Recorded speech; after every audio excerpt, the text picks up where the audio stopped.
Volume 2, Prologue. The assassin gains a new family member. I woke up when morning arrived. I felt something warm on my left arm and turned to face it. No, my lord, sh2 Tart was hugging my arm and talking in her sleep. Tart was 14 years old, had soft, blonde hair, and possessed a developed figure for her age. When she was younger, she had been abandoned by her family and left for dead in the mountains. The resulting trauma gave her occasional anxiety attacks. When it became too much for her to bear, I allowed her to sleep with me. It's well known that the warmth of another person can give you a sense of ease. What in the world is she dreaming about? Looking at Tart's happy sleeping face put me in a good mood. Lately, we'd been sharing the same bed more often. I was worried that Tart wasn't doing well mentally, but then I realized she was just making excuses to spend more time with me. I should have chided her, but I didn't see much harm in it. She's doing her very best for me, and she worked exceptionally hard yesterday. I can let her have this. Tart, wake up. I pushed aside the temptation to watch her sleeping face and shook her shoulders. If she didn't awaken soon, she'd be late preparing breakfast. Tart's eyes lazily flitted open. She released my left arm and sat up. My lord, I love you shuo muach, she said in a slurred voice as she leaned over to hug me. I couldn't help but recognize her well-developed body through her thin nightgown. She nuzzled her cheeks into my chest as I attempted to move away. I know you love me, but would you mind letting go? Come and it's fine. What's this compared to what we did earlier? I don't know what you're referring to. It was like a dream, I pinched Tart's cheek and her eyes teared up. Tart, it's time to wake up. What? Huh? Was that just a dream? Good morning, Tart. My lord, that was, eek. Tart flushed deep red, pulled away, and rolled over until she fell out of bed. Evidently, Tart thought she'd done something quite embarrassing. That wasn't what it looked like. I was just... Don't worry about it. You were still half asleep, but forget about that. Look at the time. I need to hurry. Tart's face went from crimson to pale. She opened my closet and took out her servant clothes. I turned my back to her and she began to change. Tart had started storing some of her clothes in my closet after we began using the same bed. Oh, okay. I'll go make breakfast. I'll apologize for what I did this morning later, my lord. Rotating back around, I saw that Tart was now dressed in her maid outfit. After bowing, she beat a hasty retreat. This is the first time Tart has had that much trouble getting up. Usually, she was a morning person.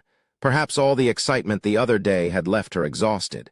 She'd really pushed herself to help me on my quest to save Daya. During my absence, she'd refused to sleep. I wasn't tired, but that wasn't to say I didn't experience my own sort of problem. Man, the reasoning and bodily instincts of a young man truly can turn you into a different creature altogether. I sighed. Being hugged by Tart during the height of puberty while she was wearing a thin nightgown was poison. The sexual appetite of the 14-year-old was not to be underestimated. My body had a habit of responding prominently, and I could feel that desire welling up inside me right now. I'm her teacher, and I'm like a father and an older brother to her. I need to be more careful. I headed for the living room at the usual time. My parents and Daya were already at the table when I walked in. Good morning, Lug. Look, I gave Daya my old clothes. Don't they look good on her? They look lovely. White suits you, Daya. Daya was wearing a thin, alabaster summer dress. It matched her white skin and silver hair excellently. Thanks, but I feel a little embarrassed wearing this. It's been a while since I've worn something so girly. I knew my clothes would be a perfect fit for you, Daya. Tart's a little too short, but it's her large chest that really makes her a difficult dress-up doll, It's too bad I can't play with her, too. Don't you make clothes, Mother? You enjoy making revealing clothing, as I recall. Daya remarked. Making clothes from scratch requires a lot of trial and error. You're much easier. I can put you in any of my old outfits that I want. My mom liked Tart and had recently been sewing different accoutrements for her. Hey, Lug, who is Tart? Daya asked with a stiff expression. She's my retainer, apprentice, and assistant. She shows real talent and has a strong work ethic. When I came to save you, she did everything she could to help. Speak of the devil, here she is. Tart walked in from the kitchen to set the table. She started by giving everyone their drinks. Today we had freshly blended apple juice. "This is Tart," I announced. "Ah, that's right, you two haven't met yet. Tart, introduce yourself to Dia," instructed my dad. "Oh, okay, I am Lord Lug's adherent. My name is Tart." "I'm Dia, nice to meet you, and thanks." It was nothing. I only did what was expected of me as his retainer. You like Lug, don't you?" "Huh? And no, I really respect him, and I love him, but not in that way," Tart quickly stammered out, clearly flustered. Dyer remained composed. "You don't have to hide it from me. Lug is a nobleman, after all. Having a few mistresses is to be expected." Dyer, being a noble, understood that sort of thing well. A single wife was a risky choice for an aristocrat. If that woman couldn't produce an heir, the lineage would die out. Even if a child was born, there was no guarantee they would live to see adulthood. Among the gentry, having multiple wives and heirs was just common sense. That's not necessary. Being by my lord's side is enough for me. You must care deeply for him." "Lug is a lucky guy, being adored by such a cute girl," Daya said. "Not a day goes by that I'm not thankful for Tart," I admitted. I'll get the food. Excuse me." Tart blushed and ran back to the kitchen. Daya's brow furrowed as she watched the other girl leave. After a moment, she turned to face my dad. "Cyan and Lug, thank you for lending House Vicone the power of House Tuath a day. I'm afraid I was brought here with naught but the clothes on my back, so this is all I can offer. I hope it will suffice." Daya extended a hand toward my dad. Sitting atop her palm was a ring fitted with a large gem. Daya talked the gift down, but the ring looked like it could have been a national treasure. "Selling it surely would have earned you enough money that you, your children, and your grandchildren never would have had to work a day in your lives. That little thing was the epitome of priceless. We can't accept this. It's a memento from your mother, right? You don't need to give us anything. Count Vicone has already done enough for me. Also, Lug is the one who acted, not I. He says he was just fulfilling a promise he had made to you." My dad replied, "I understand. Perhaps you'll accept it as a payment for my lessons then?" Daya once again offered the invaluable band. "What do you mean?" asked my dad. "Please teach me how to be an assassin. I need the knowledge of House Tuath a day. I'm great at magic, but I know now that's not enough. So please." All the recent trouble at Daya's family estate had probably forced her to realize her own helplessness. As the daughter of a count, Daya did receive basic combat training. That wasn't enough for her anymore, though. She wanted the skills and knowledge only the Tuath a day clan of assassins was privy to. Undoubtedly, she hoped to help her father. The man had been forced into hiding as he built up strength. The skills of the Tuath a day clan are usually only entrusted to direct descendants. I see no problem making something of an exception, however. You're being made my daughter, after all. Let's talk about this after breakfast. The soup our adorable retainer is making for us is going to go cold." As if on command, Tart brought bowls into the room. She'd made fish soup, and its delicious smell wafted toward us as she set our dishes on the table. "I second that," I added. "I want to enjoy Tart's delicious cooking to the fullest." "Okay, we'll save the matter for after our meal," Daya agreed. We planned to finish breakfast, and then my dad would talk with Daya about becoming my little sister. Once that was settled, we'd handle everything else. 5 years ago, in the Alvanian kingdom, a new experiment had begun. It aimed to bring together young mages all across the country to foster friendship and competition. One of the reasons Daya was being made my little sister was to go with me to that place. Chapter 1. The Assassin Goes Shopping. Tart finished setting the table and stationed herself behind me as she always did. I'm sure she wanted to eat with us, but that would have set a bad example for the other servants. Our breakfast in tray was dried fish soup made of catches from a lake in our domain. "Lug, I've never seen this kind of fish. What's it called?" "It's runamass. It's tasty, filling, and a common dish here in Tuath a day." "It smells so good," Daya admired as she stared at the liquid and the large slices of meat. "Let's eat. Words cannot accurately portray a dish's taste." "Yeah, you're right. I'm excited to try it." Daya and I both sampled some of Tart's cooking. It was exceptional, but that was to be expected of Tart. The broth was filled with ample portions of fish and vegetables. In true Tuath a day style, She'd added a small amount of lemon juice to bring out the flavor. This dish was originally a specialty of Mom's, and she'd taught it to Tart. In addition to the soup, we also enjoyed bread topped with goat butter. It, too, was marvelous. The soy bread had been made with leftover sediment extracted from the soybeans used in Tuatha Dé to create emulsifiers, which were then sold to my Natural You Cosmetics brand. Not only was a loaf tasty, but it was also good for you. Since apples were in season, we drank their juice. The day's morning meal had been made entirely using ingredients from the Tuatha Dé domain, showing how great our food could be. I enjoyed the sumptuous dishes of the capital, but I fancied the modest cuisine of Tuatha Dé more. It's delicious and simple. All the food here is, Dia complimented. That's the kind of domain Tuatha Dé is. That's exactly why I like it, I answered. We live in harmony with the earth, and we're a prosperous domain in the truest sense. There is no better example of that than our cuisine. As we neared the end of our meal, my dad spoke up, saying, "Now that we've all had our fill, let's talk about the future. Continuing to live as Dia Vicone is going to be difficult."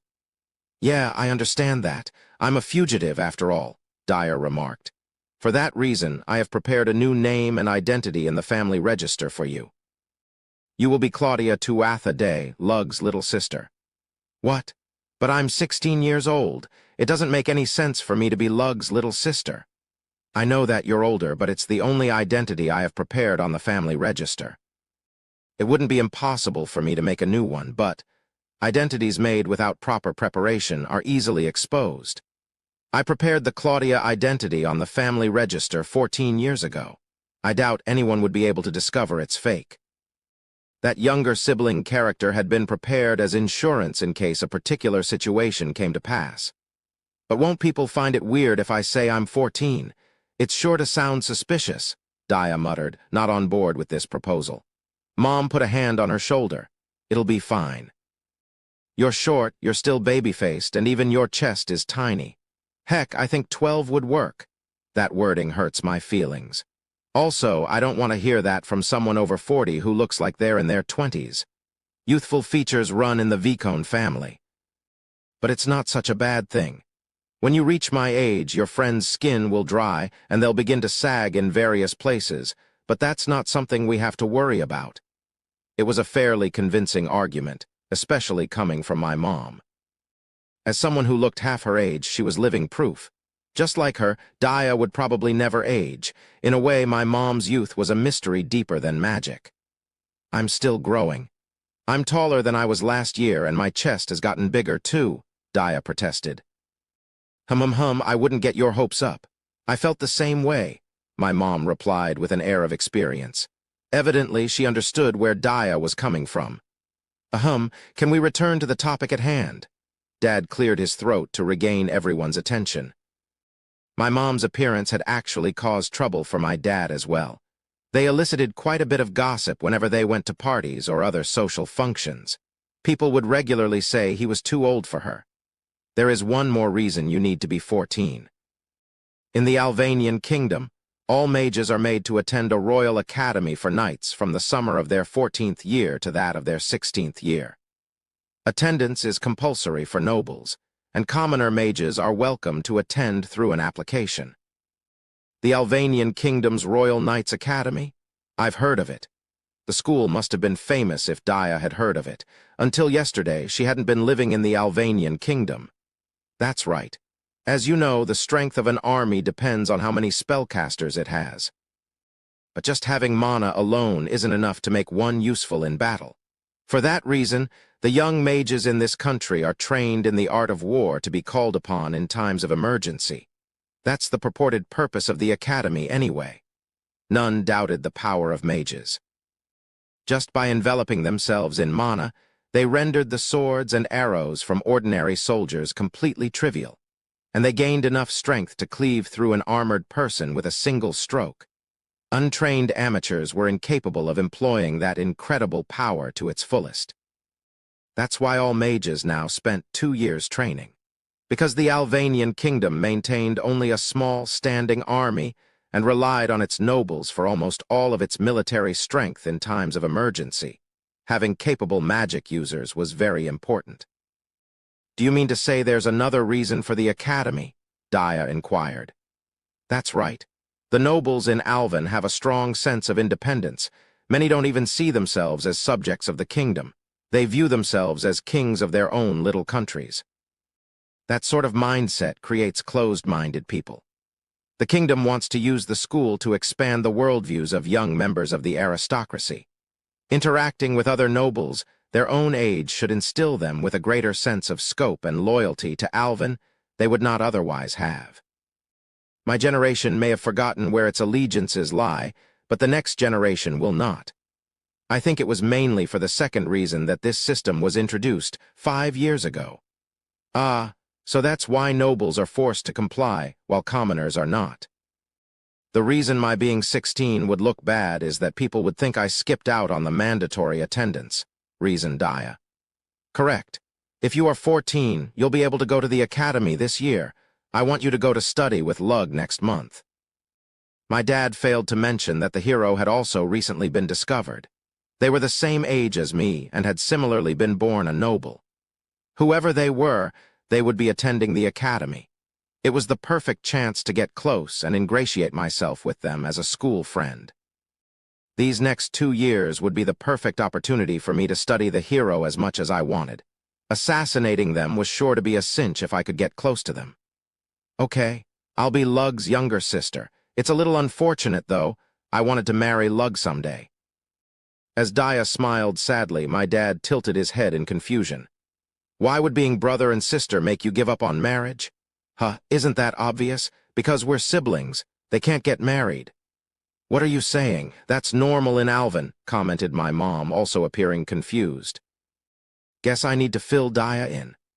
Dia, in the Alvanian kingdom, producing mages is the first priority. Suppose both parents are not mages, then the odds of their child having mana decrease. Aristocrats surely possess the means to search for a suitable partner, but if they can't find one, they can pay a member of a lesser noble family for the service of helping to produce a child. Sometimes even that option isn't available, however. In such a case, a noble may have no choice but to make do with a relative, I explained. You're saying people spend money to have children, and by make do with a relative, you mean siblings? Dia exclaimed. Yeah, that's why marriage between family members is allowed in Alvin. Dia's face flickered between a deep shade of red and ghostly white. I'm glad I can marry Lug, but it may take a bit to sort out how I feel about this, she admitted. We're not closely related by blood, so it should be fine. It's not as if we need to tell people we're relatives when we go out. Dia went silent for a bit. Okay, fine, I won't worry about it, but don't expect me to refer to you as my older brother. Even though you've always made me call you my big sister. I've got 2 years on you, so that one makes sense. Also, you can keep calling me that. I felt like we were acting a little careless. If Dia was okay with it, however, then that was all that mattered. My dad nodded in satisfaction. So from now on, Dia is Lug's little sister and my daughter. You're welcome to call me Papa if you want. Ooh, you can call me Mama, too. I've always wanted a daughter, my mother chimed in. No way, that's too weird, Dia answered, immediately shooting that idea down. From that moment forward, Dia was my younger sister. Lug will teach you our clan's ways of assassination. As a direct descendant of House Tuatha Day, you are entitled to that knowledge. I'd feel uneasy about conducting your training myself since you leave for the academy in only a month. With Lug as your instructor, though, you can continue your lessons at school. Understood. I'll take responsibility for instilling Dia with the knowledge of our clan, I stated. I'd already been thinking about how to guide Dia. We were going to be a team from then on, after all. Also, the boys at the academy were going to have about as much control over their sexual appetites as monkeys. I intended to safeguard Dia from their evil influences, but there was a small chance she could get into a situation where she'd have to protect herself. Training her would equip her with the necessary tools to ensure her own safety. Lug, you're scaring me a bit with that face. I was thinking about your practice regimen. You have nothing to worry about. I promise to help make you stronger. Don't go too hard on me. I'll be careful not to overwork you. I vowed to get her ready without pushing her too far, We had 1 month before we'd go to the academy. That intervening time was going to be spent on a lot more than just assassination practice. The most pressing was that Daya, Tart, and I needed to do some shopping. The three of us were going to be heading to Miltu to make some essential purchases. Everything we required could be found there. I had a few matters to tend to as a lig as well. We were traveling to Miltu by carriage. The journey would typically take a few days. That was far too long for my liking, so I made use of a few tricks to speed us up and cut the trip down to a single day.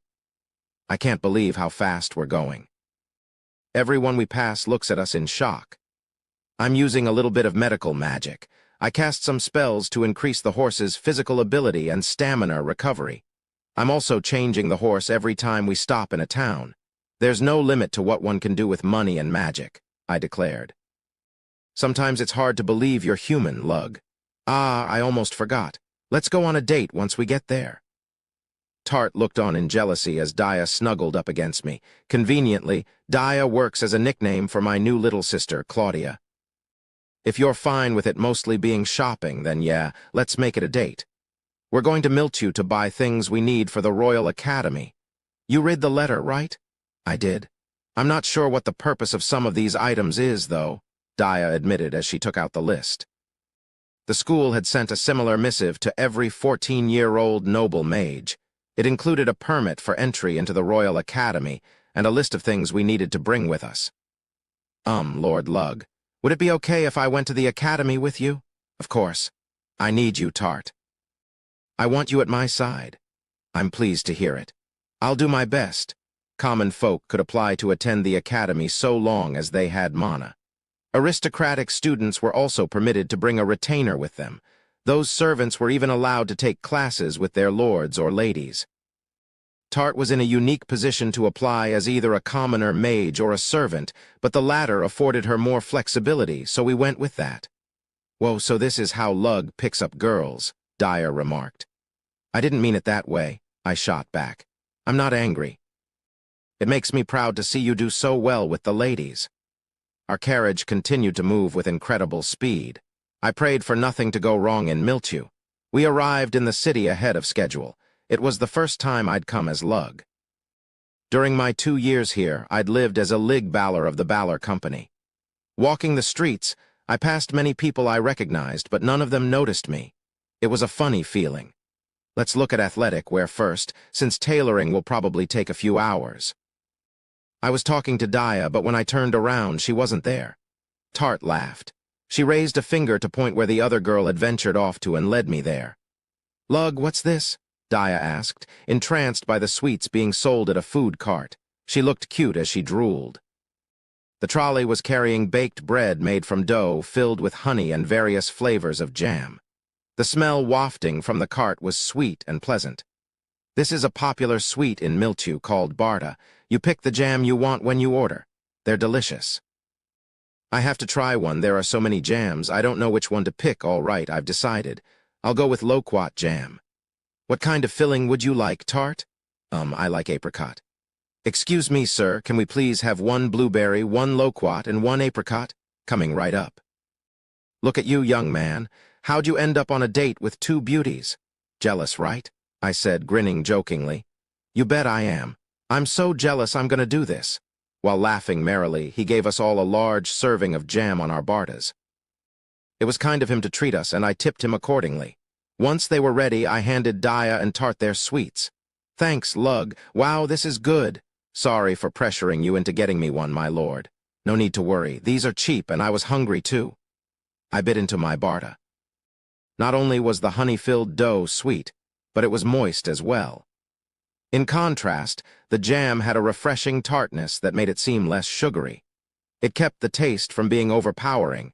The jam was even spread onto our bread in the shape of each of our chosen flavors.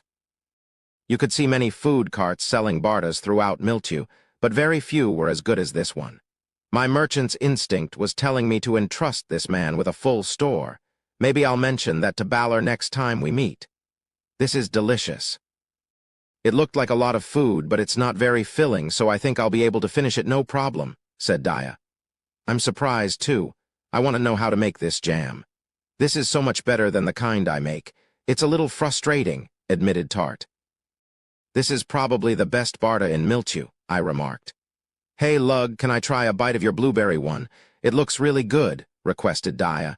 If we're trading, let me in too, Tart insisted. We all traded bites of our pastries. The loquat and apricot ones didn't disappoint either. Admittedly, sharing food with Dia and Tart gave me a greater sense of happiness than any treat did. When I looked up, I realized the three of us had attracted a lot of attention from the people around us. Eating with two beautiful girls evidently attracted a lot of wandering eyes. The staring was starting to feel uncomfortable, and I decided we'd better leave. After we finished eating, we went shopping and perused some street vendors. I spent 2 years working in this city for the Balor Company, so I knew the popular stores pretty well. We bought only the highest quality products. Cheaping out on tools would only come back to bite us later. The tailor should have our clothes finished by evening, I said. Sounds good. We were able to buy better stuff than I expected, Dyer replied. I do like what we've purchased today, but when it comes to ease of movement, my usual clothes are better, Tart added. She was talking about her assassin outfit.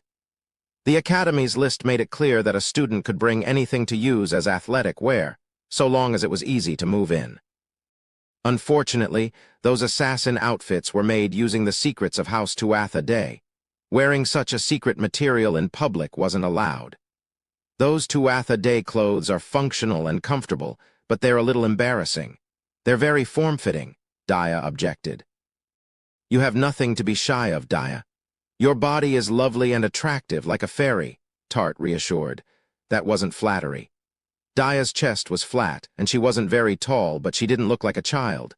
Her frame was that of a slim model, and her waist was enviable. Oh, it's not like I don't have confidence in my appearance. I just feel shy about being ogled.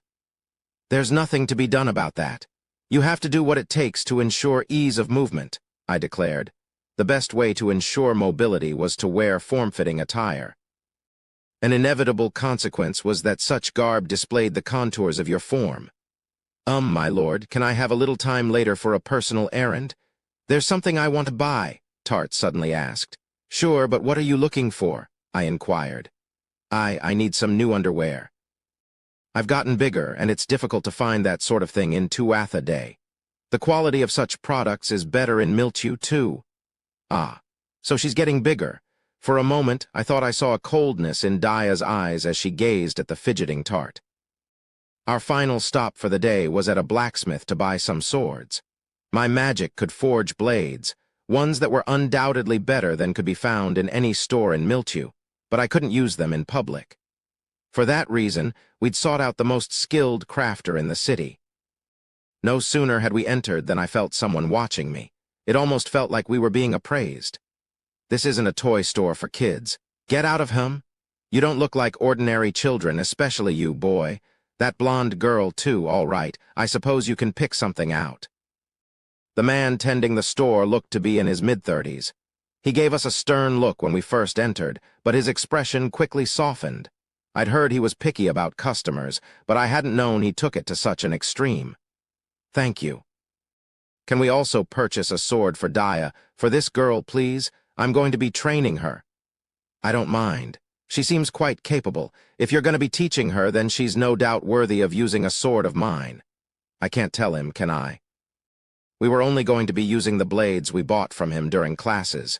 In any real combat scenario, we would be using far superior weapons. If he knew that, he'd probably turn us away. Thank you. We'll take a look around, I said. Then I began to inspect the different swords he had on display. When choosing a blade, finding one that matched your physique and arm length was paramount.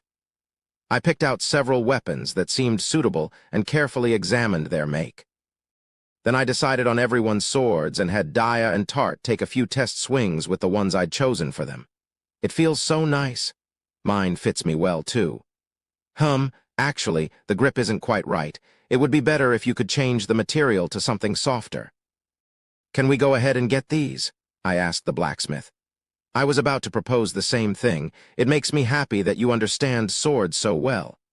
While humming to himself, the craftsman unraveled the grip on the hilt and carefully and nimbly wrapped it with a softer material. There you are. The price will be. The total per weapon was roughly twice that of a typical blade, though that seemed appropriate. Not wanting to haggle, I paid the man. Thank you. These are high-quality products, I remarked. It's my pleasure. Customers like you are a rare blessing. Come back any time. Anyone who understands swordsmanship, as well as you do, is always welcome. I thought I knew everything there was to know about Mildew. After encountering the food stall from earlier, and this exceptional blacksmith, it became apparent that there were still many interesting places and people left to discover in Mildew. After we finished making small talk with the owner, we walked outside. I then noticed a group of 3 young men walking toward us. One of them was clearly wealthy. I knew this because everything about him seemed to be screaming, "I am an important person." His 2 followers were undoubtedly guardsmen. The rich man loudly instructed the others to go buy him a fitting sword. Perhaps he was preparing to go to the same academy Dia, Tart, and I were. Young nobles born with silver spoons in their mouths, much like that guy, were always the type to cause trouble. After catching sight of Dia and Tart, his eyes lit up, and his breathing intensified. His excitement was even visibly manifesting in his crotch. Anyone could have guessed what was likely to happen next. Even if I told that upstart who I was, he looked the type to merely scoff at my lowly baron rank and try to whisk Dia and Tart away.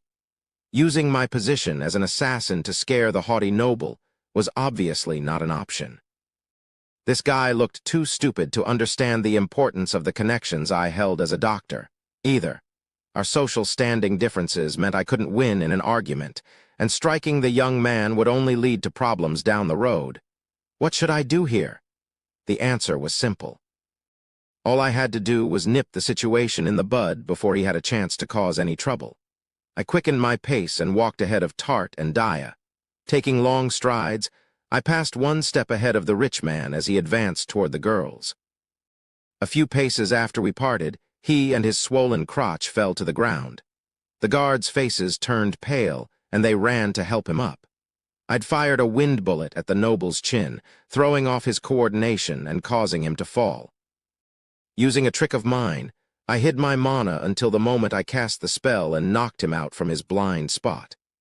Doing something like that after he'd tried to grab Dia and Tart would have given him a reason to suspect me.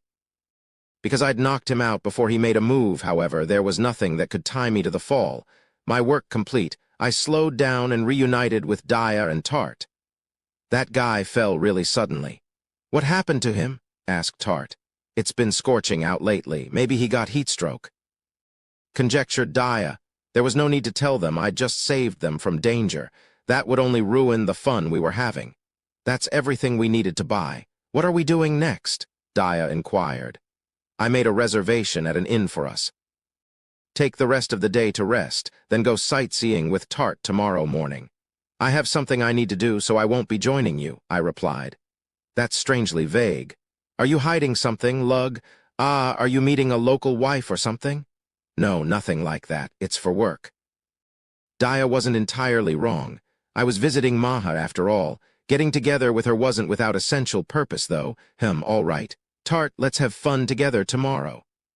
Dia seemed to accept my explanation. Yeah, I know a lot of great shops I think you'll love. Tart answered cheerily. Great, I'm looking forward to it. It was nice to see Dia and Tart warming up to each other. I'd arranged a meeting with Maha because she'd recently informed me that she'd finally obtained a divine treasure.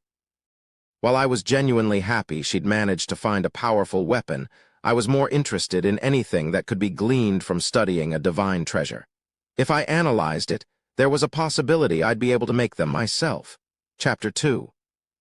The assassin obtains a divine treasure. The tavern room I'd reserved was one I'd learned about while I was working at the Balor Company. It was one of the most expensive places in Mildew, and people said there was no better place to stay in the city. Thankfully, the establishment's delicious food and scrupulous service justified the high price. I spared no expense when it came to treating Dia and Tart. After dinner, the 3 of us retired to our room. The interior design was impressive. The place looked thoroughly cleaned and the beds appeared comfortable and immaculate. That dinner was amazing. I wasn't familiar with the alcohol, but I was excited by how much there was. I thought I was used to eating fancy food, but there were so many dishes I'd never sampled before. It was so much fun, Dia proclaimed. That's because Miltu is a harbor city. Delicacies from all over the world end up here. Miltu doesn't have very many local specialties, but tasting things from all over the world is part of this city's charm, I replied.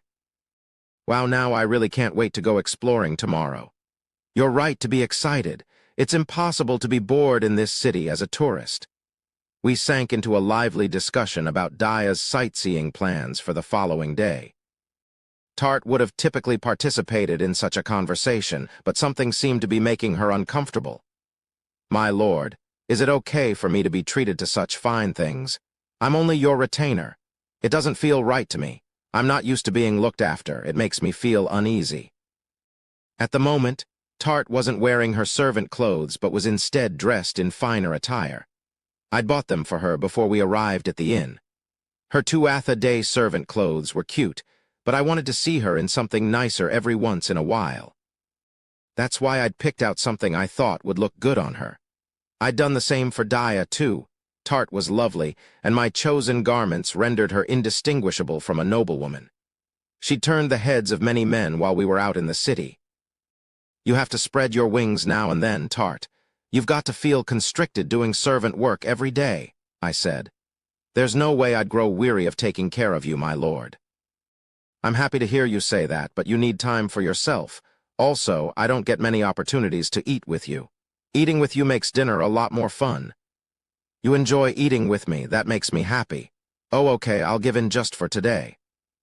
Tart always gave her all at her job, and it had started to worry me. I needed to force her to rest once in a while. I get so jealous when I look at the two of you. You seem so natural together, admitted Dia. We've just known each other for a long time, Tart said, blushing. She never handled that kind of teasing well. She was so embarrassed, she hadn't even noticed that the candies she'd been eating during our conversation had been dirtying her mouth. How would she react if I wiped off her mouth right now? Feeling a little mischievous, I picked up a napkin. After reminding Dia and Tart again that I had important matters to attend to, I left the next morning. I dyed my hair black, put on glasses, and used cosmetics to disguise my face slightly. In only a short while, I had transformed from Lug Tuatha Day into a Lig Balor, a distinguished son of the Balor family. I was headed to the main store of the Balor Company cosmetics brand, Natural You. The storefront was on the first floor, while the second floor was used for office space and storage. I entered from the back, greeted the guards, and went inside. I then climbed up the stairs and knocked on the door of Maha's office. Enter. Hello, Maha. Welcome back, dear brother. It's been so long. I've been so looking forward to this day. Maha greeted me with a smile. She was an orphan whom I'd adopted and raised. She'd proven herself very talented and operated the Natural You brand while a Lig was away. She had straight, glossy blue hair and was wearing a thin layer of makeup. Her work attire, complete with full-length pants, gave her a very enticing, intellectual sort of appeal. Like Tart and myself, she was 14 years old. I would be remiss not to mention how beautiful she was, too. You're as pretty as ever, Maha. Why, thank you, dear brother. Don't you want to make this pretty woman yours? You can do what you like with me whenever you please, you know. I'll think it over, I answered, laughing awkwardly and sitting down on a sofa in the middle of the room. Unlike Tart, Maha always said that kind of stuff directly. She brewed some tea and sat down beside me. It smelled different from any tea I'd had before. Curious, I took a sip. This is an interesting tea leaf, I remarked. They were brought in from the south on a newly opened sea route. Their tea has a nice balance of sweet and bitter. It makes for a very relaxing drink. If you like it, I can send some to Tuatha Day. That would be nice. There have been several things stressing me out lately, even at home. I would appreciate it if you could send them to me raw instead of boiled. I feel like I can figure out a way to improve on this tea, depending on how I prepare it. That's no problem. Let me know if you come up with a suitable preparation method. I want to expand our offerings beyond cosmetics soon. Imported tea leaves were a valuable product. Enjoying them myself was all well and good, but they could also be used to entertain guests. Maha and I enjoyed the tea and made idle conversation as she brought me up to date on recent events. "So can I go ahead and see that thing you obtained for me?" "Well, aren't you impatient?" "I was hoping we could chat for a bit longer. All right, I'll go fetch it for you." Maha went to retrieve the item in question from a safe. It was wrapped up in old cloth, but I could feel mana emanating from it. Maha unraveled the fabric to reveal a small red and blue leather bag. "This is a divine treasure?" I asked, dubious. "Yes, it's called the leather crane bag. Its unremarkable appearance made it a rather easy purchase," Maha answered. "Not all divine treasures were weapons. Many of them were tools. That appeared to be the case for this satchel." "The way you explained it made it sound incredible. It doesn't seem all that useful," I observed. "You'll change our mind once you see how it works." Maha began to put all of the tea utensils into the bag. First, she stowed the teapot, then the tea leaf container, the cups, a basket full of sweets, and the milk pitcher. As if all that wasn't enough, she deposited a thick bundle of files and finally a chair. "This is a magic bag with an infinite capacity, so long as you supply it with mana. The weight never changes, no matter how many items are kept inside. It's so useful that any traveling trader would probably consider it a hugely unfair advantage. There isn't a merchant in the world who wouldn't want this, no matter the price," I remarked. "Considering its main function, yes. But it has a fatal flaw. Think about this logically, dear brother. If this bag were as good as it sounds, do you think I would have been able to purchase it for a price that didn't bankrupt Natural You?" I shook my head. As the proxy representative for the Natural You brand, Maha had vast sums of money at her disposal.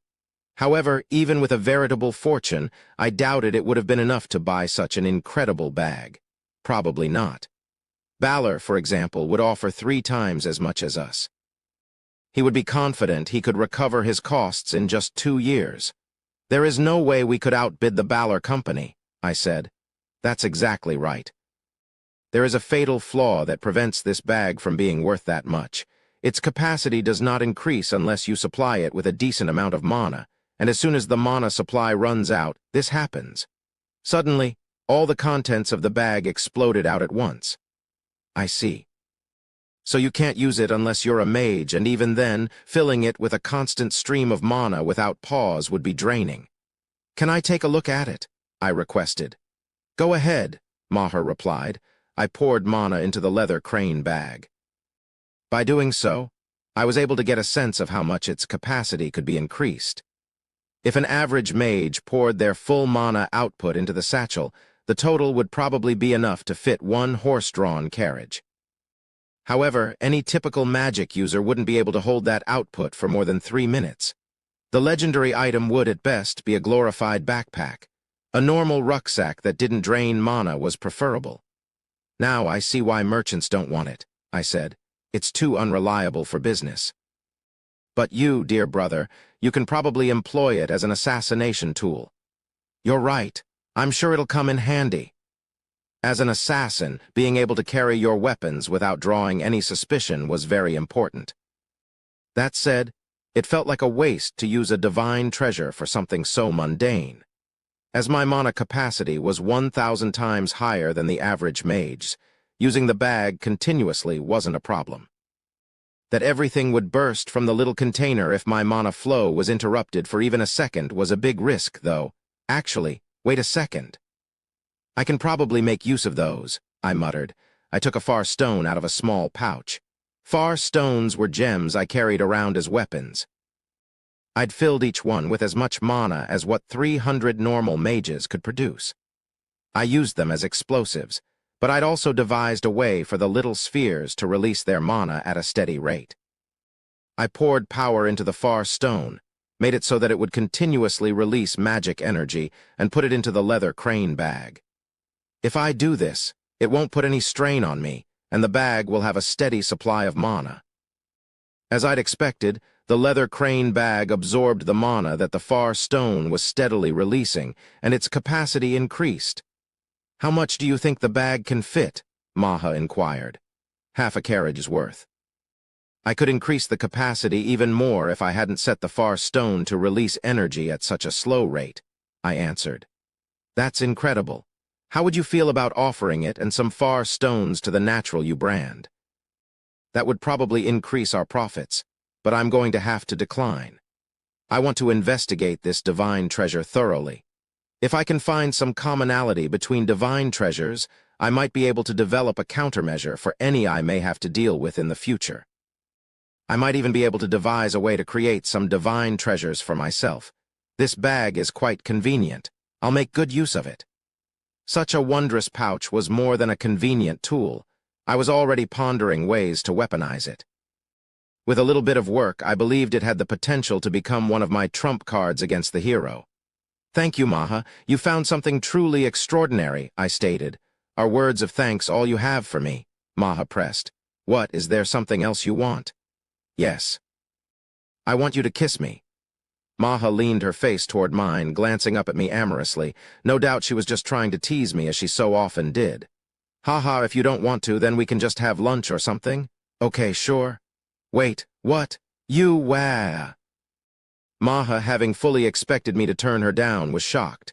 I brought her close and kissed her on the cheek. She blushed deep red and stiffened. There was no sign of her usual relaxed demeanor.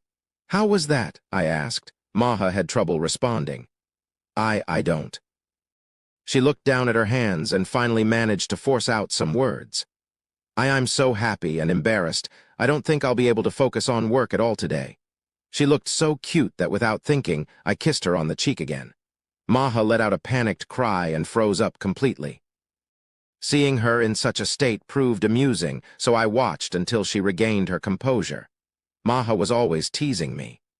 There was nothing wrong with giving her a taste of her own medicine once in a while. Likely because of the kiss, Maha pouted all through our lunch date. Even so, she couldn't wholly conceal her elation. Spending time with her like that was great fun. Chapter 3. The assassin arrives at the Royal Knights Academy. 1 month had passed since that shopping trip to Miltew.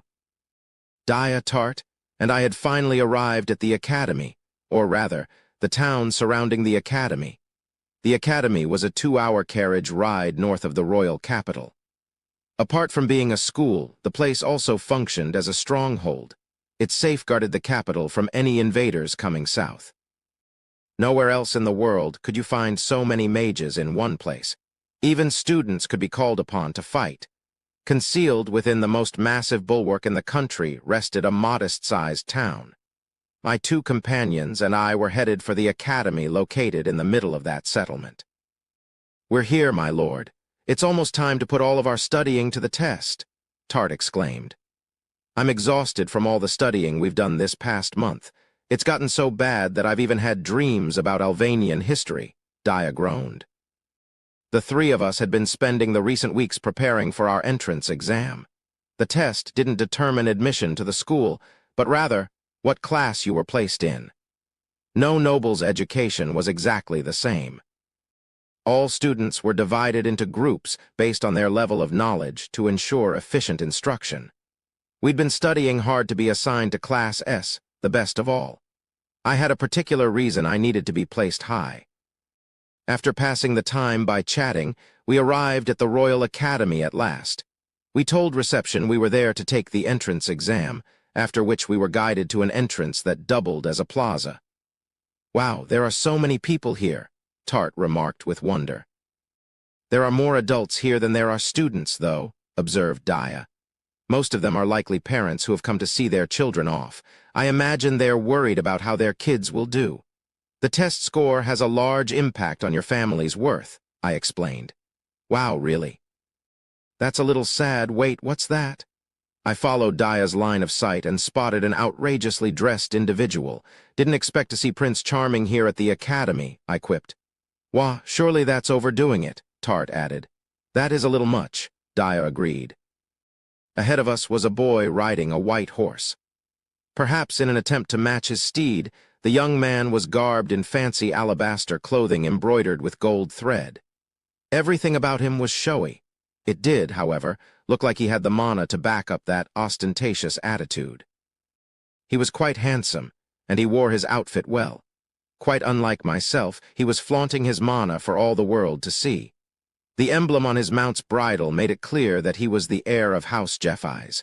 He was one of the people Dad had told me to look out for at the academy. Not only did his family hold a dukedom, but it also possessed a spot in line for the royal throne. The flamboyant young man winked as he passed by us. I initially thought it was directed toward Tart and Daya, as those kinds of advances so often were. After a moment, I realized it had definitely been meant for me. What in the world is the heir of House Ainz thinking? I muttered. I hardly had any time to ponder the question, however, as an even greater commotion began to attract new onlookers. There was only one person who could cause a bigger stir than the son of a duke. It's the hero. He didn't introduce himself to anyone, but his overwhelming mana alone betrayed his identity. It was such an intense amount of mana that you didn't even need Tuatha Dé eyes to perceive it. The hero was surprisingly short. It was actually difficult to tell whether he was a boy or not. He looked utterly flustered. I wouldn't have been surprised if he broke down crying. He bore absolutely no resemblance to Satanta, the man I'd fought when I'd saved Daya. For some reason, however, this timid kid gave off a similar aura. People swarmed the poor boy, hoping to curry favor with the hero. I watched the scene from a distance. I also had plans for getting close to the hero, but it was too early to make my move. If this teary-eyed young man really was the hero, then he'd surely be placed in Class S. That's why Daya, Tart, and I had studied so hard for the entrance exam. Being in the same division would afford many opportunities to approach the hero. Out of the nearly 100 mages in attendance, only 8 were going to make it into Class S. Winning out over all the nobles was not going to be easy. To make things more complicated, I couldn't use House Tuatha Dé's special assassination techniques or any of the original magic I had created. It'll be hard, but not impossible.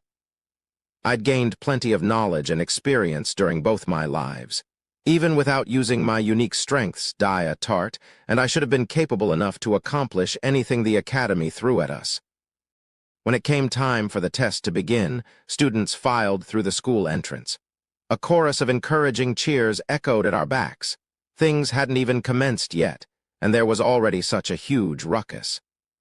The posting of the exam results was liable to be pure pandemonium. We followed a professor to the testing site, passing through many spacious hallways along the way. First came the written portion. I'm so nervous. I know I'm going to end up in the same class as you, regardless of my grade, but as your retainer, I can't afford to embarrass you with a bad score. Servant students took the test the same as everyone else, but they were always placed with their masters. They also didn't count toward the number of people in any given class. This was because a servant's primary purpose for coming to the academy was to support their master. You'll be fine. If you've memorized the stuff I've taught you in preparation for this exam, you'll do just fine. Or do you not trust me? I inquired. Of course I trust you. I can do it. That honest simplicity was one of Tart's best traits. The instructor arrived punctually to announce the end of our break. Greetings, young fledglings who will soon bear the weight of the Alvanian kingdom on your shoulders. Welcome to the Royal Knights Academy. First, you will take a written assessment, and then, after a 1-hour break, you will take a practical evaluation. There are a couple of things you should be aware of before we start. I will take no questions, and leaving your seat is prohibited. If you leave your chair, your answers will be collected. That is all. I will now distribute the test booklet. Packets of paper were placed face down on everyone's desks. You may begin. No sooner had the proctor said those words than I flipped my test over and quickly scanned its contents. The questions were largely what I'd expected. I hadn't spent the last month studying blindly. I'd used Ilig Balor's information network to look into recent trends for the exam, and I'd shared what I'd learned with Daya and Tart. The first section was about Alvanian history and law. I was relieved to see that much of the material was composed of things I'd taught to the girls. I had to laugh a little to myself at some of the problems. This assessment had clearly been written with a strong bias. Most of it was made up of history and laws the country wanted its nobles to be aware of. You could say it was exactly the sort of thing you'd expect from an academy that aimed to bring its aristocracy together for a common cause. The next portion consisted of problems that tested cognitive ability and mathematics. I had no doubts that Dia and Tart could handle that section.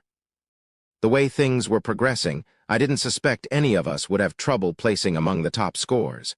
Sure enough, Dia and Tart, who were sitting next to me, were flying through the test, their pencils racing. As far as I could tell, only about 30% of the room was doing well.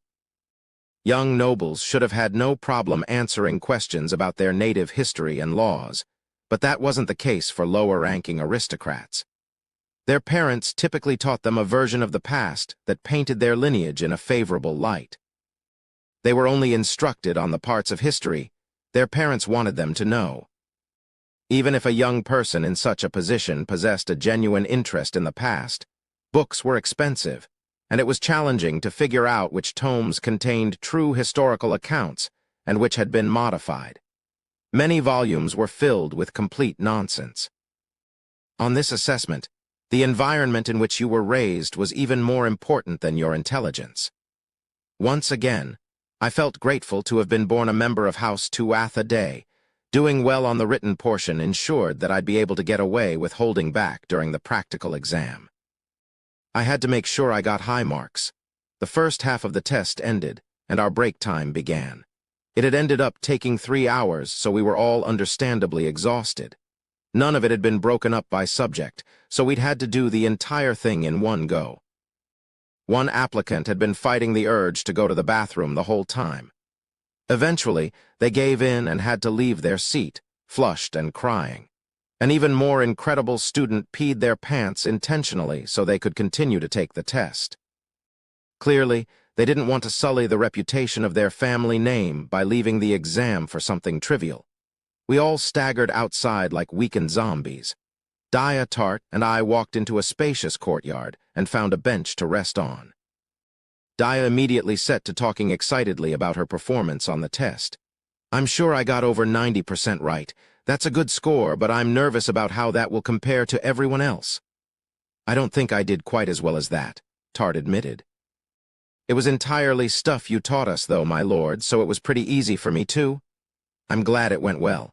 High marks should put you in the top 10, I praised. "I can't wait for the results." "How did you do, Lug?" Dia inquired. "Unless the teaching materials I used or the problems themselves were wrong, I got a perfect score," I stated. "I'm not surprised. You're so smart, Lug," praised Dia. "We'll have to celebrate if you get the top grade. I'll treat us by making some delicious food," Tart declared. "There's no need for that. There'll probably be something happening at the dorm to commemorate the new students entering the school," I responded. "Oh, that's disappointing. I'll make some great dessert anyway," I forced a smile. Tart was always putting me before herself. Producing a basket, Tart said, "A tired brain needs sweets. I got up early this morning to make these snacks." "You must have been feeling really confident about the test if you felt you could get up early to make these. I thought you'd be the type to keep studying right up until the last second," Dia remarked. "I just wanted to make both of you happy, Lord Lug and Lady Dia," Tart answered. "I appreciate it. These look exceptional," I said. The basket was full of steamed yellow buns. In Mildew, it was becoming a trend to steam bread instead of baking it. This gave the stuff a soft and spongy texture. A fair amount of egg yolk was then added to the bread to provide a rich flavor. "All right, let's eat." I tore off a piece of the squishy bread and put it in my mouth. A sweet, eggy sort of taste spread across my tongue. It was exactly the sort of thing I needed to relax and recharge my brain. "Tart, this is delicious," I praised. "Yeah, it really is. You should make more of these sometime," added Dia. "I'd be happy to. These did turn out quite good." Tart's steamed sweets were a kind that neither my mom nor I had ever made before. When did Tart start finding recipes on her own? I wondered. It was good to see her gain more confidence. Dia prepared some tea as thanks for Tart. She didn't have any tea utensils, but she created some using earth and fire magic. In the middle of our intense entrance exam with the dignity of every royal house riding on it, the three of us enjoyed a laid-back respite, eating buns and sipping tea. It wasn't long, however, before someone arrived to ruin our peaceful moment. "Hey, it's the Tuatha Dé family. Would you mind if I joined this tea party?" A handsome boy with bright blonde hair was approaching. I didn't want anyone to ruin our precious break time, but this boy belonged to one of the 4 major dukedoms. Not at all, I replied. Thank you. I'm sure you know my name already, but allow me to introduce myself anyway. I am Nisha Ainz. My name is Lug Tuatha Day. It is a pleasure to meet you. Ha ha ha, come now, you don't need to be so polite. At this academy, strength is everything. That's what the royal family says. And don't you think that we, who have sworn our unfailing allegiance to the king, should comply with the word of the crown? That's not something I would have expected someone from a duke's family to say. All right, I'll speak freely, I agreed. Please do, I feel much more at ease that way. Hey, would you mind if I tried one of those treats you've got there? Nisha asked, turning toward Tart. And no, not at all. But I'm sure they fall short of the sort of sweets a noble of your standing is used to tasting, Tart answered shyly. Heedless of Tart's warning, Nisha grabbed a steamed egg bun and ate it. That's delicious. It has a simple appeal that the confections of my castle lack. I like it. I think I'll have another. He wasn't acting at all like an aristocrat. However, Nisha cut such an elegant figure that he could do anything, and it'd look as beautiful as a painting. What do you want? I imagine you have a purpose beyond eating, I pressed. I just wanted to meet you. I was hoping you'd consider joining me and helping me to achieve my dream. Before my graduation, I want to gather the very best the Academy has to offer so that we can achieve great things together. Most especially, I want you, Lug Tuatha Day. That's why I approached you first, Nisha replied. How much does he know? I hadn't demonstrated my real strength yet, and there was no way Nisha wanted to talk to a simple baron's son. Many people at the Academy hailed from much more distinguished lineages. I would have understood if he knew of my covert profession, but the only ones privy to that secret were the royal family and a certain dukedom. Why me? I questioned. Because you're more skilled than anyone here, Nisha returned. Surely the hero dwarfs me. The hero is strongest in terms of brute strength, and that certainly has its uses, but you are more impressive overall. But we can leave things at a greeting for today. Think it over for me. Let's change this rotten country together. You, of all people, should understand how necessary that is. If we don't act soon, it'll be too late. Those sweets were truly delicious, by the way. Take this as thanks. Nisha tossed a handkerchief toward Tart and walked away. Tart spent a few seconds sitting there dumbfounded before she looked down at the cloth. Wow, this is really nice. It's made of the very best silk, and the gold thread embroidered into it is top rate, too. Selling this would net you enough money to live on for a year, I explained. I can't take this. I'm going to go give it back to him, Tart insisted. No, don't. He would actually see that as rude. I cautioned. Tart didn't know how to handle aristocratic gestures. She still clung to some of her old low-class habits. Hey, Lug, what do you think he meant by changing this country? Dia asked. Any noble with a decent understanding of current affairs can see that Alvin is headed in the same direction as your Soigelian kingdom. Nisha probably knows that. He might be trying to prevent ruination, or he may want to flip the country on its head if he believes it weak enough to suffer the same fate as Soigel. Either way, he seems quite ambitious, I remarked. The Royal Academy was a fitting place to gather personnel. You could approach people without the constraints of the nobility. It was a place unlike any other. I've never actually met anyone who's so openly stated that they want to change Alvin, Dia said. I can't tell if I should be impressed or think he's an idiot, I admitted. When I first saw Nisha riding that white horse, I thought he was just some foolish dandy with overinflated self-esteem, but it turned out he had some fire in him. Perhaps he'd ridden that steed simply to leave a lasting impression. A trumpet sounded. It wasn't signaling the end of the break, but rather the posting of our written test results. Dia, Tart, and I headed toward the gathering crowd. All right, time to see how we did. Chapter 4. The Assassin Meets the Hero. All of the students crowded around a board where the written exam results were posted. Lord Lug, they posted 2 pages for the written test results.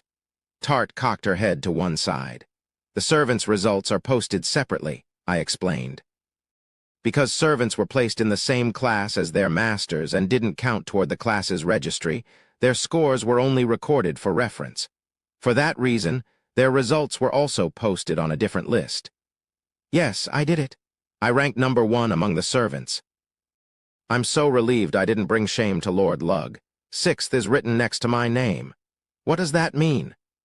That means you did 6th best among all students. That's a rank to be proud of. You would be in a good position to make it into Class S even if you weren't a servant. That's really impressive, Tart. Don't think I'm going to lose to you, though. I can't see the results at all through this crowd. I could just blast everyone out of the way with magic. The throngs of hopeful students were keeping us from our rankings. Daya was hopping up and down to see her results from the back, but her height gave her trouble. Don't get any dangerous ideas. Here, get on my shoulders. Wah! I picked Daya up and sat her on my shoulders. As I did, she made a cute little squeal that was quite unusual for her. Thanks, but this is a little embarrassing also. I'm your older sister. Don't treat me like a child. Right now, you're my little sister, so it's okay. Can you see the results? Yeah, I can see them. Let's see your number 1, Lug. Wait, no way, there are 2 people in first place. That pretentious boy from earlier is tied with you. I see, so Nisha isn't all talk. I'm number 3. I'm disappointed. I really wanted to be number 1. That's still an exceptional score, Daya. The practical portion tests magic and physical prowess. You'll get a very high score on the magic section, and your physical capabilities aren't bad either. You're sure to make it to Class S. No one's going to beat me at magic. You're the one person I'd be slightly worried about, Daya admitted. No, you're better than me at magic, I replied. Daya was so skilled that her incantations and her control of mana may as well have been art. I was superior when it came to simple mana output, but she had the advantage of subtle manipulation. Thanks to the goddess's intervention, I had the most excellent parameters an average human could possibly have, yet I still couldn't beat her. Daya was a spellcasting genius. Oh yeah, where did the hero place? You can probably see from up there, I asked. I don't know the hero's name, so I don't know, Daya answered. It's Epona Rhiannon. After I'd heard the hero had appeared, I did some research. My efforts rewarded me with the knowledge that a hero wasn't born, but instead awakened. He was a regular person, and then one day was suddenly reborn as the hero. Epona Rhiannon was, like me, the child of a baron. Despite being a noble, he was born without mana, making him a disappointment. Baron Rhiannon had trouble producing another heir, so the house seemed to be in quite a bad situation.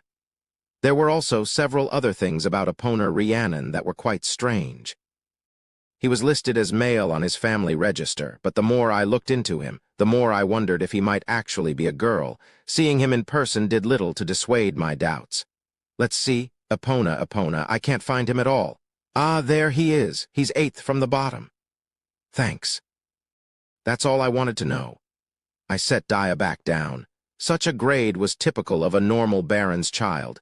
It hadn't been that long since he became the hero, and I'm sure he wasn't given the best education. I thought the hero would be an amazing person, but it doesn't look like he is, said Daya. I wonder what his life has been like. You can't get by on off-the-charts power alone, I responded. That's exactly what the academy is for. My lord, I feel like everyone's really been staring at us. That's to be expected with the grades we got. I'd become an object of attention for many girls from renowned noble families. There was nothing unusual about Nisha, the son of a duke, achieving the top rank, but it was strange for the lowly son of a baron to accomplish the same feat. Several people seemed vexed by it. Some clearly didn't care, however. I thought I was going to run away with this, but to think I might have an equal, you're just as brilliant as I thought you would be. I felt an overfamiliar pair of hands on my shoulders and turned around to see Nisha and his beautiful blonde hair. Let's both do our best in the second half, I said. Of course. My goal is to become head of the class, and I won't lose. I'm saying this just in case, but don't even think about letting me win just because I'm the son of a duke. Being head of the class would hold no meaning if it was handed to me. Nisha replied, Got it, I won't hold back. That wasn't entirely a lie. I planned to limit my power to a level that was okay to show, but that was the extent of my self-imposed restraint. The bell announcing the end of our break rang, and the professor returned and proclaimed the start of the second half of the test. The practical exam was now halfway over. The first half had been a test of our magic abilities. To begin, we declared our strongest element, and then we were graded on our ability to chant and perform 3 predetermined spells. We were graded on our mana output volume, amount of mana maintained during elemental conversion, incantation speed, and our spell's accuracy. I performed my incantations while repressing my power down to the high end of what a typical mage would have been capable of. I ended up placing second. As I said, no one can beat me when it comes to magic, said the self-satisfied girl who placed first. I knew you would top the chart, Lady Daya. The beauty of your incantations entranced me, Tart praised. No matter how many times I see you do it, I still don't understand how you pull off elemental conversion while losing so little mana, I said. Mana had to be converted into magic. Conversion was an essential skill, and despite the aggravating amount of time I'd spent trying to get better at it, I just couldn't surpass Daya. The standard mana retention for a typical mage was about 60 to 70%, but I could get to a little under 90. Daya, however, always achieved 95%. This wasn't only important for keeping your mana consumption rate low and increasing your spell's force. Unconverted mana hampered your casting, so a skilled elemental conversion also increased your accuracy. There was only about a 5% difference between my elemental conversion and Daya's, but that 5% made a big difference. I only placed 6th. Lord Lug has taught me so much. I should have done better, Tart bemoaned, her shoulders drooping. Tart achieved such a good grade because I'd been teaching her. More specifically, I'd been using my Tuatha Dé eyes to observe her mana and identify points where she needed to improve. Because I could see mana, something a regular person could only feel, I was able to instruct and give corrections at an extremely efficient rate. The combination of Tart's hard work and my special training had allowed her to become as skilled as she was. You did well. The only people ranked above you are veritable monsters when it comes to mana. The people who placed above Tart were me, Daya, Nisha, the hero Epona, and the prodigy of a family known for specializing in magic. Watching Nisha's incantations confirmed how hard of a worker he was. He possessed a keen sense for magic, and there was no doubt he had an elite teacher. But he couldn't have achieved all he had without blood, sweat, and tears. On the other hand, it was preposterous that Epona ended up ranking as high as he did. His elemental conversion was terrible. He only retained 50% of his mana at best, which was lower than average. His incantations were also slow, and his accuracy was lacking. However, his mana output was absurdly high, and with that alone, his overall grade passed Tart's. Daya and I both watched his test in astonishment. Daya, I can't believe what I just saw. How did a basic spell like Fireball end up turning into that? Yeah, I don't want to believe it either. He achieved that level of force despite how clumsy and unskilled his casting was. What would have happened if his incantation was decent? As the name suggested, Fireball was a spell that produced a fist-sized ball of flame. The ball drifted softly through the air and was hot enough to burn skin. That didn't quite describe the hero's fireball, though. The hero's spell was so scorching hot that it looked like a compressed sun. It instantly surpassed the speed of sound and turned everything in its path to ash before disappearing off into the distance. It ended up blasting a hole through the bulwark that served to repel invasions. It was a miracle there were no casualties. This is what he is capable of with a beginner's spell. He probably doesn't just have ridiculously high mana capacity, but also a skill that strengthens spells. Just the thought of fighting him made me shudder. At the moment, his slow incantations and poor accuracy made his spells unusable in battle. If the Academy's teachings brought him to even an average skill level, he could quickly become too much for me to handle. Next, the physical test began. Proctors tested us on various measurements, including physical strength, leaping ability, stamina, reaction time, and more. Tart shone on this part of the assessment. At first glance, this portion appeared to be a simple competition of physical strength, but it was more than that in actuality. To a mage, the technique of increasing your body's physical capabilities was essential. Instead of using mana to enhance every part of your body, it was better to focus on portions that were connected to movement. Not many people were capable of focusing their mana only on specific body parts, though. As far as I could tell, the only participants who could were me, Tart, Nisha, and 3 others. Daya was still learning. The hero, however, as if in mockery of that advanced skill, displayed overwhelming ability and placed first in every category despite his clumsy talent with mana. I didn't feel like I had any chance of beating him. It felt wrong even to compare myself to someone so exceptional. Calling him a monster didn't even begin to describe him. Those who'd lost interest in the hero after his pitiful score on the written test immediately returned to praise him. What caught my eye was how suffocated the hero seemed by all the attention. It looked like he didn't handle personal interaction very well. That hardly created any problems for me, though. For people who had an expert grasp of human nature, that kind of personality was easier to deal with. Before long, the final part of our exam began.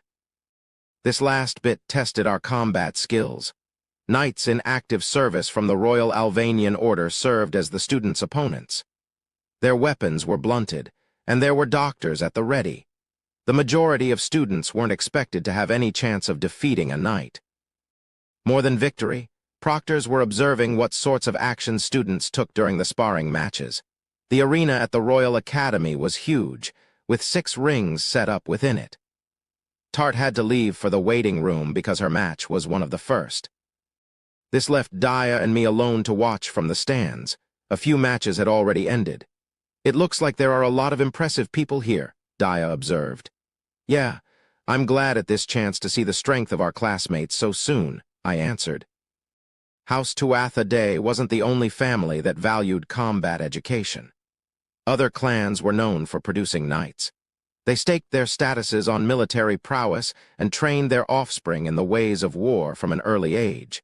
There were even some students who matched the active knights in skill. "Lug, do you think Tart will be okay?" Daya asked. "She'll be fine. You know how strong she is." "Actually, now that I think about it, you haven't seen Tart in a real fight yet, have you?" I guess not. So she's that strong, huh? I need to watch closely." Tart used a spear and surpassed the strength of most active knights. I had trained her as a Tuatha Day and instilled in her knowledge and techniques from my previous life. Tart entered the ring. She was already holding the spear that she usually concealed beneath her skirt. She faced her sparring partner, but before the match began, the knight suddenly bowed. The action caused a stir to run through those in the stands. It was clearly not a customary courtesy bow. The knight appeared to be genuinely thankful for something.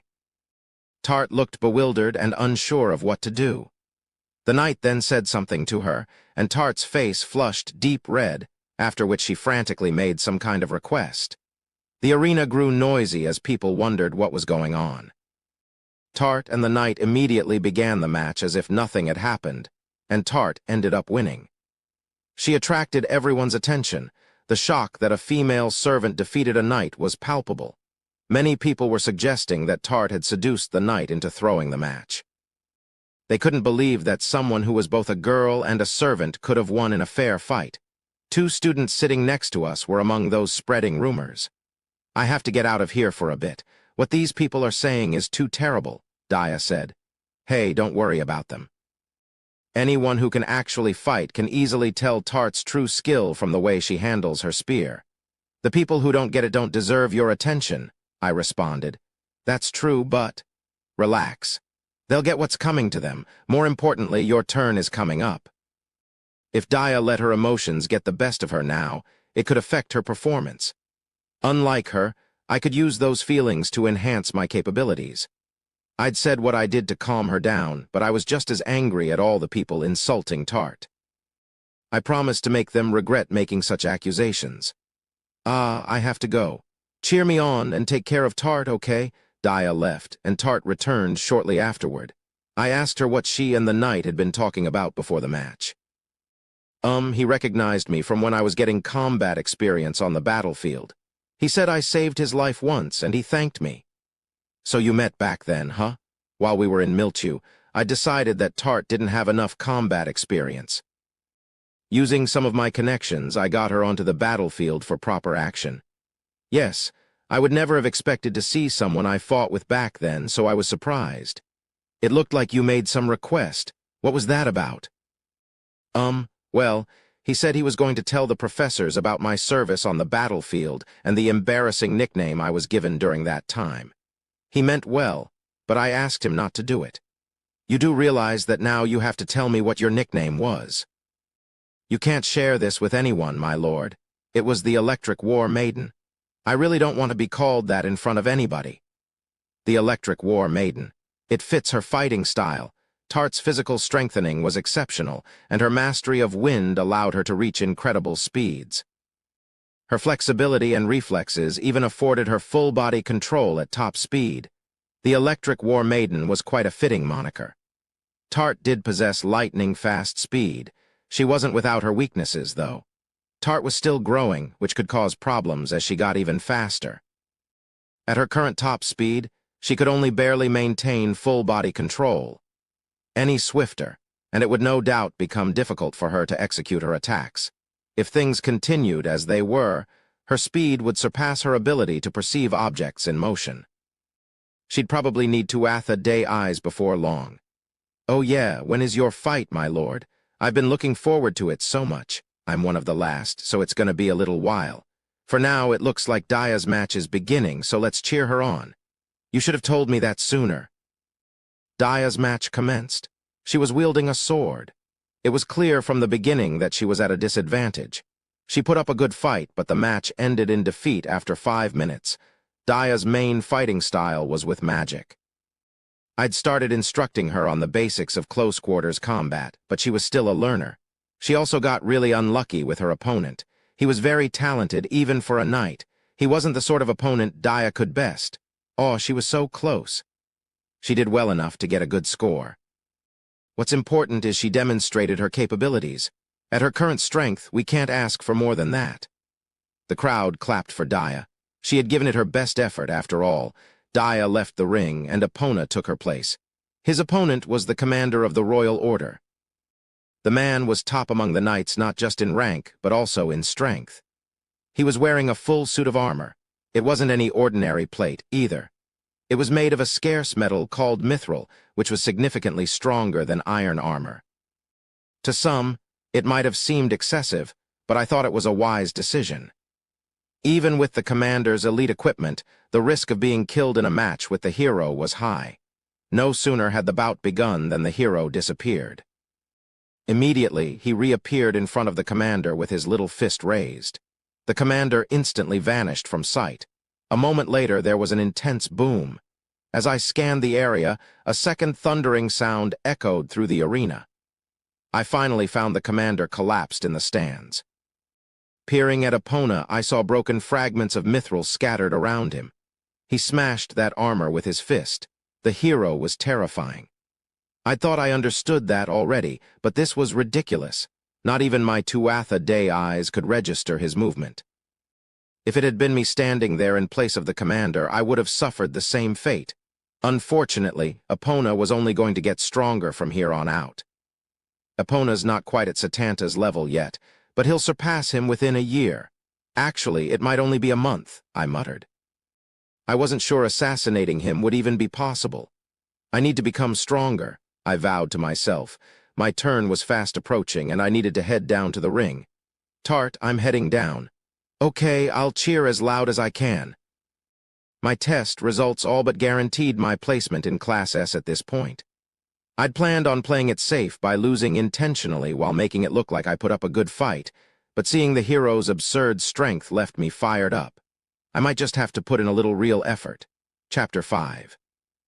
The assassin finishes his exam. My match was one of the last ones to be held. Students were heavily invested in these final rounds. The reason for that was simple. The last 2 contestants had the highest 2 grades on the exam thus far. This final battle would determine who the head of the class was. Daya did great on the magic test, but her standing had dropped after the physical examination. Tart was the opposite. Epona's rank was bogged down by his poor performance on the written portion. As a result, Nisha and I were the clear forerunners. Nisha and I lined up next to each other and then turned toward our respective rings. "Lug, I said this earlier, but don't even think about giving me the top spot. I want to win fair and square with my strength alone." "I swear I'll give it my all." Nisha was staring straight at me, as if looking right through to the other side. I risked him realizing I was holding back if I wasn't careful about how I restrained myself. We went to our rings without saying another word. My opponent was already waiting for me. I would never have thought we would both be facing vice commanders of the Royal Order. This wasn't going to be an easy fight. It looked like the Academy wanted to give its two best applicants a special sort of challenge. "Lord Lug, you can do it. If you beat me, I'll make you a large serving of pancakes for breakfast tomorrow." Tart and Dia were cheering for me from the stands. It was nice of them, but I couldn't help but feel a bit embarrassed. "Well, aren't you popular? You're making me jealous," needled my opponent. "My family can get a little overenthusiastic," I responded. "Don't worry about it. That's just extra motivation for me. I can't just let you use me to show off to those cute girls, little Mr. Popular." He's projecting unbelievable malice. The vice commander had seemingly forgotten he was sparring with a student as part of an exam. "That's rather childish of you," I observed. "Ha ha ha, you're probably right, but I won't have to hold back against you." It wasn't a surprise that the vice commander recognized my ability. Once a person reached a certain level of mastery, they could gauge their opponent's skill from their breathing and the way they walked. We both tightened our grip on our respective weapons. I decided to go with a sword for this fight. In truth, I was better with knives, martial arts, and guns, but I wasn't all that bad with a sword. Long-bladed weapons were too clumsy for assassination. I hoped that would allow me to conceal my usual fighting style and avoid giving away any Tuatha Dé secrets. Also, if I fight with a knife, I may end up killing him on reflex. The proctor asked if my opponent and I were ready, and I nodded. "Begin," came the announcement. The vice commander and I both immediately seized up, however. The reason we stopped was that we felt a tremendous amount of mana coming from the neighboring ring. Nisha was the source. He'd aimed his sword at his opponent's eyes and used his full mana output to strengthen his body. His physical strengthening technique was incredible. Not only was he powerful and elegant, but he was also overflowing with a combative spirit. I could tell from the mana coming off him that he intended to fight his opponent head-on with his full strength without resorting to any cheap tricks. It was inspiring. Man, this is out of character for me, but I'm getting really fired up. I was thinking about taking it slow at first and waiting for my opponent to make the first move, but screw that. It'd spoil the fun if I didn't put in some real effort. An assassin should never have done something so careless. At that moment, however, I wasn't an assassin. I was a swordsman. I could see the vice commander's mana capacity with my Tuatha Dé eyes. I adjusted my strength to match his exactly. It was a far cry from my full power, but I was still using much more mana than the average mage was capable of. Our mana capacity should be about the same now. That means the match will be decided by our sword skills, physical strengthening techniques, how well we read each other, and our mental fortitude. The vice commander grinned broadly. The one paired with Nisha did the same. The new students this year have some spark to them. I like it. I'm not going to hold back. Same here. This should be fun, but there's no way in hell I'm gonna lose. We have the pride of the Royal Order to uphold. The vice commanders both enveloped themselves with all the magic power they could muster. All four of us were releasing a colossal amount of mana. Every spectator eagerly awaited what would come next. I focused everything on the man standing before me. I was an assassin through and through. That was true in my previous life and this one as well. I was trained in straightforward melee combat, but only as a backup if covert methods failed. Additionally, I also wasn't using any Tuatha Dé assassination techniques or surprise attacks of any kind. Let's see what I'm capable of with orthodox swordsmanship. The vice commander and I swung our swords at the same time. He was slightly faster and had a little more weight behind his motion. I made sure we were strengthening our physical capabilities with the same amount of mana. My strengthening technique was slightly better. When it came to raw power, however, I was the clear loser. I'd used rapid recovery to train my body as efficiently as possible, but I was still only 14 years old. On top of that, the vice commander was an experienced blade wielder, and his body was optimized for using one. That put me at a slight disadvantage. I was sure to be defeated if our swings made even contact, so I lowered my sword a little and relaxed my muscles. Right before our blades impacted, I drew back and avoided the attack. It was the sort of move only someone with Tuatha Dé eyes could have made. My evasion had been a success, but the vice commander read the situation and immediately pursued me. While I avoided 2 more swings, it was clear my opponent had expected me to do so. He was trying to drive me into a difficult position, and the tactic was working. I wouldn't be able to dodge the vice commander's next attack. If I got hit, my posture would crumble, and I'd lose all ability to counterattack. Continuing to fight in an orthodox manner meant my inevitable defeat in 7 or 8 moves. My suspicion that I wouldn't be able to win in a straightforward sword fight had been correct. I had 2 choices. The former choice was to continue as I was and lose while giving it my all in a fair duel. The latter option was to employ other fighting techniques. My repertoire was filled with maneuvers other than those exclusively used for assassination. I was worried they'd still seem too conspicuous, however. Guess I'll just lose. The moment I thought that, however, I heard Tart and Dia cheering. That's right, those 2 are watching. I can't embarrass myself in front of them. I can't lose. Rather than fixing my crumbling stance, I used my backward momentum to perform a spinning kick. From my position, my leg could reach farther than the vice commander's sword. I caught him by surprise and successfully planted my foot in his stomach. The kick was strengthened by mana and normally would have had enough power to kill. TCH. My kick had a lighter impact than I'd expected. My opponent avoided the full force of the blow by jumping back. His reaction time was incredibly quick. I needed to pursue him. He created distance between us when he jumped backward, rendering me unable to reach him with a direct attack, so I threw my sword at him. Hey kid, that's not very knightly of you, but still not bad. He deflected the attack, and that's exactly what I wanted to happen. I charged while the vice commander's attention was still focused on my sword. Crouching to escape his field of vision, I slipped into a blind spot. Now positioned behind the vice commander, I leaped up at him. I didn't have my sword, so I swung at him using my scabbard. The point of the scabbard was made of metal. A direct blow to the temple should have knocked him unconscious. Not so fast?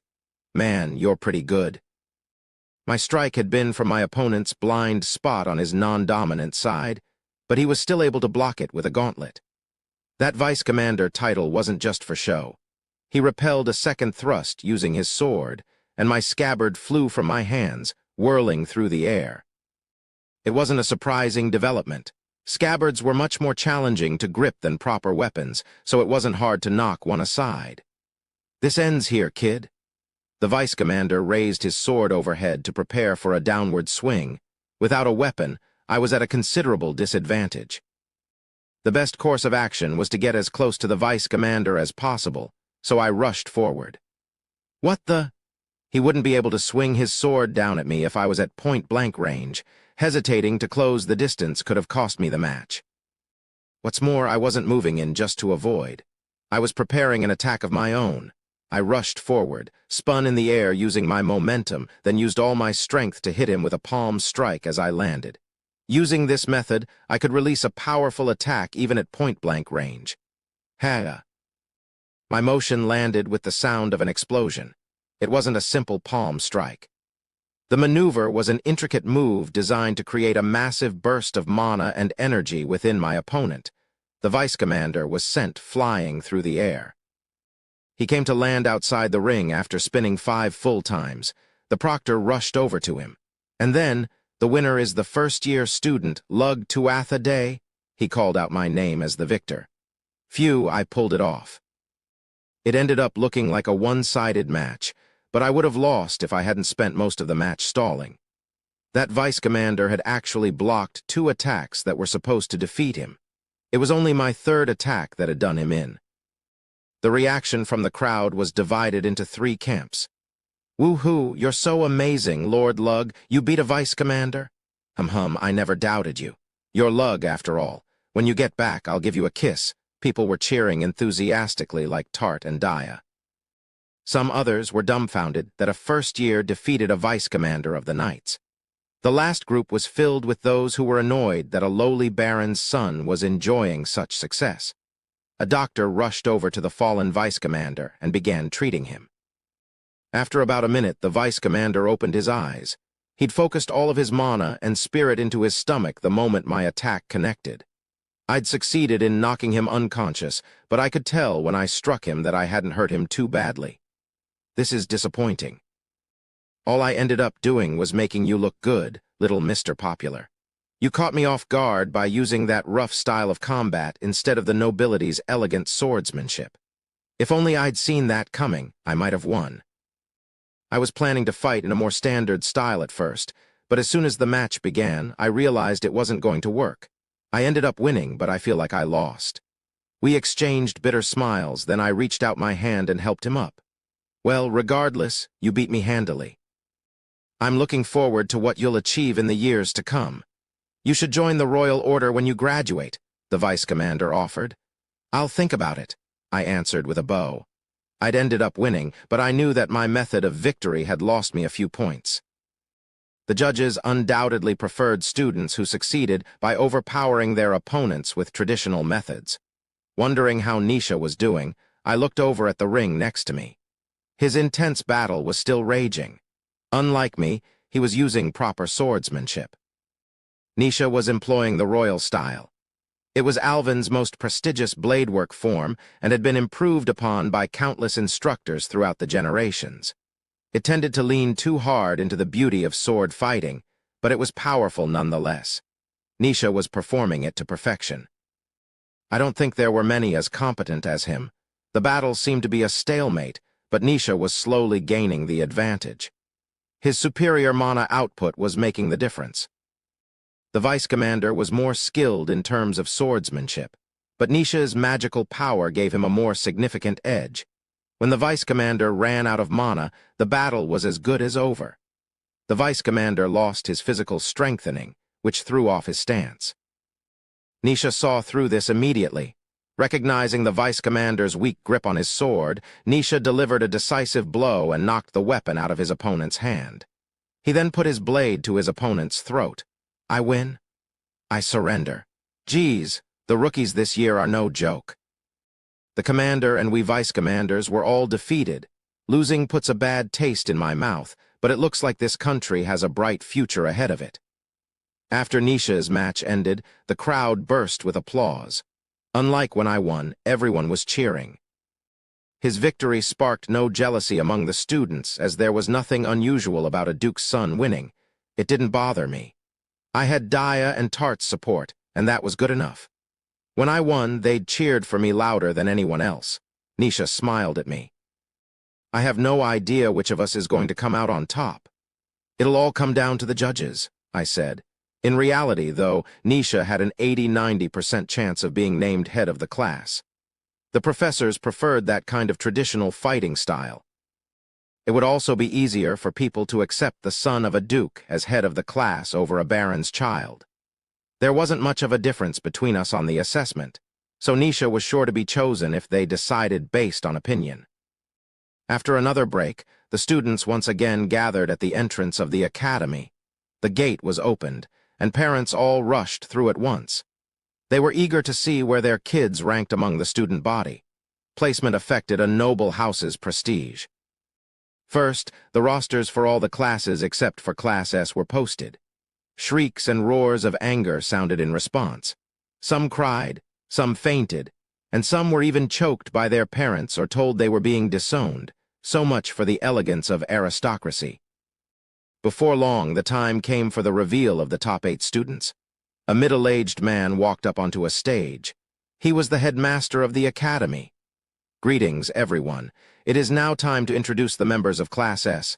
I will start with the servants, Beryl, Kranta, and Tart. I want to give special attention to Tart, who performed well enough to place in Class S even as a general student. This was met with applause. That officially confirms my spot in Class S. Turns out there weren't many mages among the servants. I guess that shouldn't have been too surprising. Now, on to the students. Ranking 8th was Belruck Krutales. Each student went up on stage after their name was announced, every one of them looking very proud of themselves. It meant a lot to make it into Class S. The hero Epona was also called. He ended up in 4th. The written test had really held him back. And then, these top 3 students are all excellent individuals who will surely serve as leaders for this new generation. Claudia Tuatha Day, congratulations on placing 3rd. Dia was called. See you up there, she said, and she ran up to the stage. All eyes then fell to Nisha and me. We were the only ones whose names hadn't been announced. One of us was going to be proclaimed the head of the class. The headmaster paused to clear his throat. He then opened his mouth slowly. Lug Tuatha Day. That meant I was 2nd, inferior only to Nisha. I knew that would happen, so I didn't feel down about it. Not being number 1 actually suited me better, as I would stand out less. And Nisha Jeffeyes. Both of you tied for 1st and will share the honor of being head of the class. A grinning Nisha clapped me on the shoulder and we headed for the stage together. I didn't think we would end up tied. It's a shame I couldn't beat you, but I'm delighted to see one of my men doing so well. I never said I was your man. Trust me, you will be. I've already decided it.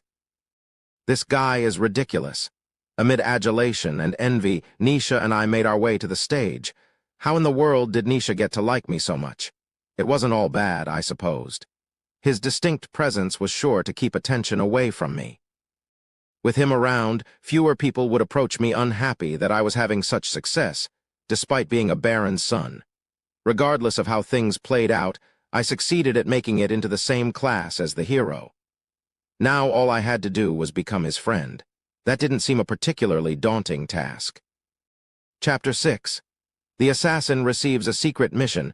Tying for 1st with Nisha had garnered me quite the reputation. The headmaster suddenly summoning us like this must mean he thinks rather highly of we 4, Nisha remarked. Yeah, probably. He did single us out instead of calling all of Class S, I responded. Our other classmates went straight to the classroom, but Nisha, Dia, and I, the students with the 3 highest grades, had been called to the headmaster's office. Tart's presence had also been requested. Your little sister and your retainer are both very skilled, Lug. When you come to serve me, you'll bring them along too, right? Nisha asked. Once again, I haven't said a word about helping you. Ha ha ha, relax. I'll make sure you change your mind, Nisha answered with a laugh. He was starting to trouble me. As the son of a duke, he wouldn't be incapable of forcing me to join up with him. The only ones who could oppose a duke were the royal family and the archduke. If this became a serious problem, there was a duke with a strong connection to House Tuatha Day who could help out. That duke's clan was the only house other than the royal family that knew of the secret profession of House Tuatha Day. I know that face. You're thinking about your family, aren't you? Well, you have nothing to worry about. I'll take care of them, Nisha declared flippantly. Do you know what you're saying? I asked. Of course. If I can't manage that much, how will I ever change this country? But we can discuss this later. We've arrived at the headmaster's office. After giving the word to his own servant, Nisha knocked on the door. Enter, called out a deep voice. We opened the door and walked inside. The headmaster was a middle-aged man with white hair. Despite that, he was a powerful-looking man. His physique didn't betray a single hint of weakness. His white hair looked like the mane of a lion, and he had a special kind of presence about him. His strength was well documented. He had been the Royal Order commander until his retirement 5 years ago and was said to be the strongest and best instructor in the organization's history. Even now, many thought him to be more capable than the current commander. Nisha, Lug, Claudia, and Tart, I am very thankful to the 4 of you for attending this school, especially in a time such as this, the headmaster began. Are you talking about the hero, sir? I asked. That is correct. Epona is powerful, but he is raw, and he needs people to support him. The 4 of you are more than fit to be his friends and companions. Before long, I will have the 4 of you tour the country at his side. For a moment, Nisha looked like he was going to reject the headmaster's proposal outright, but he restrained himself. Headmaster, those are very kind words, but we too are still untrained. There are plenty of knights and mages more capable than us. Even if our skill is as great as you say, we lack true combat experience and will surely fail to deal with any unforeseen circumstances that may arise. We are not worthy of being the hero's companions. Please reconsider. That was unexpected. As obsessed as Nisha was with success and the limelight, I didn't think he would refuse. Traveling with the hero was the greatest honor imaginable. If all went well, it was an opportunity to win the rare privilege of having helped to save the world. Cease this humility. On the entrance exam, you and Lug proved you are already stronger than a vice-commander of the Royal Alvanian Order. There aren't many people who can boast that kind of strength, the headmaster stated. But as I said, we lack experience and will not be able to deal with unexpected circumstances. Nisha insisted. Then become stronger. That's what this academy is for. I cannot accept such a great responsibility. HMPH, you're still resisting? Quit this dog and pony show, Nisha Jeffeyes. I guarantee you, being a companion of the hero will not be a detour for what you want to accomplish. Do you understand me? Very perceptive, headmaster. Okay, I promise to devote my strength to the hero. Nisha bowed in a manner befitting one of his stature. He probably realized it would be a waste to argue anymore. This speed of ascertainment was one of his strengths. I understood the situation, but there was one thing that was bothering me. Headmaster, why didn't you call the hero here? What do you have planned for us? If all you wanted was for us to be his companions, then it would have made more sense to have him here too, I said. How astute. Lug Tuatha Day. You are strong, but your intelligence is even more impressive, praised the headmaster. I had a feeling the older man wasn't only going by the exams when he said that. The headmaster's saying he wanted us to be the hero's companions meant he'd used every means at his disposal to look into our backgrounds. That being the case, this wasn't the time for me to play dumb. What I think you want from us is to be Epona Rhiannon's chains. You aren't telling us to follow him out of a sense of duty, but as friends. That's why it needs to be us.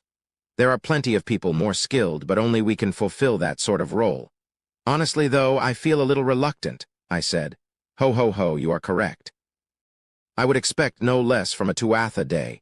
You really are his son, the headmaster complimented. I would expect no less from a Tuatha Day? How much does he know? Maybe the royal family shared information to help the headmaster keep the hero in check. Lug, I'm not really following this. Can you tell me what's happening? Daya asked. The hero is the strongest living thing in the world. His power defies all norms. No one can hope to restrain the hero with strength alone. If the hero decided to destroy the Alvanian kingdom, the country would be finished. Do you get it now? I asked. Yeah, I understand. That strength could be a problem, Daya replied. Right. An unfettered hero is scarier than even the monsters and their master, the Demon King. That's why we need to reach his heart. To put it simply, if Epona has good friends, that will make him want to protect the country. The hero doesn't need support. Companions would only slow him down in a fight. What we are being asked to do is observe him and become the chains binding his heart. No way. The hero was so strong that drugs wouldn't have any effect on him. Brainwashing was unlikely to work either. That's why we needed to become his friends and appeal to his emotions.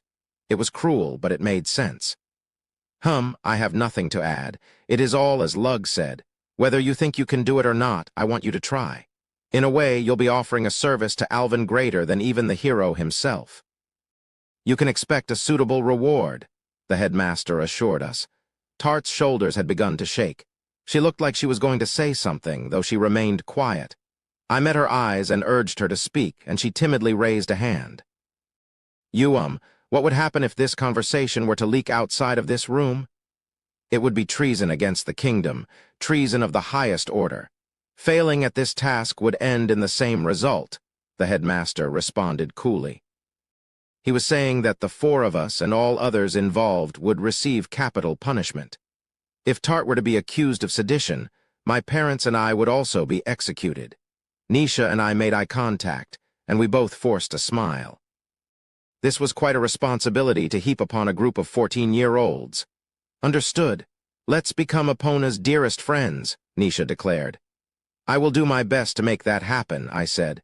Looks like we don't have a choice. Count me in too, added Daya. I'll do my best. I follow Lord Lug wherever he goes, Tart vowed. And so the four of us were given the duty of becoming the hero's companions. Thankfully, the academy seemed prepared to assist us to some extent. The school was using me, and I was using the school. In a way, it was the best form of cooperation I could have hoped for. We left the headmaster's office to find a large, kind-looking male professor waiting for us with a smile. "Hey, it looks like the headmaster is finally finished with you. Come to the dining hall. There's a welcome party being held there for the new students. You don't want to miss out on the feast. Nisha and Lug, I would like you two to give a speech greeting the new students. Think it over for me." In an instant, the gloomy mood of the previous conversation had been wiped away. "I'm not particularly good at that kind of thing," said Nisha. "Oh, get out of here, Nisha. There's no way you're bad at public speaking," I shot back. "You got me back to the previous topic. You and I should be able to accomplish anything together. All we have to do is manipulate a kid who's scared of other people and lacks confidence. That should be nothing for us." "For sure. Looking at it like that, it doesn't sound too hard." "Ha ha ha, and suddenly we're working together. This isn't so bad. I'm looking forward to seeing what you can do." We walked to the welcome party without another word. I couldn't help but worry about that future the goddess had told me about, though. Once the hero defeats the Demon King, they will go insane and bring the world to ruin. What exactly is going to cause that future to come about? If Nisha and I become the hero's friends and he goes mad anyway, then we might be the cause of that instability. Perhaps he's destined to lash out at the world after discovering our betrayal. I was likely overthinking things, but it was undeniable that our little quartet was a group of traitors. Nisha had his own goals he was working toward, and I was only ingratiating myself with the hero so I could kill him one day. We owed it to Epona to at least try to make him happy, even if our friendship was a sham. If we could succeed in doing that, maybe we could find a future where he didn't lose his mind. That way, I wouldn't have to kill him. When we reached the feast hall, I spotted Epona, clearly alone despite the flock of people surrounding him. Time to introduce myself to him. I need to make sure I leave a good impression. Chapter 7. The assassin and the hero become friends. A party was being held in the dorm's dining hall to celebrate the new student's arrival. It was a magnificent feast, complete with alcohol. "Hey, this food isn't bad," said Daya. "Nisha probably eats this kind of food every day," I remarked. Given the liveliness, the banquet had clearly started before our arrival. A large crowd of students encircled Epona. If I had approached him before the entrance exam, he would have thought of me as just another face in a giant swarm of people trying to force themselves into his life. Now that I was the head of the class, however, I would stand out. The crowd parted as I approached Epona. I'd been observing him this entire time. I'd watched his every move intently during the exam. For that reason, I knew exactly how to deal with him. All right, time for first contact. "I'm your classmate, Lug Tuatha Day. It's nice to meet you." "And nice to meet you too. I'm Yua Epona Rhiannon." Epona squeezed my outstretched hand tightly. His skin was calloused. It wasn't the sort that came about from regular sword practice, like you might have expected the child of a distinguished military family to have, however. It was the kind that came from agricultural work. His muscles also betrayed the build of a farmer. He really didn't seem to have much combat experience. "We're going to be in the same class, so we should be friends. Let's do our best to support each other," I said with a smile. "Oh, okay, but I don't think I have anything I can teach you." "There's no need for modesty. You're very gifted physically. There's a lot I would like to learn from you." "Oh, really? Then can you please teach me how to study? I didn't understand anything on the exam." "Sure, I'd be happy to help." I spoke to him cheerfully, and our conversation began to pick up steam. I thought it best not to be overly formal. Epona may have been the hero, but I knew he didn't want that. He'd known only cruelty most of his life, but once he became the hero, he was quickly subjected to nothing but the highest flattery. He was alone growing up, and becoming the hero had done little to change that. It was clear to me that Epona was starved for the warmth of human affection. That's why he looked so lonely despite being surrounded by so many people. What Epona wanted was someone who'd converse with him as an equal. and that's what I was aiming to provide. Eventually, the flow of our conversation changed. Initially, Epona was only responding to things I said, but he began to take the initiative and introduce topics himself after a little while. That was proof he was opening his heart to me. I thought it wise to withdraw soon. I wanted to leave him only with favorable memories of me, but still wanting more. He needed to be reluctant to see me go. Just then, a professor approached me. It was time for me to deliver my address as a representative of the new students. "Sorry, Epona, it looks like I have to go," I said remorsefully. "That's okay. You're head of the class, so it can't be helped. It's amazing you were able to achieve so much despite being from a baron's family like me." I thought I saw a flash of envy in Epona's eyes. "I can't say that birth is irrelevant, but it isn't everything," I replied. "You're amazing, Lug. You're so mature, daring, and cool. Also, if I have you, it seems like you won't get hurt."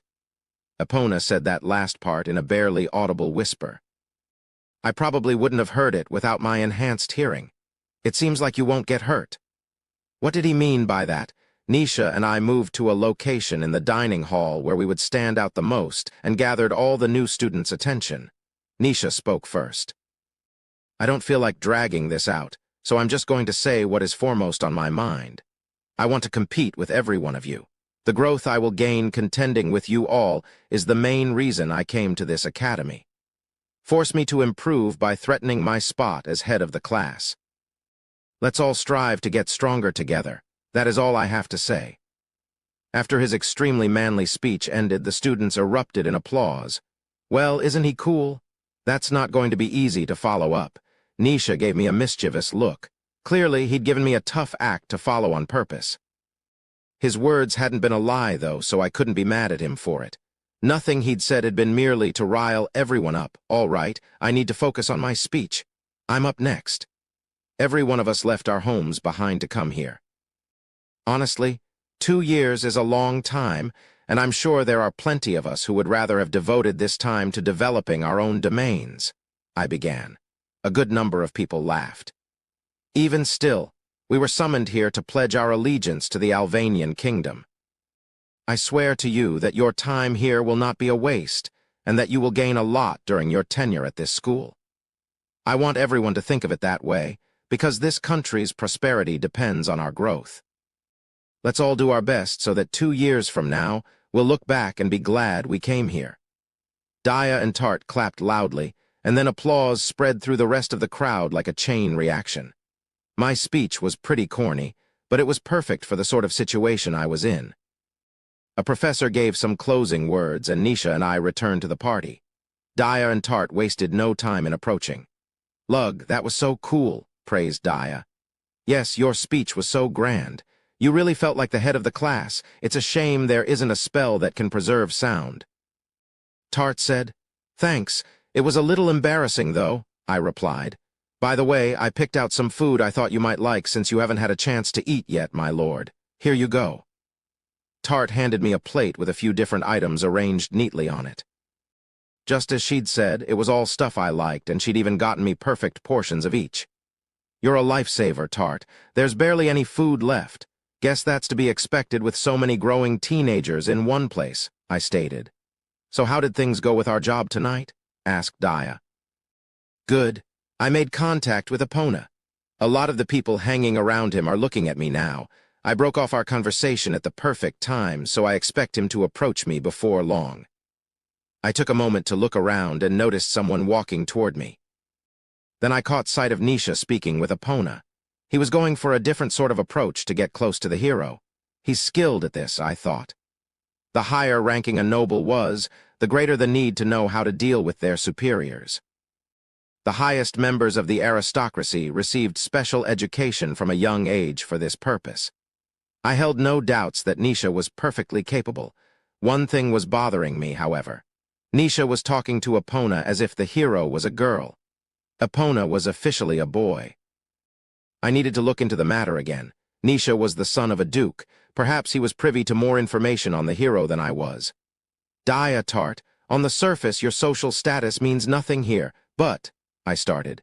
"I understand, Lug. I know that's not how people think," Daya affirmed. I'll do my best not to shame you, my lord, added Tart. So long as they understand, we'll be fine.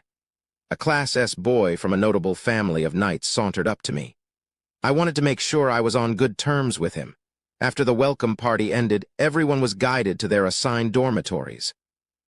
It's weird to me that there are 3 different kinds of lodgings, remarked Daya. It would be much less of a hassle if there were only one. I'll never understand how rich people think, Tart agreed. They were both puzzled as to why there were multiple places where students could live. There's a reason the domiciles are divided. You'll understand when we get there, I stated. The first dorm was only for Class S students and their servants. When we arrived at our assigned place of stay, Tart's eyes went wide. This isn't a dormitory. This is a mansion, she exclaimed. Students are treated entirely differently depending on what class they are in. That doesn't just apply to our lessons, it also extends to our lifestyle, I said. Once inside, we were each assigned our own quarters. Daya had rooms separate from mine, but since Tart was my servant, she would be staying in the same suite as I was. We had a living room, a kitchen, and 3 other all-purpose rooms. Our furniture and decorations were all top-rate items of the highest quality. Apparently, the school was even prepared to supply us with more furniture if we desired. Even our laundry was handled by academy staff. So this is our apartment, my lord. Tart marveled at the place. Sorry about this, Tart. Servants are given a room in their master's quarters. Your grade was good enough to enter Class S as a student. You could have had one of these apartments to yourself, I said. I'm not unhappy about this at all. I'm glad we're together. Sharing a room with you, my lord. We've been living in the same house for years now, but for some reason I feel really nervous about it. Tart suddenly clenched her fists tightly in front of her chest, and her breathing grew heavy. She was scaring me a bit. There was a knock at the door, and I answered it. Lug, Tart hasn't flung herself on you yet, has she? Daya asked, peeking in. What are you saying? Tart cried. I'm sure sharing an apartment between just the 2 of you is making you feel uneasy. Maybe I should live here, too. There are enough rooms for us each to have our own. But what will you do about your room, Daya? I asked. I'll use it for storage. It's the perfect size for it, she replied, spoken like a true noble who had spent their entire life in a castle. Are you serious? I pressed. Of course I am. I'm fine with you forming that kind of relationship with Tart, but I don't like the idea of her getting a head start on me, Daya replied evenly. I am going to do no such thing. I'm not that daring, Tart exclaimed. I was tempted to ask Tart what she would do if she was a little more daring, but that would be stepping on a landmine. Anyway, I don't mind you living here, Daya. You can move in if you like, I said. I'm okay with it, too. It will be easier to take care of you this way. Honestly, this is a relief. If it had been just Lug and me, I would have Tart left that last part unspoken. All right, I'll get my luggage later, Daya decided. We would still have our own rooms in my quarters, so I didn't foresee a problem. Though if my classmates hear I'm living with 2 cute girls, I'll get teased relentlessly. On paper, though, they're just my little sister and retainer. I'm shocked by how luxurious this dorm is. I can't believe they give this much space to one student. I guess that's to be expected of an academy built for mages, though, Tart observed. Well, they only go this far for students in Class S. Students are given their own rooms, but their beds, desks, and dressers take up most of the space. Those in Class B and down have to share a room with a roommate, and they have no choice but to either do their chores or have their servants do them. That's why everyone works so hard preparing for the exams. It's the only way to get into a higher class and live more comfortably. I thought it to be a perfect motivation.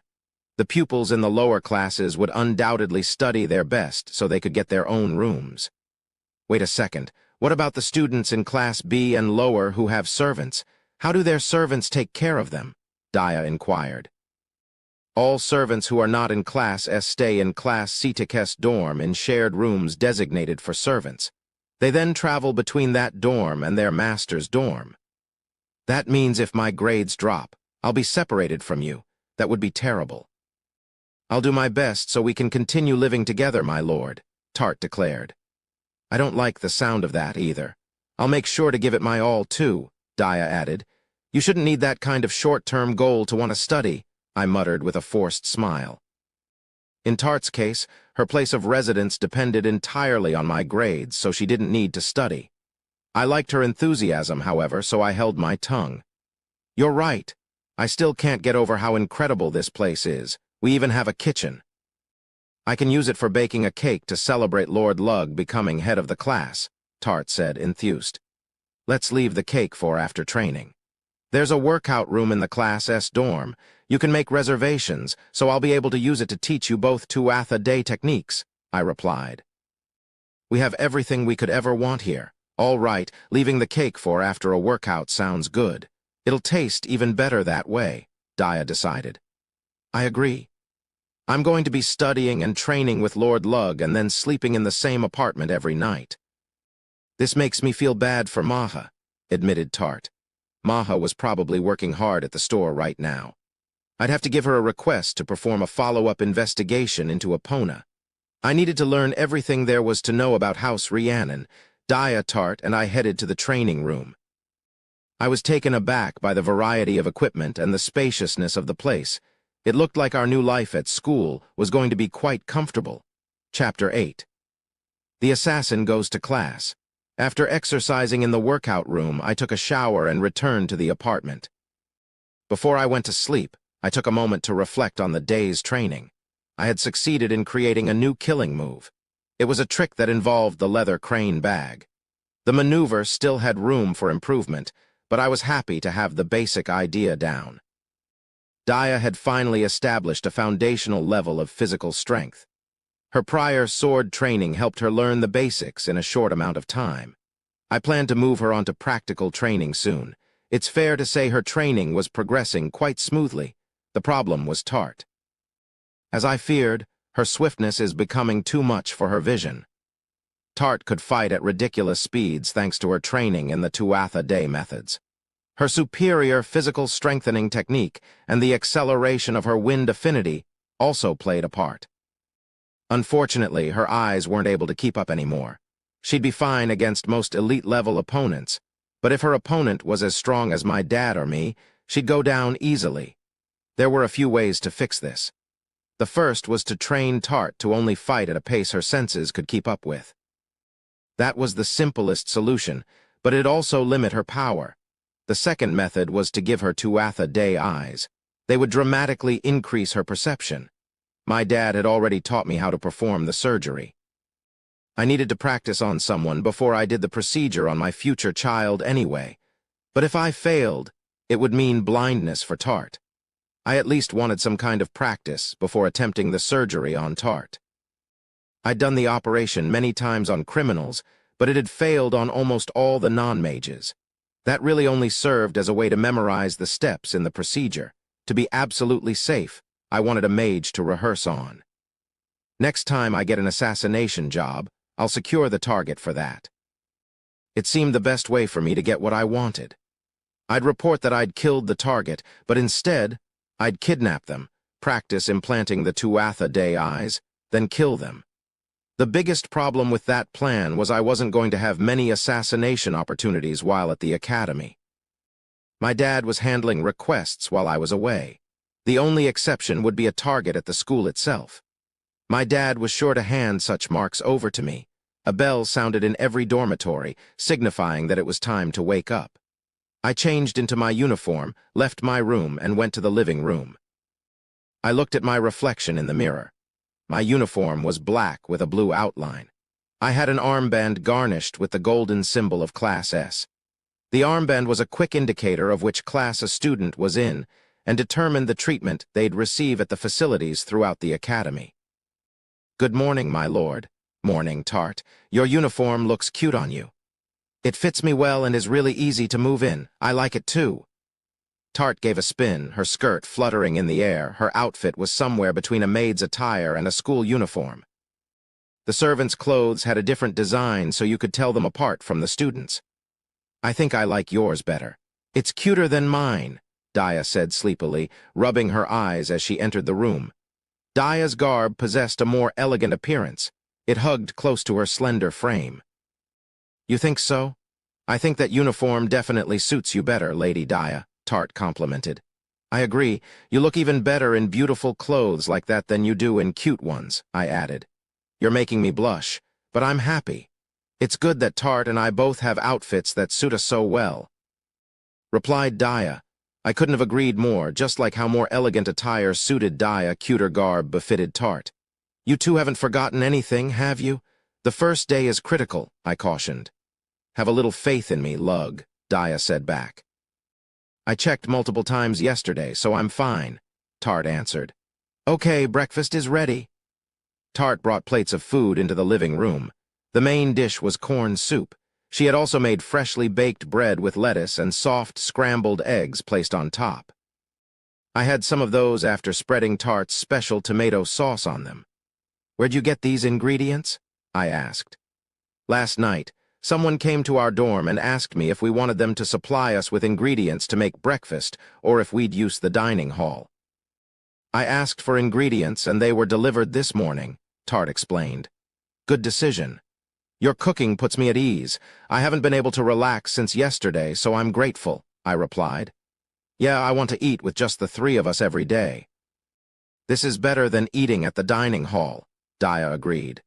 We ended up having a lovely, laid-back meal. We enjoyed some black tea and leftovers from the cake Tart had baked last night after we finished eating. Before we knew it, the exhaustion from yesterday was gone. As soon as we left the dorm, Nisha rushed over to join us. Good morning, Tuatha Day. What do you say to heading to class together? Good morning. Sure, let's go, I said. Ha ha ha. It turns out even I am prone to feelings of helplessness when alone. I had quite an unfortunate incident this morning, Nisha revealed. You did? I asked. Yes, I decided to get breakfast in the dining hall. Unbeknownst to me, the seat I chose turned out to be designated for upperclassmen, so I got a good telling off. They were nice enough to let me remain there because it's the first day, though. Our dormitory was for Class S students. That included upper-class students, so what Nisha was describing was possible. This rigid system of seniority is annoying. We should be careful of older students going forward, I said. I guess. Some of our seniors seemed easy enough to get along with, so I'll see if I can't extract some useful info from them, Nisha answered with a laugh. Nisha had also brought a servant to the academy. He could have just as easily taken his meals in his room. He'd probably decided to eat in the dining hall because he wanted to build connections. I was willing to bet he'd sat at that upper-class student table specifically to make an impression. Just make sure you don't go too far, I chided. Wow, you get it, don't you? Since that's a warning from a dear friend, I'll be sure to be careful, replied Nisha. It took about 3 minutes of walking to arrive at our classroom building. We'd come about 10 minutes before lessons began, but everyone else was already there. There were 3 significant people in my classroom. Nisha Jeffeyes, eldest son of the Dukedom of Jeffeyes, Finn Mac Cool, the second son of House Mac Cool, a lineage known for their knights, and the hero Epona Rhiannon. Everyone else was excellent in their own regard, but not to the point where I needed to give them special attention. It was best not to get on the wrong side of Nisha or Finn. They both held high social standings, and most importantly, they were capable combatants. Finn trumped me in terms of pure swordsmanship. The sharpness of his mind was not to be discounted either. He'd seemed quiet when I talked to him at the party last night, but his intelligence was apparent. While he didn't flaunt his ability like Nisha, I needed to be careful around him all the same. Good morning. I greeted my classmates with a smile, and everyone welcomed me back. On the surface, at least, it seemed no one in Class S held animosity toward me because I was the son of a baron. Nisha said a couple of words to me and then walked toward Finn. He'd undoubtedly noticed Finn's skill and was probably planning on acquiring him just as he was with me. Before long, the professor arrived. The bell rang as he walked through the door. Looks like you're all here. I'll begin by introducing myself. I am your instructor for this class, Miles Dune. Like most of the instructors at the academy, Miles Dune had a well-toned body. He was a dark-skinned man with a robust physique, keen eyes, and a presence that suggested he'd seen plenty of combat. Every one of you has an ability that separates you from the rest of the first-year students at this school for now. That could all change in as little time as 6 months. Half a year. That's when the next exam would be held. Students were moved up and down into the different classes based on the tests held throughout our academy tenure. With the favorable treatment you're all receiving, I bet none of you think you'll ever lose your spots in Class S. In a way, that's correct, but don't underestimate the tenacity of those trying to claw their way up to your current positions. Every assessment period changes the roster. I recommend you all find a sense of urgency. Otherwise, you might find yourselves booted from Class S sooner than you think. So even though we've succeeded in getting into Class S, we still have to study like maniacs to stay in it. Now that the preamble is out of the way, let's get started with your first lesson. During your 2 years here, you will gain the education and strength necessary to serve the Albanian kingdom effectively. There is one other thing I forgot to mention. You all have obtained the best circumstances possible for your growth. I want you to conduct yourselves appropriately, as Class S is the face of this academy. The students nodded, and the first lesson of the year commenced. We began with Albanian history. After looking at the other students, I noticed that Epona had his head in his hands. I made a mental note to strike up a conversation with him later by offering to help him study. Suddenly, I sensed a familiar presence. I looked out the window and saw a white pigeon flying by. It was a special messenger bird used by House Tuatha Day, and it was flying toward my room. The only ones who contacted me that way were my dad and Maha. It was rare for my dad to send a missive, and I'd only sent Maha the request for an additional investigation into Epona yesterday. Maha was superbly talented, but there's no way she could have sent results back already, so it must have been something else. I'll go check that right after class. If my dad sent the message, then it was probably an urgent assassination job. If Maha was contacting me, then chances were it was regarding some troublesome matter that she and the older brother of my fake identity couldn't deal with alone. Chapter 9. The assassin and the hero face off. My classes were done. Our first day at school had mostly just been lectures. Hey, Lug, want to get lunch at the cafe? The members of Class S should build a sense of unity, said Nisha. Sorry, I can't today. Please invite me next time, though. I understood how building intimacy with my classmates was essential, but I needed to check the contents of that letter as soon as possible. That's too bad. If Lug isn't going, then I'm going to head back to the dorm, too, Daya declared, and Tart nodded. No, you two should go. It would look bad if none of us went. So can you both go and represent House Tuatha Day for me? I asked. I wanted to avoid the three of us isolating ourselves here. If they went with the others, they could create some connections. Okay, I understand. You should do your part to get close to everyone, too, Lug. Daya had grown up the daughter of a count, so she was used to the nobility's politics. I didn't need to spell this kind of thing out for her. I smiled at Tart, who was looking anxious, and then I returned to the dorm. The carrier pigeon was resting its wings in our apartment's bird cage. The little creature had a letter tied to one of its legs. You must have worked really hard to get here. You did a good job, I said, petting the bird. I took the message and opened it. It's from Dad. Not sure if that's a good or a bad thing. He was just asking how things were going at the academy, if I was watching my diet, and if I needed any money. This is a code. There's no way he would use a carrier pigeon to send that kind of missive. When using a carrier pigeon, there was a risk of an intercept and information leaking. For that reason, the letter was encoded so that if a third party read it, it would just seem like the simple message of a dad worried about his son. The cryptic dispatch would raise suspicion if the content didn't make any sense. I got to work on decoding the note. I see. That's why he contacted me. After reading all the way through, I laughed. Apparently, an assassin had infiltrated the academy to assassinate the hero, Epona.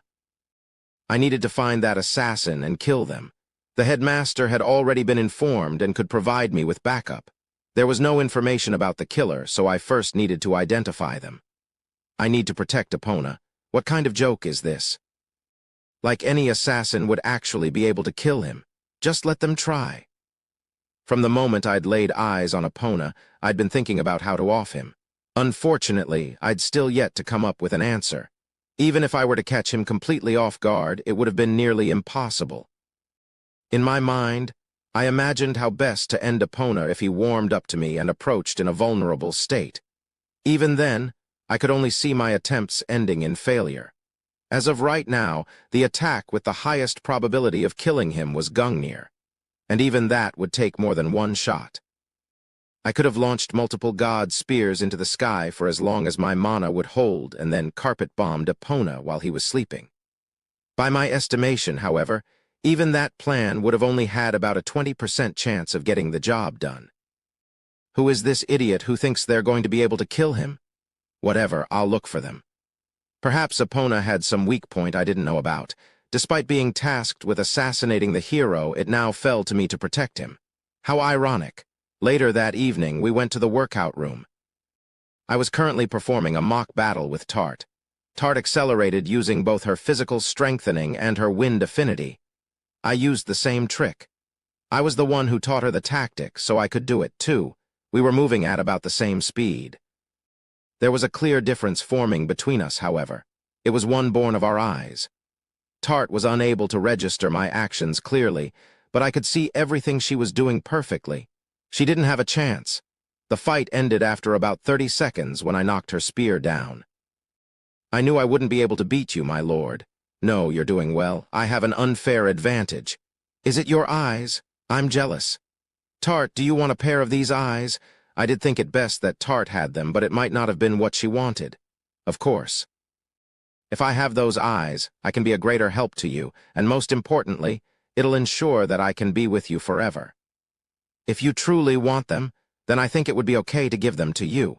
But you should know there is a small risk of blindness if the surgery fails. I want you to think about that before you make a decision. I don't need to think about it. I want them anyway. There's no way you'll fail, my lord, and even if you do, I'll have no regrets. There's no way I can let myself fail after hearing you say that. I can't betray your trust. Tart said she would have no regrets even if the operation failed. Whatever I didn't want to be the cause of her losing her sight. That's it. Once I find the assassin going after Epona, I can experiment on them until I'm satisfied I can safely perform the surgery. Anyone entrusted with the job of killing the hero must surely have been a powerful mage. I would kill them anyway, so there was no harm in getting some use out of them first. Hey, Lug, I have a suggestion. When you do the procedure, what about taking it one eye at a time? If the first eye goes well, then you can move on to the next. That way, worst-case scenario, she'll only go blind in one eye, Dia suggested. Good idea. That's what I'll do, I agreed. Lord Lug, when are you going to do the surgery? Tart asked me, her eyes sparkling. This girl believed in me from the bottom of her heart. Please try not to think about it too much. It might not be until a month from now. I have some preparation I need to do first, I replied. If I can just capture the assassin, then I'll be able to practice. I'm so excited, but are you sure it's okay for me to have those eyes? They're one of the Tuatha Dé clan's most closely guarded secrets. I don't mind at all. Your family, Tart, and this isn't just hypothetical. I have permission from Dad. He says I can do as I like as long as I take appropriate responsibility. Tart had been serving me since we were little. She wasn't some simple retainer. Huh, family, responsibility, wah. Tart's ears flushed red and she looked down at the floor. I didn't mean it like that. And I definitely want to avoid a situation where I have to take responsibility. The responsibility I was talking about was how I'd have to kill Tart if she betrayed me after I gave her the Tuatha Dé eyes. Oh, okay, I understand. I understand fully. She was adorable when she got riled up. For a moment, I thought about becoming family in the way that Tart imagined. It was a nice idea. Our first week at school had passed without incident. Combat practice was beginning. The assassin after Epona hadn't made a move yet. We were currently performing one-on-one mock battles, with students being matched up based on their strength. Everyone was fighting with blunted weapons, and the use of magic was allowed. Tart's match ended, and she exited the ring. She didn't fight a servant, but rather the 5th-ranked student in the class and beat her opponent handily. How did I do? You handled the spear skillfully. You did make several mistakes, though. First, Tart listened with a serious expression. Her ability to patiently listen to feedback and learn from it was her greatest weapon. While I was talking to her, the match between Nisha, a skilled swordsman, and Finn, a young man from a long line of knights, began. The entire class was entranced. Their match was a pure sword fight, which made it splendid to watch. Nisha won in the end, but it felt like it could have gone either way. Next, my turn arrived. Combat pairs were chosen based on each student's fighting prowess. Nisha, Finn, Daya, Tart, and all the other highest-ranking students had already had their turns. This left only one possible person who could be my partner. Next, Epona Rhiannon and Lug Tuatha Day. Welp, it's Epona and me. This was as good an opportunity as I could have asked for to observe the hero's strength firsthand. If I survived. The commander of the Royal Order who had fought Epona during the exam was still bedridden. Despite receiving treatment from an elite healer, he still hadn't recovered. The professor chose me to face Epona because he thought anyone else in the class would suffer the same fate. It was high praise in a way. Lug, let's have a good match. Yeah, let's show the fruits of our training. I'm going to be careful, so please try not to get hurt. I'll do my best. I gave the professor a look that said, "Are you really making me do this?" He just nodded in response. "Are you two ready?" "I'm good anytime," I replied. "I'm ready too," followed Epona. I was using a blunted knife. I had no desire to use a sword. An accident was bound to happen if I didn't use the sort of weapon I was most comfortable with. The professor raised his hand. I immediately began to pour mana into my eyes. If I didn't power up my Tuatha Day eyes to their limit, actually, past their limit, I wouldn't even be able to keep track of Epona's shadow. A sharp pain ran through my body due to the excessive strengthening, but I maintained this state by using rapid recovery to heal myself forcibly. Begin. Epona disappeared immediately. This was exactly what happened against the commander of the Royal Order. The difference was that I had Tuatha Day eyes. I could follow Epona, but only barely. I stepped to the side and left my knife floating in the air. If I tried to attack the hero while still holding my weapon, my arm would probably break. The ring cracked as Epona charged at me. My knife was blasted away faster than a speeding bullet, piercing a seat in the stands. I'd only barely managed to dodge Epona's attack, but I was knocked back about half a meter from the rush of air. It was only barely visible, but a bruise formed on Epona's arm from hitting the knife. The knife should have inflicted massive damage upon impact at that speed, but the hero's skin was unbelievably tough. "You dodged it. You evaded my attack. Just as I'd hoped, you're not going to get hurt." Epona laughed. It was an innocent, joyful laugh from the bottom of his heart. He then looked at me. All right, I dodged his first attack, but what will he do next? This may have been a practice bout, but my life was on the line nonetheless. Even so, I wanted to keep going. Chapter 10. The assassin gains the hero's confidence. After I avoided Epona's first attack, I glanced at the professor. Sure enough, that wasn't enough for him to call the match. This mock battle was only going to end when a hit connected. Evidently, my knife bruising Epona's arm wasn't enough. Things would have completed painlessly if that had counted. "Here I come." Epona charged at me with his next attack, his face flushed red with excitement. He seemed to be enjoying this fight. I was surprised. I didn't think he had that kind of personality. Epona's greatest weapon was his ridiculous physical strength. That alone overwhelmed all the skills I'd spent years building up. He wasn't without weakness, however. His preparatory movements for each attack were exaggerated and obvious, making it very easy to tell where he was aiming. He was also unskilled at moving his body, so it took him a bit to transition from one attack to the next. Simply put, his strikes were too basic. The more skilled a fighter you were, the more you realized that fights didn't always go as you expected. For that reason, you had to become able to read your opponent's moves, use feints, and adjust your movement throughout the fight. Epona did none of that. The wind-up on everything he did was excessive, and every one of his movements betrayed his intent. I dodged a second and third attack, getting more used to his pattern each time. Seeing the hero's speed and bad habits was incredibly valuable, and I was beginning to notice a few weak points. The hero's physical ability defied all norms, and his ability to see objects in motion was also superhuman. But on that latter point, my Tuatha Dé eyes were even better. That was an important discovery. Unfortunately, such information was completely useless if I couldn't survive our sparring match. "This is amazing. Why can't I hit you? You're slower than me," Epona exclaimed. My head felt like it was going to split. My brain was crying out from overuse. I'd only been able to evade because of how hard I was pushing myself. I wasn't going to be able to maintain this for much longer. Every time I dodged a lethal attack, I erupted in sweat and felt like my lifespan was shortening. Exhaustion was setting in. Rapid recovery restored my stamina and mana, but its effect didn't replenish mental energy or concentration. Even so, I fought to maintain my composure. Hasty choices weren't going to make the situation any better. They'd only provide Epona with a window to strike. "What are you doing? You have to attack, Lug. If you don't, then how could we even call this training?" I know that. But the moment I devote any of my energy to offense, my evasion will slip. If even a single blow connected, it could mean serious injury for me, regardless of how I defended against it. My only option was not to get hit at all. I just have to last a little longer. My eyes were adjusting, and I'd memorized Epona's rhythm, habits, and attack pattern. Epona was getting irritated. Each of his swings was getting more aggressive. "Why can't I hit you?" His frustration was causing him to try to move even faster and force more power into his attacks. His motions were becoming more monotonous as a result. Now that I'd pushed Epona to such a point, he was turning to his most effective attack.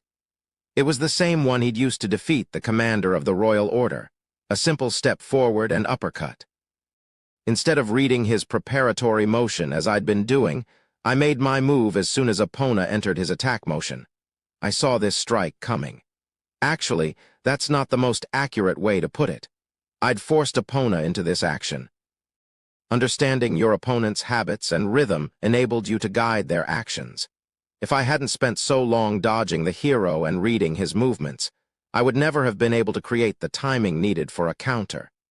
That this kind of strategy could beat Epona was his greatest weakness. If you were to use this same tactic against an opponent of decent ability, they would have simply switched to a different pattern. Epona didn't have the experience or level-headedness to do that. Even though I moved before he'd even started his attack, he rushed recklessly at me, swinging his fist upward. I barely managed to remain outside the range of his fist, waited for his arm to extend, and then responded. At the beginning of the match, I'd only been able to get Epona to punch one of my knives, but this time, I brought my weapon down on him. The blade made a dull, breaking sound, and I was immediately blasted out of the ring from the air pressure of Epona's attack. Unable to angle myself for a graceful landing, I hit the ground multiple times before I came to a stop. I guess this is what'll happen if I try to hit the hero head-on. I got blown out of the ring despite being the one to land the blow. It was absurd. Lug wins. The professor had watched closely and noticed that I'd scored a valid strike before I'd gone flying, so he awarded me the victory. "Lord Lug, that was incredible," Tart praised. "Wow, I can't believe you were able to defeat the hero," Daya agreed. I already thought very highly of him, but even I didn't expect this. "Finn, do you feel like you could do what he just did?" Nisha asked. "Don't be ridiculous."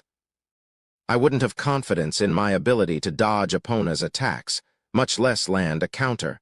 Lug Tuatha Dé has incredible vision and the ability to read his opponent. I hate to admit this, but I would have no chance of beating the hero, and I don't think I could beat Lug either. "What about you, Nisha?" "I agree. That's why I want him. With you and him at my side, I could accomplish anything." My classmates were chatting excitedly about my triumph. I somehow managed to win while concealing what exactly had enabled my victory. My Tuatha Dé eyes enhanced my ability to see objects in motion, but that wasn't something an observer could have noticed at a distance. I tried to get up and failed. My breathing was ragged and my legs were shaking. Sweat had soaked me through. The fight had taken more out of me than I'd expected. I was exhausted more mentally than physically, however. Just thinking about what would have happened if that had been a real battle was horrifying. I was utterly spent, and the blow that won me the match had ended up cracking a bone in my arm. All Epona had to show for it was a light bruise on his forehead. I would have died if he'd grazed me with a single fist, but my counter barely damaged him at all. It was infuriating. I have to kill him. Epona walked over to me and held out a hand. I grabbed it and he pulled me up. "I'm glad I met you, Lug. I want to fight with you again," Epona said. With those words, my fear that he enjoyed fighting grew.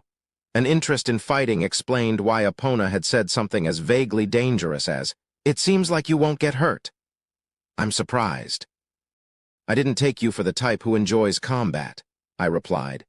"It's not that I like it. I have to get stronger because I'm the hero and because I promised Myril. I need to train as much as I can to fulfill that promise, but everyone I fight gets hurt. I want to become stronger, but I can't." There weren't many people who could go toe-to-toe with Epona and survive, even if it was only a practice match. I've been anxious that I'm not going to be strong enough to defeat the demons. But because I can trust that you won't get hurt, Lug, I can properly train. I won't even have to hold back when we practice. I can finally become stronger. So can you spar with me again sometime? You're all I have, Lug. Epona's movements were probably so unskilled because he'd never been able to train correctly. There were many things you could only learn through actual battle experience, but Epona had never had anyone capable of showing him the way. Evidently, he didn't have any particular love of violence, but felt obligated to improve because he was the hero. He'd also mentioned a vow to some person named Myril. If I accepted Epona's request, then I'd become an irreplaceable presence in his life, and we'd develop a deep bond. Unfortunately, it also meant risking my life. If I did this kind of thing repeatedly, my body wasn't going to last. What other choice did I have, though? I'd be glad to. I have plenty I can gain from it, too. There was no doubt I would also get stronger through these life-threatening battles. I'd be able to study the hero up close, and I'd grow stronger and gain his trust in the process. Such boons were worth risking my life. "Okay, then I'll ask the professor to make you my opponent for all my mock battles," Epona declared. "Ha ha ha, that would be an honor. But it would be unfair to hog all the chances to fight the hero to myself. You all want to try fighting Epona too, right?" I looked to my classmates for help, but they all quickly turned away. That included Tart and Daya. They all understood that even sparring with Epona was a life-and-death struggle. "Looks like no one has a problem with it. I won't lose next time," Epona said happily. And just like that, I was going to be struggling for survival daily. I needed to mentally prepare myself for the likelihood of serious injury. I'd have to take great care to avoid any permanent damage. Later that day, after classes ended, Epona begged me to help him with all the things he didn't understand. After that, I conducted Daya and Tart's training and then finally returned to the apartment. As I tutored Epona, I got the feeling he was relaxing more and more around me. Accepting his request had definitely been the right call. After returning to my room, I sent a request to investigate the person the hero referred to as Myril. My assassin's instinct was telling me they were the hero's biggest weakness. After that, I had Tart undress, checked her body's condition, and then decided on her future training regimen. A knock came at the door.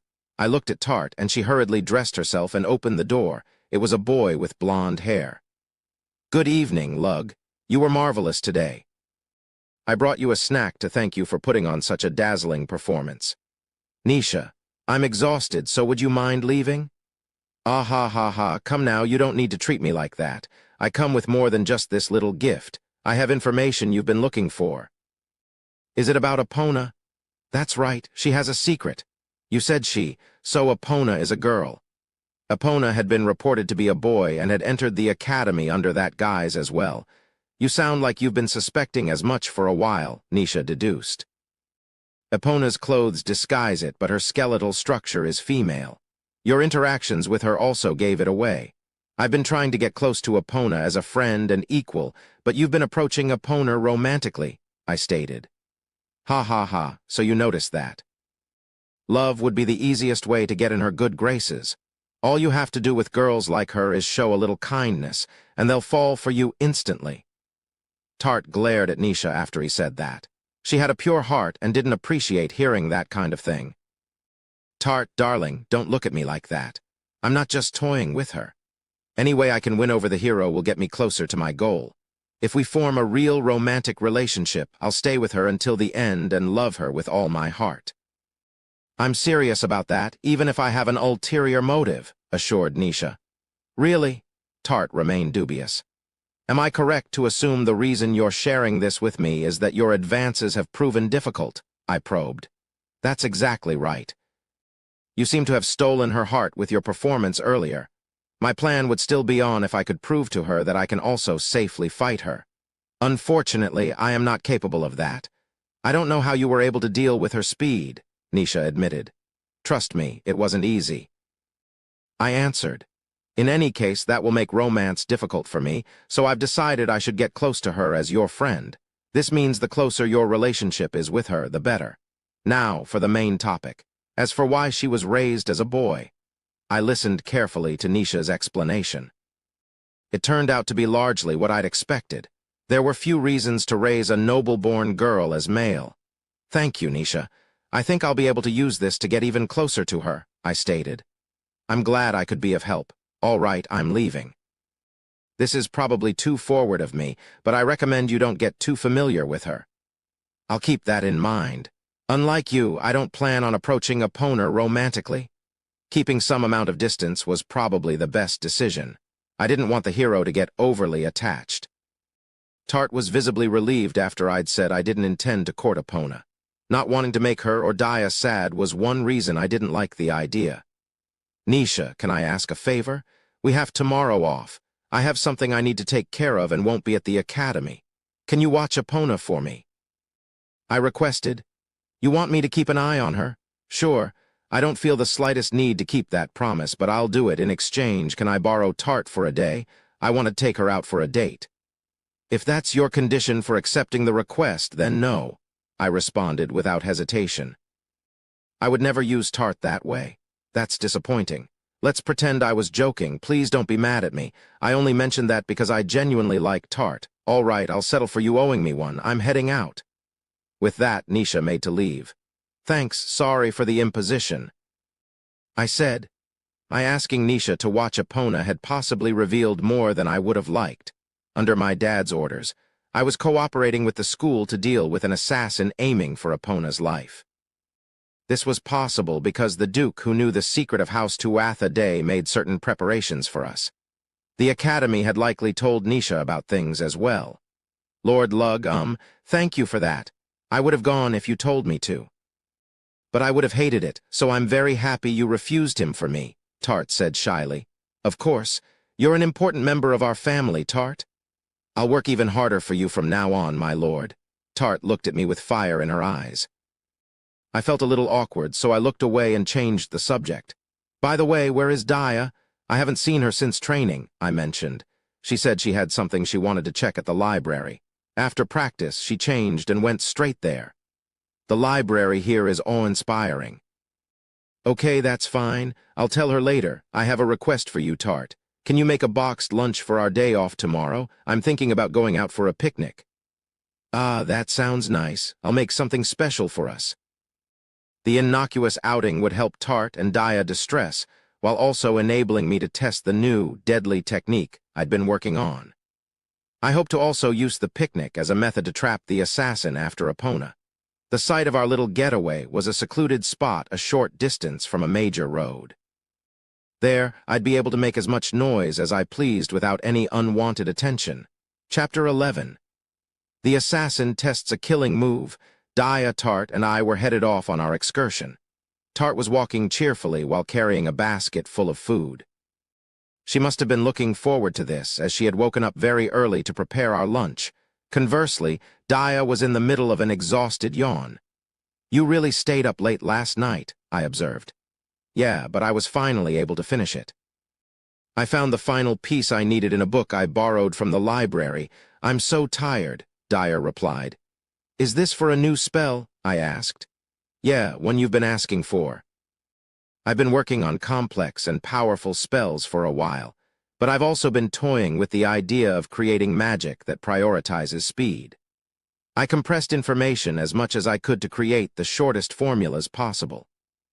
They aren't powerful and they're pretty inaccurate, but they're quite quick and easy to use, Daya explained. That sounds helpful. Magic can be difficult to use in combat, I said. When casting a spell, you needed to utter an incantation. Finding time to do that when someone was trying to kill you could be difficult. Outside of wind armor, there weren't many spells that were usable in a direct fight. Wind armor was one of Tart's favorite bits of magic to use. The defensive enchantment would last for a while, so you could cast it before you ever engaged an enemy. Unfortunately, that wasn't the case with most other spells. Typically, sorcerers worked on incantations while a vanguard of infantry protected them. I wanted to see if something could be done about that drawback, though. As such, Daya and I had been conducting some research. These shortened spells were the result. I analyzed Daya's formula. The way she was able to compress the recipe down to such a small size was nothing short of art. She had such an incredible sense for magic. I never would have come up with something this brilliant. This is a good formula. I'll go ahead and use Spell Weaver to make it a new spell, I said. It's only 3 lines. It shouldn't take more than a second to cast, Daya responded. For sure. Daya and I regularly exercised our tongues to perform incantations at high speeds, and as such, we were capable of chanting much faster than the average person. A 3-line recitation would only take us a single second, perhaps even less. It's too bad it's a fire spell. That means I can't use it. Tart admitted with dejection. You have wind armor, Tart. Isn't that good enough? I asked. I can use that in combat if I whisper the incantation beforehand, but after it wears off, I have no way of casting it again. She had a point. Wind armor was a powerful spell, and its necessary chant was proportionally long. Tart looked at Daya pleadingly. Okay, fine. I'll make a wind formula for you. But in exchange, you have to bake another cake. I don't know how your cakes end up so delicious despite not using any expensive ingredients.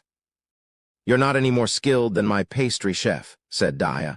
Maybe it's because I bake them with love, Tart posited. Why do you sound so unsure of that? Daya questioned. She and Tart both laughed. Anyway, this mountain makes for a nice stroll. It's perfect for a picnic. Yes, the roads are maintained very well, agreed Tart. That's because the army often marches through this area. It's taken good care of, I explained.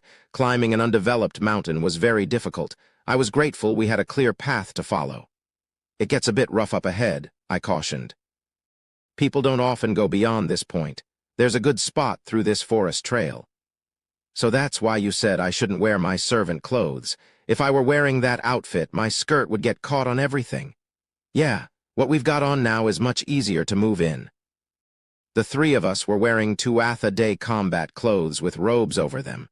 The garb didn't bear much skin, and it hugged tightly to the body. It was the perfect sort of thing to wear when hiking. After folding up our robes, we ventured into the forest. I led, cutting down obtrusive branches along the way, and we arrived at our destination before long. Wow, that riverbed is so pretty. This place is spacious, and the sound of the water is relaxing, Tart remarked. We can make as much noise as we want here, Daya observed. Yeah, that's why I chose it. How about we eat first? I said. Okay, I'll take out the food. Tart spread out a sheet and opened the basket. Our entree was a large meat pie. When we cut into it, ample, creamy meat sauce with ground beef spilled out. It looked delicious. Lunch had ended. Tart's cooking had been just as tasty as it had looked. Oh yeah, Lug. Is it okay that you're not watching her today? Daya was talking about Epona. I'd told both her and Tart about the assassin. You saw our mock battle, right? There's no way anyone is even capable of killing her. Also, I asked Nisha to look after her. Epona doesn't really need a protector, but my leaving the academy today is actually a trap. If all goes according to plan, I'll have the assassin. I'd been investigating ever since I'd learned that someone was aiming for Epona's life. I'd managed to catch traces of the assassin's presence here and there, but they'd seemed content to observe from a distance thus far. They were cautious. Hopefully, by presenting them with an opportunity, I could lure them into pouncing. If you're sure you've thought it all out, then I guess that's okay, Daya said. Of course. As I'd already made clear, there was no reason to think Epona would die. All right, let's get started. I wrote down that spell, Daya. Go ahead and try to use it, I instructed. Okay. This is a rapid-fire spell that can be used from point-blank range. Watch this. Daya spoke the incantation. Instant flame. Fire burst forth less than a second after she began chanting. The blaze was extremely hot thanks to the powerful mana she'd cast it with. The heat was easily intense enough to kill. Okay, so it just shoots a jet of fire. It diffuses quickly, though, because the flames don't converge, but you can use it almost immediately. Its force also increases the more mana you use, explained Daya. It looks convenient. You could use it from any position, I remarked. It was perfect for when you'd lost your balance in a sword fight and didn't have time to avoid the next oncoming attack. No opponent would expect such a quick spell.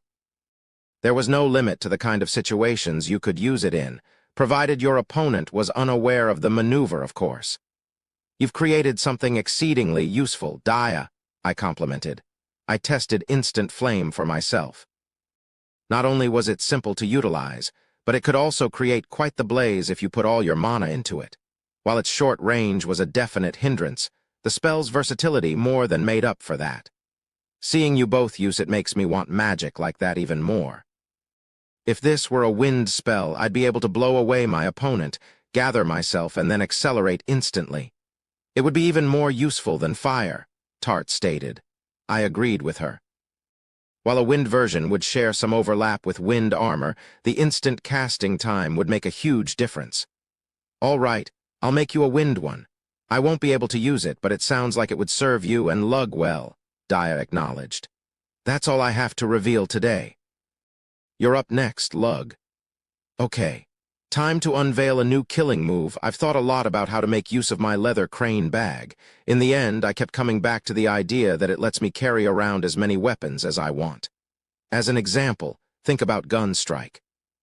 Forming the gun, loading it with bullets, and casting the explosion spell takes a long time, I began. Yeah, if you use that bag, you can carry around a pre-prepared gun. That will cut down on the casting time. That's kinda boring for you, though, Daya said. If that were all it would be. But like I said, I can carry as many weapons as I want, which means I can do this. I severed the mana flowing into the magic bag. The alternate space within the bag immediately collapsed, and all of the contents burst out at once. What erupted out of the bag were 20 guns as large as tank cannons, the kind I used not for gun strike, but cannon strike. If I didn't have to worry about each one's size, I could make them as big and powerful as I wanted. By increasing the number of them, I could also crank up the force of the attack. Each barrel was loaded with bullets and shards of far stones. I'd adjusted the stone size because the cannon cylinders weren't able to handle full-size ones. Every far stone was filled to the brim with mana and rang with the sound that signaled they were about to explode. I then finished the incantation I'd been performing. Arrange. Using a magnetic force field, I shifted the direction of all 20 cannons. They all began to rumble, fixed in place in midair. Daya and Tart knew by now to cover their ears and open their mouths. Cannon volley. All of the weapons discharged simultaneously, reducing the shore by the river to ash. A single cannon strike couldn't compare to this level of destruction. It was a successful test. I had made one miscalculation, however. After the cannons fired in midair, the recoil proved too much for them to stay in place, and they were all sent flying backward. The attack was definitely too dangerous to use in a situation where there were allies behind me. I needed to either set the cannons in the ground or somehow configure them to fire without any recoil. That was a problem for later, however. This is the killing move I've devised by experimenting with the leather crane bag. With it, I can fire dozens of cannon strikes at the same time. I call it cannon volley, I said. It was a bombardment of shots. Every one of them held the power of a tank behind it. Best of all, it hardly took any time to cast. It was a worthy addition to my deadly arsenal. What the hell are you planning on using this for? You wouldn't need this much firepower to kill a dragon? Daya exclaimed. It really doesn't seem to be a spell meant for people, Tart added. If I ever end up having to fight the hero, even this wouldn't be enough to kill her. I'd like to use Gungnir, but that's not reliable in a fight. I came up with this as another option. My quest for a powerful spell that was still usable in combat had led me to Cannon Volley. This is going too far, Daya insisted. Like I said, even this isn't strong enough. I fought her, so I know, I explained. The hero was stupidly powerful. All right, I'm done with testing my new killing move. Let's move on to practice. We haven't had a wide field like this to use in a long time. Show me the fruits of your labors. Sounds good. I'll show you how much I've grown, declared Daya. I'm still getting stronger too, Tart asserted. I gave them both a thorough training session. Perhaps because of the good food and open space, the workout seemed to go better than usual. By the end, Daya was so exhausted I had to carry her back to the academy. Lord Lug, today was a lot of fun, Tart said. Yeah, it was. Spending time outside is fun, I replied. The day had made for a good break from the normal. I have to check on my trap when I get back. Catching that assassin was the one thing that could make the day better. Chapter 12. The assassin assassinates an assassin. I slipped out of my apartment in the middle of the night. I was going to check on the status of the ploy I'd set. Ever since I'd heard from my dad that there was an assassin going after Epona, I'd been staying near her as much as possible to observe her surroundings. While doing so, I'd managed to detect the hired killer's presence a few times. They were cautious and decently skilled, however. Not once had they presented me with a chance to catch them. So I'd changed my strategy. If I couldn't apprehend the assassin, I would instead draw them out. The plan was to fabricate a situation that convinced them to act. To create that scenario, I'd been behaving like I was Epona's secret guard. However, I moved in a way that would betray that supposed identity to those skilled enough. Humans were strange in that they had a tendency not to believe the information they heard from other people, but then unconditionally accept anything they discovered themselves. My current plan seized upon the advantage of that phenomenon. I wanted the assassin to notice me and think of me as the hero's bodyguard. If they did, they'd undoubtedly try to go after Epona when I wasn't around. I made sure the killer knew I was absent today by having Nisha watch Epona in my place. Leaving Epona completely unprotected risked arousing suspicion on whether I actually was defending her. Nisha, however, as skilled a sword fighter as he was, knew nothing of the methods of assassins and had no experience safeguarding another. Nisha would definitely give the killer a chance to strike, and I trusted they would have the skill to take advantage. With me out of the picture, the assassin had no reason not to strike, provided they could get past Nisha. I snuck into Epona's room from above the ceiling. There were only so many advantageous positions from which to kill covertly, and this was the one I'd picked. If the enemy was going to try for Epona's life, they were already hiding in a similar location. I've got them. They were nearby. My intention that night wasn't to stop a murder, but to successfully mark the would-be killer. They must have infiltrated the apartment only to withdraw after deciding they couldn't get the job done with their current equipment. Epona does look helpless, though. Epona was sound asleep. Even though I, an assassin, was just a few feet away, she wasn't remotely aware of my presence. A cannon strike at this distance wouldn't leave so much as a scratch on her, however. Even cannon volley wasn't enough to end the hero. All right, time to go. My trap was successful. Tomorrow I should be able to pinpoint the assassin. The next morning, I left for the academy as usual. Using my Tuatha Day eyes, I observed everyone I walked past on the way to class to search for the mark I had placed on the assassin yesterday. It was highly likely that the killer was a member of the faculty. The security at school was tight. Infiltrating it from the outside was extremely difficult. That much went without saying, though. Every noble family in Alvin had a child at the academy. Lord Lug, you've been looking around restlessly today. Is something wrong? Tart asked. Wow, you noticed that. I was surprised. As Tart said, I was eyeing my surroundings. I didn't think I was doing anything that betrayed my motives, however. I was employing the full scope of my vision without looking at anything directly. To other people, I should have appeared as I always had. I just had a feeling. Your mood felt a little different, Tart stated. I see, you're a smart girl. I patted Tart on the head and her eyes narrowed happily. As an assassin, there was nothing more important than being highly aware of your environs. Failing to pick up on small signals could mean death. "Hey, how come Tart gets all the praise? Guess I need to try harder," Dia grumbled. "I just commended you yesterday for that spell, right?" I reminded. "That's entirely different." Dia puffed out her cheeks. It was adorable when she got competitive. Thankfully, it didn't seem as though the assassin was in my class. That came as a relief. I didn't want to have to kill a classmate I'd formed a bond with. After class, I made an excuse to go to Professor Dune's office. He was clean, too. For lunch, Dia, Tart, and I went to the dining hall instead of the courtyard like we usually did. It afforded me a much better opportunity to observe students. Tart and Dia remained oblivious to my motive and merely enjoyed the food. "This is so good, I'm surprised," said Tart. "It's really expensive, though," added Dia. "That's because they use good ingredients," I commented. Our meals really were delicious. Tart's cooking usually kept me away from the dining hall, but I didn't think sampling the Academy's luxurious cuisine once in a while was all that bad. The quality of the dishes couldn't be denied. Dia was correct when she'd said they were expensive, however.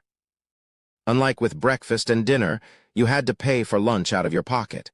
The cost was pretty high for a lowly baron's son. It's more than just good ingredients. The preparation is excellent, too. The chicken in this stew is incredible. Its flavor has dissolved into the broth, but it's still juicy and delicious. "It's like magic," Tart observed keenly. She was so fired up about the cooking that she looked ready to rush into the kitchen and ask for the recipe.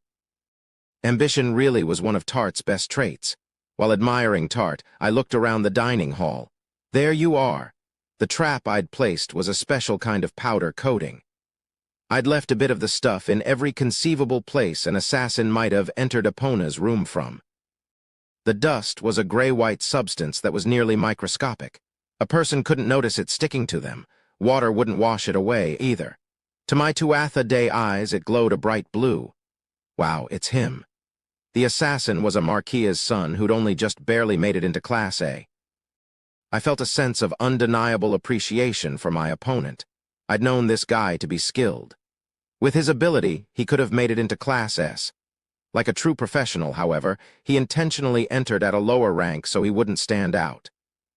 He was even wise enough to choose class so that he'd have a room to himself and maintain his distance from others. I had intentionally entered Class S to be as close to Epona as possible to search for her weak points, but trying to keep your distance and not stand out was the more straightforward and more common approach for a hired killer. However, the fact that he took my bait so readily demonstrated a lack of self-restraint. Oh no, it looks like Lord Lug is enjoying the dining hall food, too, but I won't lose. I'll make something even better than this. Tart mistakenly took my relaxed facial expression to mean I was enjoying my meal. "Lug, I think we can count on a special dinner tonight," Dia quipped. "Yeah, she's got that look in her eyes," I replied. Dia and I both looked at Tart and smiled. Since Tart was going to put a lot of effort into our dinner, I decided to take care of my job afterward.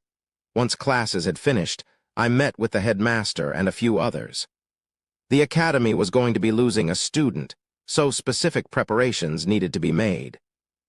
After much discussion, we decided the cover story would be that the target couldn't take the school's strict lifestyle and ran off. Evidence of his escape had already been fabricated, including cutting part of the fence. The headmaster would tell the guards to provide eyewitness testimony of the assassin's flight.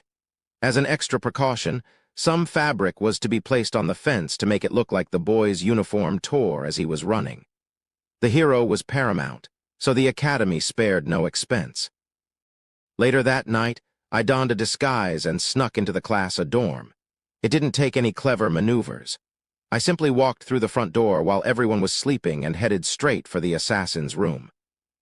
It was late enough that no one was outside their rooms and the lights were all out, silent as a ghost. I used the key the headmaster had given me to enter the assassin's room. I checked to see that my target was sleeping and then threw a knife. I used my Tuatha Dé eyes to observe his mana capacity and adjusted the attack accordingly. The knife pierced his comforter and plunged deep into his body. Blood spread from the wound, but the young man didn't even scream. That was because the edge of my weapon had been coated with a neurotoxin that took immediate effect. It rendered one unable even to lift a finger once it entered the body. Not only did this keep a victim from screaming, it also prevented suicide. There was bewilderment on the assassin's face as he looked at me. He probably hadn't expected Epona's guard to make such a direct move. He wasn't good enough. He lacked the wariness required of his profession. Sorry about this. I can't let you get in the way of my job. It's meaningless at this point, but I'm going to give you a piece of advice. As an assassin, you always have to assume you are being hunted, though to be fair, I have made the same mistake before. I knocked him unconscious, stopped his bleeding, stuffed him and his bloodied sheets into a bag and slung him over my shoulder. Just as when I'd entered the dormitory, I simply walked down the empty hallways. I'd memorized the guard's route and timing, so there was no risk of being spotted. My methods had been straightforward this time, and less complicated procedures meant a higher success rate. An assassination should only be as intricate as the situation demanded. Now that this is done, I can carry him to my hideout. I'd prepared a secret location in preparation for this sort of thing. It was a place where I could make as much noise as I wanted without attracting any attention. I needed to get my captive to give me his employer's name and the motive for wanting Epona dead. His usefulness didn't end there, of course. I'd finally gotten hold of a mage. I planned to use him as practice for the surgical implantation of Tuatha Dé eyes. Tart wanted the surgery, and I needed to be confident I could do it safely. This is going to be a busy night. It might be tough to stay awake in class tomorrow. Chapter 13. The assassin performs surgery. We were taking a written exam in class today. Once I finished all the problems, I fell deep into thought. It had been a few days since I assassinated the assassin. I didn't get much information out of him. Through torture, I learned the mastermind was a member of the noble faction. I'd reported that finding to both my dad and the headmaster. It was a huge relief it wasn't a royal who'd put the hit out on the hero. House Tuatha Dé was part of the royal faction, and we couldn't afford any internal conflicts.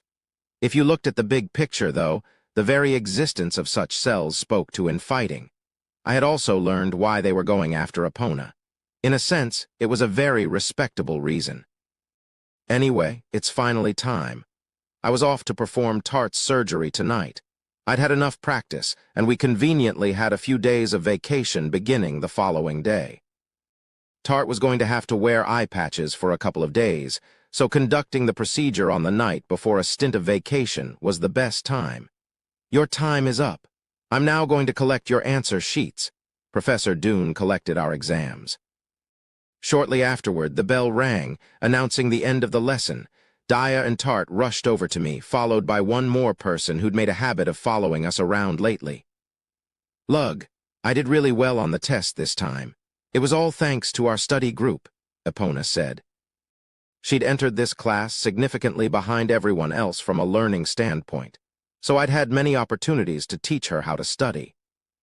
We were meeting for study sessions frequently, but because trying to work out our schedule every time we met was time-consuming, we decided to establish a regular time to meet as a group. Even Nisha and Finn had joined our meetings. You've got the basics down. If you keep going at this pace, half a year from now, you won't need our help at all, I praised. I'm going to keep working hard. I can't let myself fall behind, Epona declared. That's the spirit, I said. This is getting scary. Just how quickly is she going to grow? Epona made a face like she wanted to say something, so I urged her to spit it out. Why are you going this far for me? She asked. Is it because I'm the hero? Her gaze was cast down at the floor.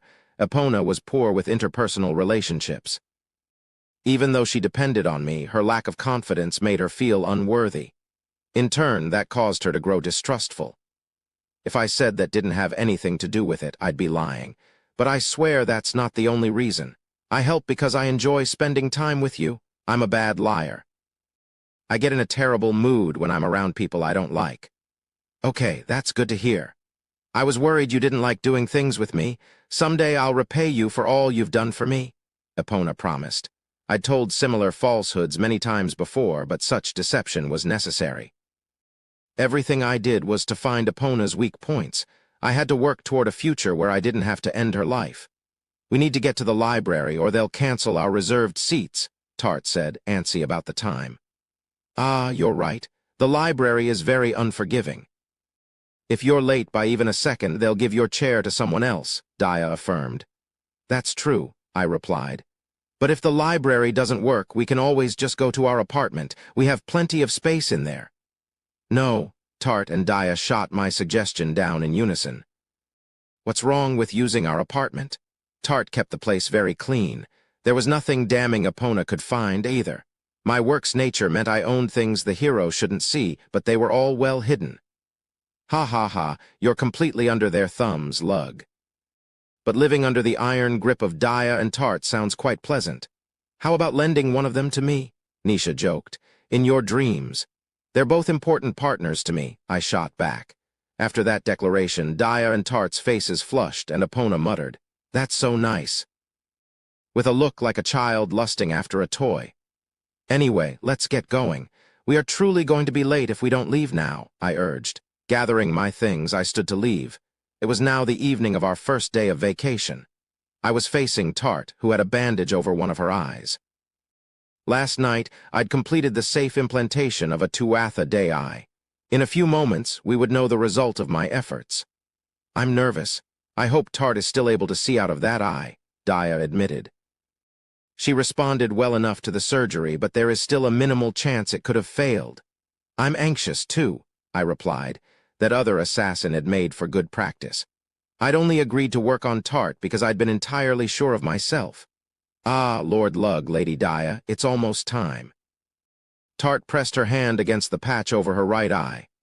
I'm going to take the bandage off, but I want to say something first. Don't worry about my feelings. I know you'll be tempted to lie and say you can see even if you can't, I said. You're right, Tart conceded. That was just the sort of person Tart was. At least promise me you won't do that. If something feels off, I'll be able to do something about it if you tell me early on. The longer you keep it from me, the more difficult it will be to correct any errors. Don't worry about how trivial it might feel. If there's anything that feels strange, tell me, okay? Okay, I swear, answered Tart. Tart's uncovered left eye shone brightly at me. I could see my reflection in it. Gently, I removed the bandages around her right eye. The surgery had left her iris looking slightly darker. When Tuatha Dei underwent the procedure, their eyes turned gray. In Tart's case, however, the pigmentation simply dropped a bit. Her right eye was out of focus because it had been covered for so long. Everything looks so blurred, my lord. That's because your eye was bound for an entire day. Look into this. Using mana, I conjured up a little light. As Tart stared into it, her eye began to focus. I can see properly now, she said after a minute or two. Okay, moving on. Come over here. I took Tart by the hand and led her to the window. After opening it, I pointed to a distant mountain. First, look at that mountain with your left eye, I instructed. I can see it clearly, Tart answered.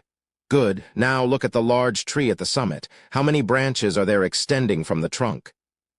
Can you tell me what kinds of animals are on those branches? I can't see that. I can't even see the tree. You would have needed binoculars to spot something that far away. Okay, try doing the same with your right eye. Wow, there really is a big tree. I can even tell how many branches there are. It's faint, but I can't believe I can see something that far away. There are 16 branches. 16, but the small animals on the branches are blurry, and I can't tell what they are. Try pouring mana into your eyes with physical strengthening. Be careful not to do it too quickly. Take it nice and slow. Ah, I can see more now. There's a squirrel and also 3 birds I've never seen before, and there's a longhorn beetle too. Tart could see a bug sitting on a branch that was kilometers away. Such was the power of Tuatha Dei eyes. That's more than enough. Can you see anything else? I asked. After strengthening my eye with mana, it now looks like there are glittering beads of light around you, Lady Daya, and around myself, Tart replied. What you're seeing is mana. Try strengthening your eye a little more. If you do that, you'll be able to see the mana that inhabits the world. Ah, it's beautiful. This must be the mana in the atmosphere, the power of the world. Woo-oh, it's so pretty. Who knew everything was this beautiful? This is the way my lord sees things. With an ecstatic expression on her face, Tart spun around, her skirt waving in the air.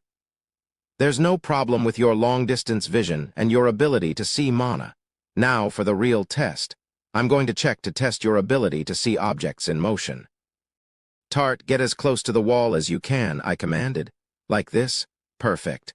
I'm going to throw a ball and I want you to catch it. Please pour even more mana into your eye, make it much stronger. I took out one of my assassination tools. It looked like an unremarkable white, fist-sized sphere. After scribbling something on the little orb, I held it up in the air. I strengthened myself with mana. Tart was able to see that, so she did the same thing and poured even more mana into her eye. After confirming her physical strengthening, I raised the ball overhead and threw it. Because I'd empowered myself with mana, it rocketed from my fingers at over 240 kilometers per hour. Unsurprisingly, Tart caught it. Catching an object that was traveling so quickly was undoubtedly an impressive feat, but Tart could do that even before the surgery. What I wanted to confirm was something else. Wow, we're going to celebrate. I'm so happy. Good you passed. You now have what I've always wanted to give you, an eye that can see at high speeds. Huh, lug, Tart, what do you mean by celebrate? No one said anything about that, said Daya, her eyes darting back and forth between us. I wrote a message on the ball, I explained. The words were plain as day to me, even though they were spinning, Tart added. Those Tuatha Dé eyes are amazing. I couldn't see that at all, Daya admitted. It came as no surprise that Daya couldn't read the ball. Not only had it been moving at over 240 kilometers an hour, but it had also been rotating more than 100 times a second. Reading a message on something in such a state was impossible for normal eyes. We should go to the royal capital. Things are expensive there, but it should be fine so long as we don't visit too often, I said. The royal capital was a 2-hour carriage ride from the academy. Prices were extremely high, but the city was rife with the highest quality goods you could imagine, and there was no better place to experience luxury. Yeah, you're right. We'll make it a celebration for Tart's successful surgery. We should enjoy ourselves, Daya exclaimed. I'm looking forward to this chance to study lots of different foods, Tart commented. It would have been nice if Tart could just forget about everything and have some simple fun for once, but I did like her earnest side. Lord Lug, the successful procedure on my right eye means you'll do surgery on my left eye too, right? Asked Tart. Yeah, but to be careful, we're going to wait a few days. We're back in school tomorrow anyway. We should do it the night before our next break. In the meantime, I want you to wear this. I handed Tart something I'd been keeping for this moment. It's so small and clear. What is it? She inquired. It's a contact lens. If you wear that on your left eye, it will appear the same color as your right one. Everyone would be surprised if one of your eyes suddenly changed color, I explained. Oh, that's right. I'll make sure to wear it, Tart agreed. Tomorrow's training will probably be tough, but try your best to push through it. Once you get used to your new eyes, you'll grow leagues stronger than you ever could have before, I stated. Then I'll be able to support you better than ever, Tart cheerily concluded. You'll also be able to make better use of the wind magic I've made for you. I need some kind of secret weapon of my own. You two are going to leave me in the dust, Daya observed. I'd only just removed Tart's eye wrappings, so I had to take it easy on her today. Come tomorrow, however, I planned to subject her to combat training that would force her to adapt to her Tuatha Dé eye. All that extra sensory information was going to put a burden on her brain. Time and practice were required for her to get used to it. Don't worry about trying not to spend too much money at the capital. I've prepared a special budget for this trip, I said. Ooh, then let's get some really expensive alcohol, Daya suggested excitedly. I'll order some beef from a cow that was raised specifically for eating. I've heard rumors about such cattle, and I've wanted to try some at least once in my lifetime.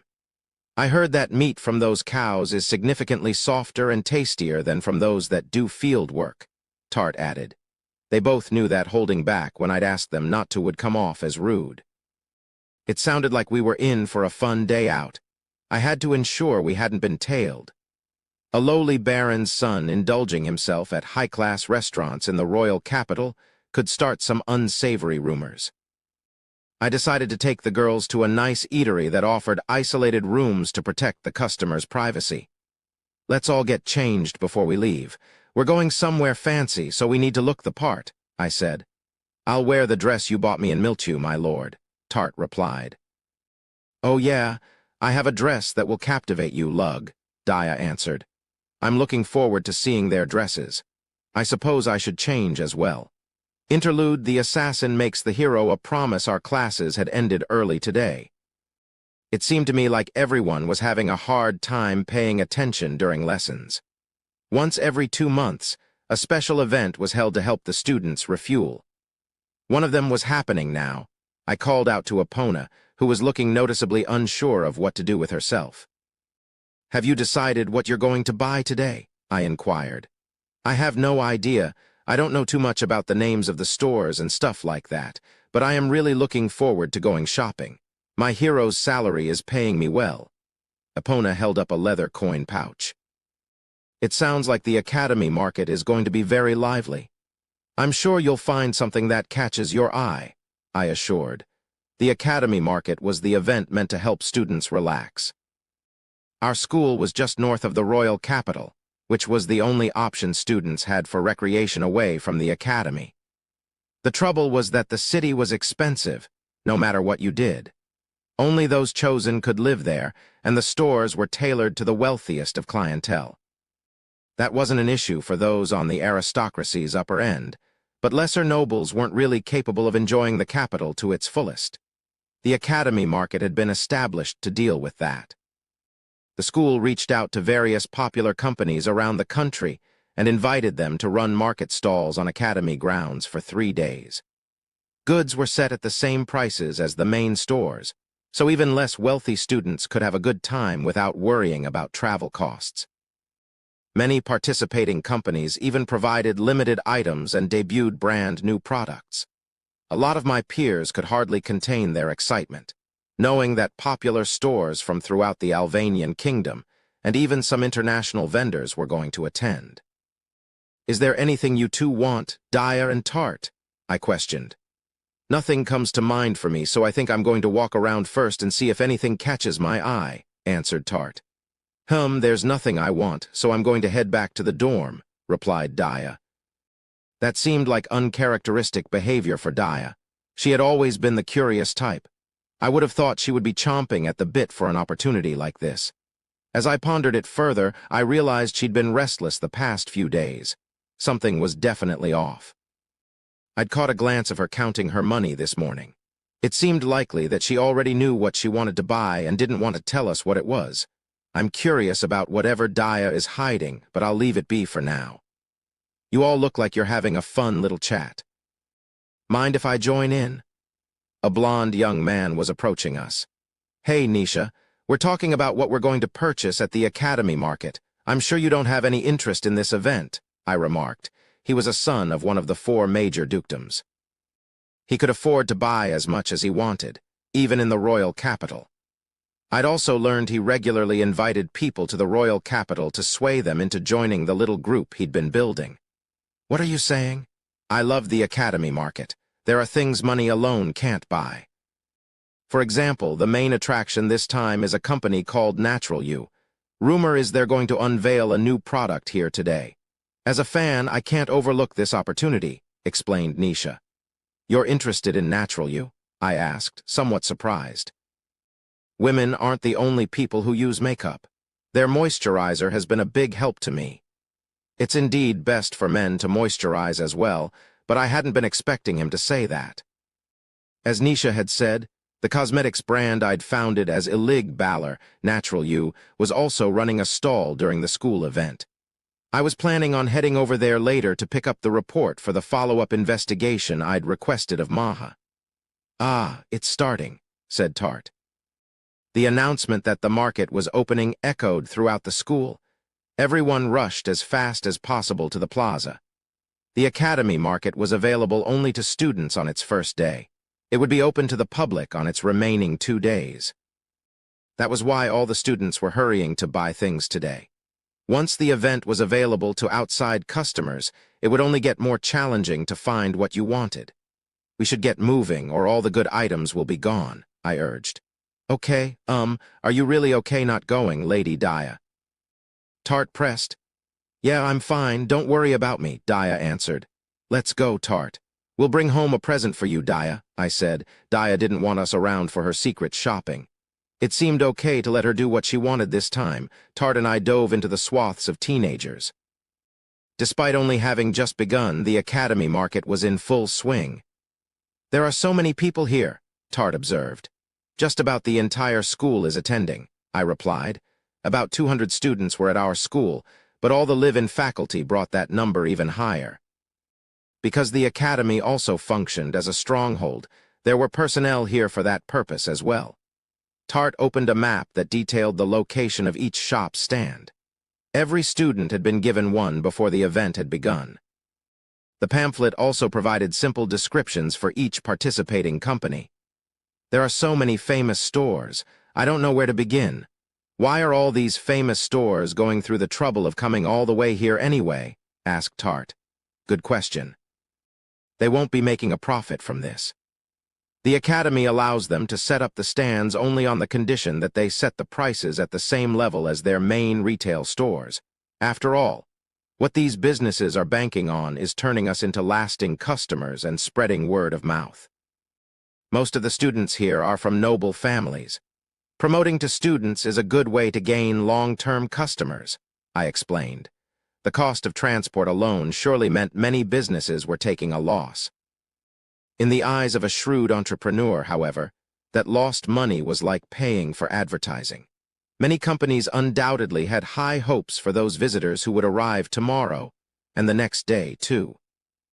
It was tough to gain permission to open a store in the royal capital, so any opportunity to sell to the city's customers was valuable. That didn't occur to me at all. Business is really complicated, Tart stated. It is. It's a difficult world, I responded. Oh, it sounds way too hard for me.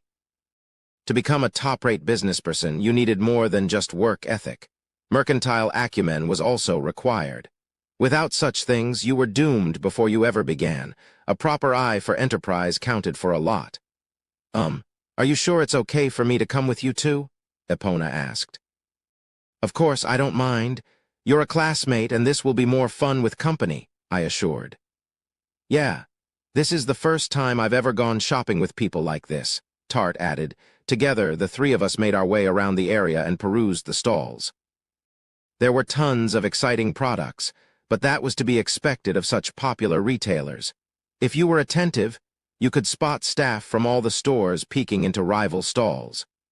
In a way, that was another merit of the academy market. Popular stores could learn from one another. While stuffing ourselves with rare steamed sweets wrapped in transparent dough, Tart, Epona, and I walked around to each stall, buying anything that interested us. Even just strolling around was enjoyable. Tart's eyes lit up when we passed a particular stand. Wow! This cloth is so beautiful and such a light shade of pink. I wonder how they managed to dye it this color. This one is sky blue, she exclaimed. This color is Myrille's, Epona muttered. Tart had stopped at a clothing store's booth. It also sold raw materials. Yeah, you don't see bright colors like this very often, I remarked. The fabrics were dyed pink and sky blue. The vibrant colors themselves were the store's flagship product. Their material was high quality, but producing textiles in such vivid colors was the bigger draw. I recalled that the pink and blue dyes were specialty products only produced in an impoverished region of Alvin. After the pigments caught this company's attention, they negotiated a contract that gave them exclusive use of the colorants, allowing the business to sell them on a large scale. This cloth is so lovely and cheap, too. I know Lady Esri would be happy to get some as a gift, Tart commented. My mom enjoyed making new outfits. Tart was right in thinking she'd want such high-quality material. I'm taking care of the souvenirs, so you don't have to worry about that. You just focus on what you want to buy, I reminded. But she's done so much for me, protested Tart. I actually want to get something for her, too, so yeah, you can pick it out and I'll pay for it. Let's make it a present from the two of us, I stated. Oh, okay, thanks. Don't worry about it. Right now, you have a better idea of my mother's tastes than I do. I have no choice but to leave it to you. At least let me pay for it, I said. Okay, I understand. Tart began to inspect the different fabrics with a severe expression on her face. She was taking this too seriously. This could take a while. I looked over at Epona. Curiously, she was staring at some of the items on display with a wistful look in her eyes. If she'd told me she was a girl, I could have bought her something as a present. But as far as she knew, I still thought her to be a boy. Giving a supposed male student female clothing would have made me look like a pervert. I picked one, my lord. I'm going to get this strange, light pink color. Tart's voice brought me out of my contemplation. In her hands was a bolt of pink fabric. This color reminded me of the cherry blossom trees from my home in my previous life. Perhaps Tart found the shade unusual because she'd never seen cherry blossoms. The texture feels nice, and I think my mother will like this shade. I'm sure it'd look good on you too, Tart, I observed. That doesn't have anything to do with it, she replied. I'd say it does. You're the one who wears the clothes my mother makes after all, I reminded. That is true. My mother enjoyed treating Tart like her own personal dress-up doll. Epona, I called out to the hero, but she didn't respond. Her gaze was transfixed on a sky-blue dress. It seemed like unusual behavior, even for the flighty young woman. Epona, why, yes, we're going to go look at other stalls, but if there's something you want to buy here, then we can split up. Okay, let's do that. Sorry? No, it's fine. Epona had been raised as a boy. Perhaps that was why she'd found girl clothing so captivating. If that was the case, I decided it was better that Tart and I weren't around. The hero wouldn't be able to buy an outfit meant for a girl if people who were supposed to think she was male were around. After 3 hours, Tart and I had finished making our rounds at the Academy Market. We ended up with a lot of stuff, I said. I might have gone a little overboard, but that was really satisfying, Tart replied, carrying around a bag and looking pleased with herself. Tart was decently wealthy. My family had been paying her a retainer's salary ever since she'd arrived in Tuatha Day, and she hadn't had much in the way of living expenses. Sorry, Tart, but do you mind heading back without me? I asked. You're meeting with Maha, right? No, I'm just going to pick up the results of an investigation. Maha is busy, so I doubt she came all the way out here. A round trip from Miltu took multiple days. As the Natural You brand's proxy representative, Maha was very busy and her time was valuable. No, she's definitely here. There's no way Maha would pass up a chance to see you, my lord, stated Tart confidently. I won't mind if she's right. If she is here, then would you want to come too? I questioned. No, I'll go back. Maha undoubtedly wants it to be just the two of you. I can be with you all the time, but the same can't be said for her. I'd feel bad if I didn't give her some alone time with you. That's what she wants. That's what she wants. Tart and Maha were close, so I would have thought Maha wanted to see her too, but if Tart said otherwise, then that probably wasn't the case. Tart and I went our separate ways, and I headed for the Natural You stall. Despite it only being the first day of the event, there was already a line that wound outward from my company's stand. The market wasn't open to the public yet, and there were already so many people. I could only guess at what things would be like tomorrow. It was a good reminder of how popular Natural You was. All right, what should I do? My plan had been to be taken to the back of the stall after providing an excuse about wanting to test some products. This long line was going to make that difficult, however. I thought I felt a familiar presence behind me, and then someone put an arm around one of mine. Hey, handsome, would you like to go on a date with me? Invited a young woman who glanced up at me amorously.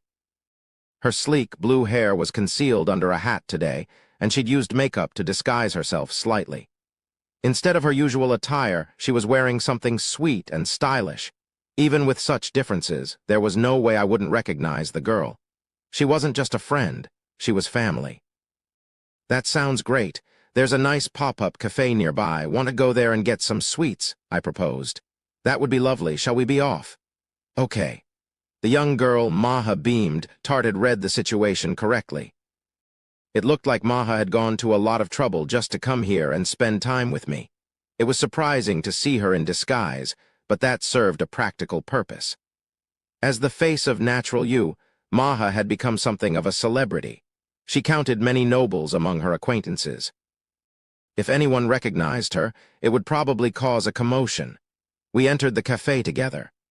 Thankfully, it wasn't too crowded when we stopped by. The place was famous for its high-quality herbal tea and unique desserts. I'd actually been interested in the company that ran the little restaurant because they were supposedly prevalent in an eastern city. The pop-up cafe they'd set up used academy facilities, which afforded secluded rooms perfect for private conversations. "Maha, are we really ordering this?" I asked. "Yes, we're pretending to be a couple so we don't raise any suspicion. We have to order something that makes us look the part," Maha replied with a spirited grin. We both ordered the signature herbal tea as well as one extra-large parfait. It was called the Super Lovey-Dovey Parfait, so asking for it understandably took some courage. Our tea arrived first. "This smells so good," Maha remarked. "Yeah, it's relaxing. I see why this restaurant is so popular," I added. "But natural-use tea is better." "If this restaurant is doing so well, we should be able to do better. Maybe we shouldn't just sell tea leaves, but also open a cafe business," Maha proposed. The tea Maha was talking about was made from tea leaves imported using a trade route that Maha herself had pioneered. I'd devised a way to brew them using techniques from my previous life. My method resulted in a more potent fragrance and crisper taste than the local style. Natural, you had been seeking out high-quality tea leaves because they appealed to our target audience of wealthy women. I had high hopes that expanding into beverages would land us another hit product. Opening up a cafe would be interesting, but we'd need help. Operating any sort of restaurant requires an entirely different business model than what we've been operating under. We might have to fumble in the dark a bit until we figure out what we're doing. I'm not sure there's anyone we can entrust such work to, I explained. "Yes, there is, dear brother. Since you returned to Tuatha Day, I've been training some promising children. They'd be perfect for the cafe," Maha explained. "Oh, you think those kids are up to it?" I asked. "Yes. I owe you my thanks, dear brother. You told me not to keep my personal feelings out of business operations and encouraged me to follow my heart. It was your words that emboldened me to bring them on. It may have been motivated by my self-interest, but I'm sure the company will benefit nonetheless." The children Maha was referring to were the orphans she did business with back when she'd been living on the streets. They'd been snatched up and separated by different orphanages hoping to collect government subsidies, but Maha had worked on getting them back together. She was confident they'd be a marvelous boon to my corporation. After adopting the kids, Maha trained them by having them work at a series of stores owned by the Balor Company. I was doubtful of her plan, but all the branches that had taken Maha's old friends in spoke highly of them. Many shops had been hesitant to let the children leave because of their excellent performance. Some even went as far as to say they'd pay a fee to keep them on permanently. Like Maha, the orphans had learned to use their wits to survive and run a business despite the massive handicap of being young orphans. They were persistent, learned quickly, and were always rife with ideas. Maha's friends had turned out to be a treasure trove of talented employees for Natural You. Businesses weren't usually able to gather such a plentiful supply of competent personnel. Maha had done a splendid job of accomplishing her personal goal of saving her old friends and ensuring Natural You's success. "I said that because I trust you, Maha. There's no reason to thank me," I said. "Hearing you say that makes me want to work even harder. Just you watch. Natural You still has room to grow," she replied. Maha really was dependable. With her around, I didn't have to worry about my enterprises, and I could live my life as Lug Tuatha Day. The parfait finally arrived. It was a supersized parfait made to be eaten by a couple. The Super Lovey-Dovey Parfait was a monstrosity with a cringeworthy name. "This is way too much for two people to eat," I observed. "Don't worry. I'm a big fan of sweets," Maha replied. The mountainous dessert had been amassed in a giant mug rather than a regular-sized cup. The flagon was made out of clear, valuable glass. Sponge cake, strawberry jelly, sponge cake, strawberry cream, sponge cake, and strawberry jam. The parfait was made up of layers of sponge cake with various sweets in between, and on top there was a large serving of whipped cream and sliced strawberries. There were red, heart-shaped sugar candies buried throughout. Just looking at it is giving me heartburn. 2 spoons had been stuck into the mug as well. Each one was absurdly long. It'll be tough to eat with such long utensils. What were they thinking with these? I said. The reason the spoons are like that is so you can do this. With a smile on her face, Maha scooped up a spoonful of cream and then held her spoon in front of my mouth. I see. The length is so you can feed your partner. This parfait really is made for couples. That's right. Can you hurry up and eat that for me? I want to eat too. Maha shook her spoon in front of my face. This is pretty embarrassing, though, I admitted. You're too cruel. You don't know how many all-nighters I pulled to be able to come here, and you won't even indulge me with this one thing, pouted Maha. She started to blatantly fake cry. Fake tears aside, I couldn't deny that she'd worked very hard to see me. Thank goodness this is a private room. If these had been open seats, I would have been way too embarrassed to do this. I took Maha's spoon in my mouth. The whipped cream was very light. It was airy and moderately sweet, yet it possessed a robust flavor. After realizing how good the parfait tasted, it suddenly didn't seem impossible to finish. You're up next, dear brother. I have to feed you too. I went to such painstaking lengths to gather all the information you requested. Surely that's enough to earn this small act of kindness? Maha traced her lips with a finger. It was quite a suggestive gesture. I smiled wryly, scooped up some of the pile of sweets with my spoon and held it to Maha's lips. She happily ate it, savoring the taste in her mouth. This is even more embarrassing than I thought it would be. It's so good. I'm confident in our tea, but we won't be able to succeed if I don't do some thorough research into dessert, Maha said. I'm impressed you're able to think about business under these circumstances. The embarrassment is driving me crazy, I responded. This isn't easy for me either. That's precisely why I'm trying to hide my embarrassment. Okay, next is the strawberry jam and sponge cake layer. Let's keep going. Uncovering new flavors as we eat is exciting. Despite it being so large, the different tastes as you work your way down really keep you eating. This is some valuable information, observed Maha. After I fed Maha, it was now her turn to spoon me some. This is still embarrassing, but I need to push through it. We continued to feed each other. It took us 30 minutes, but we somehow succeeded in taking down a noticeable portion of the parfait. I'm tired, mentally and physically. That was so much food, I said, exhausted. Yeah. We only barely got through it. The item must have an impact, but when I serve this kind of dessert at my restaurant, I think I'll reduce the size a bit, noted Maha. Maha looked pretty uncomfortable. She wasn't usually the type to eat very much. Okay, I've gotten my reward. Let's move on to work. Yes, that would be a big help. I'm ready. I used a spell to probe the area and make sure no one was spying on us. At the same time, I created a cage of wind to prevent sound from leaking out of our room. We could now talk about confidential matters without any risk. First, let's go over what I learned about opponent Rhiannon. It wasn't easy, but I obtained interesting information from the Royal Order. She is stuck between a promise and a traumatic event.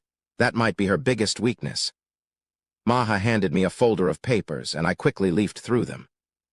Contained therein were many theories regarding the hero, along with evidence to support them. From the way Epona had acted during the mock battle, I thought she was a fighting enthusiast, but I was wrong. It was more complicated than that. An obsession had wormed its way into her mind. I'm impressed you were able to gather this much information, I praised. You did tell me to be scrupulous, replied Maha. She made it sound simple, but this was no ordinary report. It was detailed information that could ruin Epona if it ever got out. This information will be the key to reaching her heart, Maha stated. With your report and what I know about Epona's personality, I'm sure she's over there right now, I said. I agree. You should get going, dear brother. Maha had handed me additional documents containing information on a traumatic event in Epona's history and the person at the center of it. This information was the ultimate weapon in my fight to get Epona to open up to me. Reading over Maha's intel also made me realize another misconception of mine. At the clothing stall, Epona hadn't been staring at a dress because she'd never had a chance to dress like a girl. She'd been reminiscing. That's when I remembered that the vivid dyes the clothing company had grown rich off of were the special product of a certain rural domain in the Albanian kingdom. And that region was, "You don't mind if I leave?" I checked. "Not at all. You've treated me to a nice date." "I'm satisfied. No, that's a lie. I want to be with you longer. But Tart and I live for you, dear brother. So go," Maha urged. "Sorry, no, thank you." "You're welcome. I'm glad I was able to come here today, so this is where you and Tart have been living. There are so many students, and they all look so radiant." "Do you wish you were attending?" I questioned. Any 14-year-old mage in Alvin could attend the academy if they applied. Maha was just as eligible as anyone else. "Yes, I'm jealous of Tart. Being a student sounds interesting, but more than that, I'm very, very envious that she gets to spend all her time with you. My wish to attend school with you is outweighed by my happiness at being of use from my place in Miltew. I wanted to come, and I am jealous, but it's better the way things are now. I don't have any regrets." Maha beamed. Her smile was always beautiful. "Thank you. I'll have to do something to thank you next time we meet." "Yes, since I know now that you will indulge me to this degree, next time I'll have to request something even more daring. But that's not important right now. You really don't have time. You need to go. Until next time, bye, dear brother." Leaving Maha and the cafe behind, I headed off to find Epona. Maha's digging had uncovered the defining incident in Epona's life. Evidently, a key person in her life was resting in the city surrounding the academy. Armed with that knowledge, I bought a particular item and headed for the public cemetery. The graveyard was for knights who'd served in the capital. It was located in the same city as the school. A group of aristocrats had opposed the construction of a cemetery in the royal capital, so it had been built here instead. Differing offerings adorned the many graves. Epona was kneeling before a monument devoted to multiple people. She'd bought that sky-blue dress she'd been staring at earlier and had placed in front of herself. I walked up beside her, placed a bouquet of flowers in front of the structure, and put my hands together. Epona looked at me with surprise plain on her face. Pretending not to notice, I knelt, offered a silent prayer, and stood back up. "Didn't expect to see you here, Epona," I said once I'd finished. "Yeah, what a coincidence. Is someone you knew buried here?" Epona asked. "Yeah, a woman who was beloved among the knights of the royal order." I know she really liked flowers like these, and after I saw them at the academy market, I wanted to buy some for her. That's an amazing coincidence. The same thing happened to me with this sky-blue dress. She had an outfit just like this once and said she wanted me to wear it someday. "Ah, wait, that's not what I meant. I don't like to dress in female clothing or anything." One of the people entombed below the monument was someone significant to Epona. She'd been born in the rural region of Alvin that produced the colorful dye. That's why Epona had responded in such an unusual way upon spotting the vividly colored dress. "Ha, sounds like a weird person. My acquaintance also liked bright shades. She especially liked a flower called Flora. She always said they were the same color as her hometown." "The same color as her hometown, Flora. Your acquaintance isn't Myril, is it?" "It is. Did you know her too?" I asked, feigning surprise. Everything I was saying to Epona was a lie. I only knew Myril from the documents Maha had assembled for me. It was all a ruse to earn Epona's trust. "I'm actually also here to visit her grave." "Wow, I never would have imagined you were a friend of hers. It really is a small world. Then there's something I need to tell you. If you were Myril's friend, I need to apologize to you. I'm the one who killed her." Epona bowed her head to me, tears welling up in her eyes. "You killed her? Do you mind telling me what you mean by that? I'd heard she perished in a fight against some monsters." I shifted my outward facade to one of anger and doubt. "That's wrong. Before I became the hero, I was a weakling without any mana. Everyone called me a failure. I couldn't do anything, and nobody wanted me. But then, one day, when a pack of monsters attacked my domain, power began to well up inside me. Before I knew it, I'd killed them all. After that, the royal order arrived. Myril was the first one off that carriage. She told me I'm the hero and took me to the royal capital. That much had been described in Maha's report. At the capital, I was officially proclaimed to be the hero. Myril took charge of my instruction. She was very nice and pretty. Before becoming the hero, I hadn't received much of an education, so I learned a lot from her. She valued and praised me. In time, I started to think of Myril as my older sister. Epona clenched her fists tightly as she continued. It was all going so well. I was growing stronger and smarter every day. Myril would praise me every time I took down a monster. I'd never been of help to anyone before, but now I was supporting everyone. It was comforting to know so many people needed me. Epona's face was growing more distraught as she continued. Sadness and regret were written all over her face. I allowed myself to ride that wave of accomplishment and praise, and that's when it happened. It was the largest monster attack yet, and they weren't just great in number. They were strong, too. The Royal Order and I fought as best we could. As we fought, I noticed myself feeling more and more heated. Eventually, a strange feeling began to pool inside me. My vision then went red and I lost myself. Lashing out with my power became too enjoyable for me to resist. I went on a rampage, and before I knew it, all the monsters were gone. That battle was Epona's most lauded achievement. The monsters she defeated were strong enough to take out the entire Royal Order, but she'd reportedly repelled them with minimal casualties. It wasn't until I regained my senses that I realized what I'd really done. I hadn't just destroyed the monsters. I'd attacked knights as well.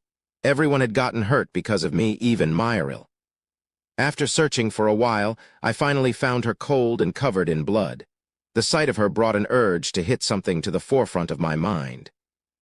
In the next moment, I'd already done it. She was still breathing, and I tried to save her, but it was too late. Epona's words were both a lament and a confession. The hero had the misfortune of being a regular person bestowed with incredible power.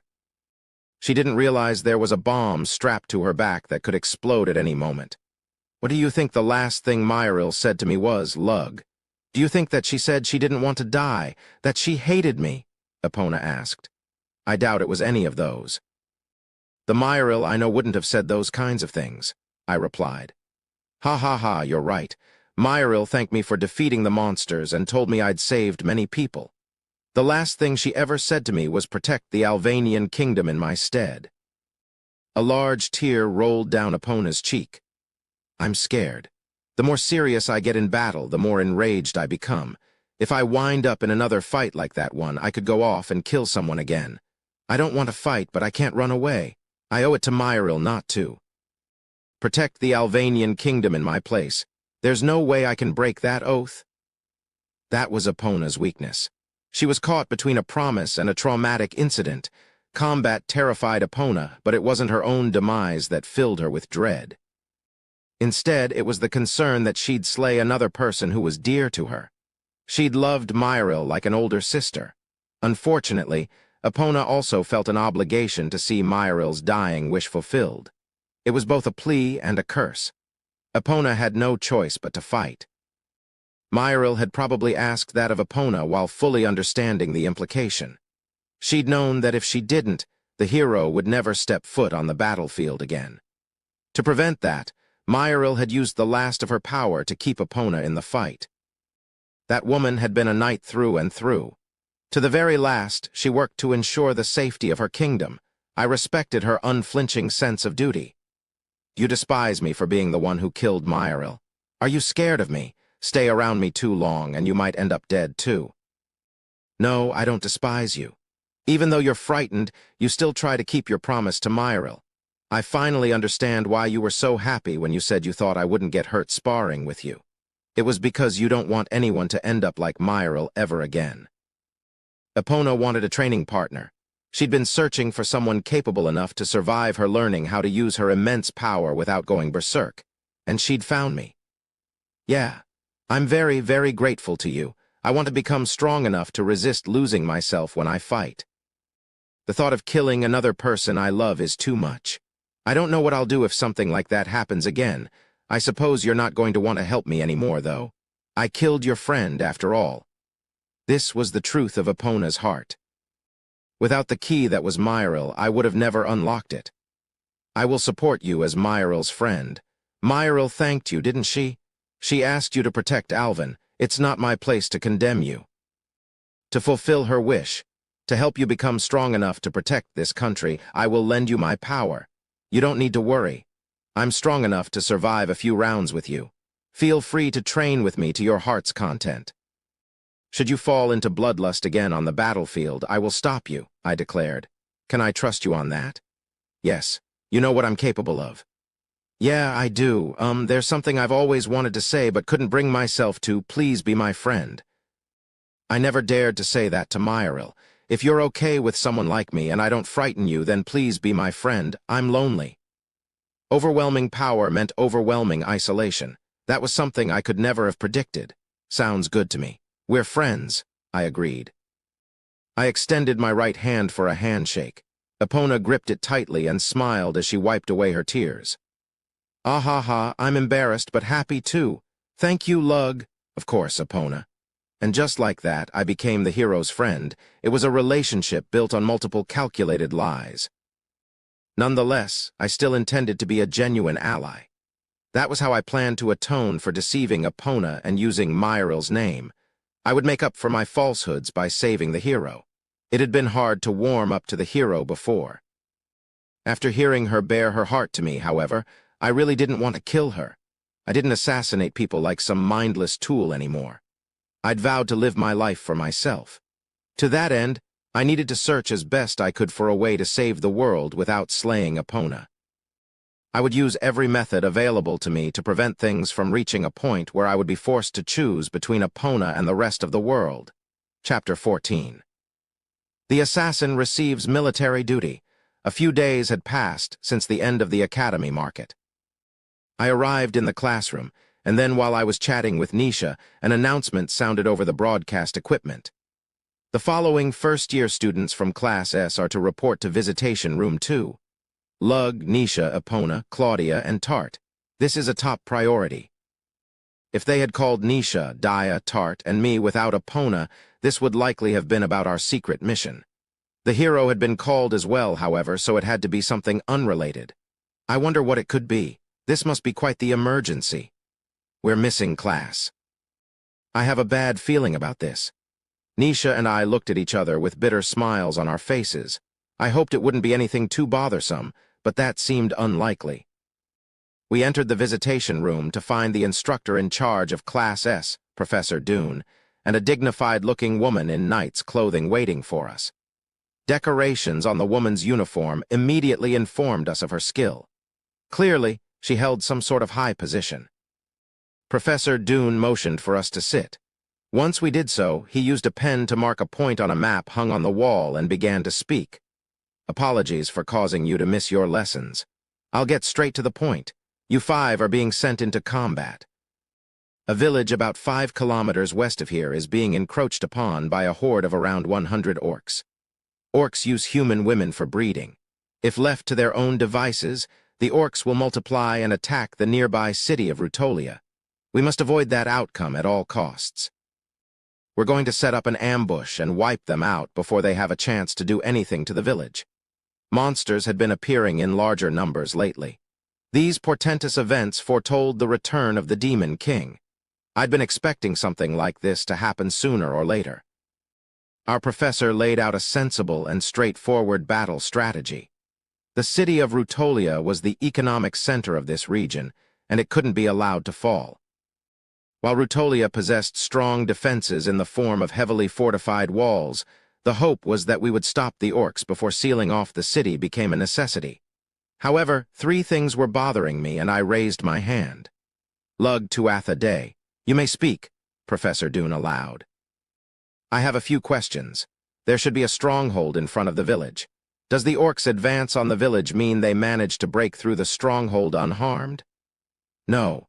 The orcs didn't push past the stronghold. It seems they simply appeared beyond its perimeter. Unfortunately, the bastion has its hands full dealing with another group of monsters, so they won't be able to offer any help. Okay, my second question. No matter how strong we are students. It hasn't been very long since we enrolled, and we haven't received much training in military strategy. Could you please share the reason for entrusting us with this duty, despite our inexperience? I didn't lack confidence, but I still wanted to know why 5 first years had been chosen. We had power to spare, but we weren't coordinated as a group to move effectively as a unit. Sending us into battle seemed abnormal. The honest answer is we're simply short-handed. When there are monsters that need exterminating, the duty is first entrusted to the infested domain's ruler. If they are not able to deal with it, they request help from the royal order. Lately, monsters have repeatedly been appearing in large quantities, and the royal order has sent out all personnel not needed to defend the capital. When the knights cannot deal with a situation, professors and upper-level students are dispatched from the academy. As you may have already surmised, all available professors and upper-level students are away. You 5 are the only first years the faculty feels can handle this responsibility. It seems like they think very highly of us.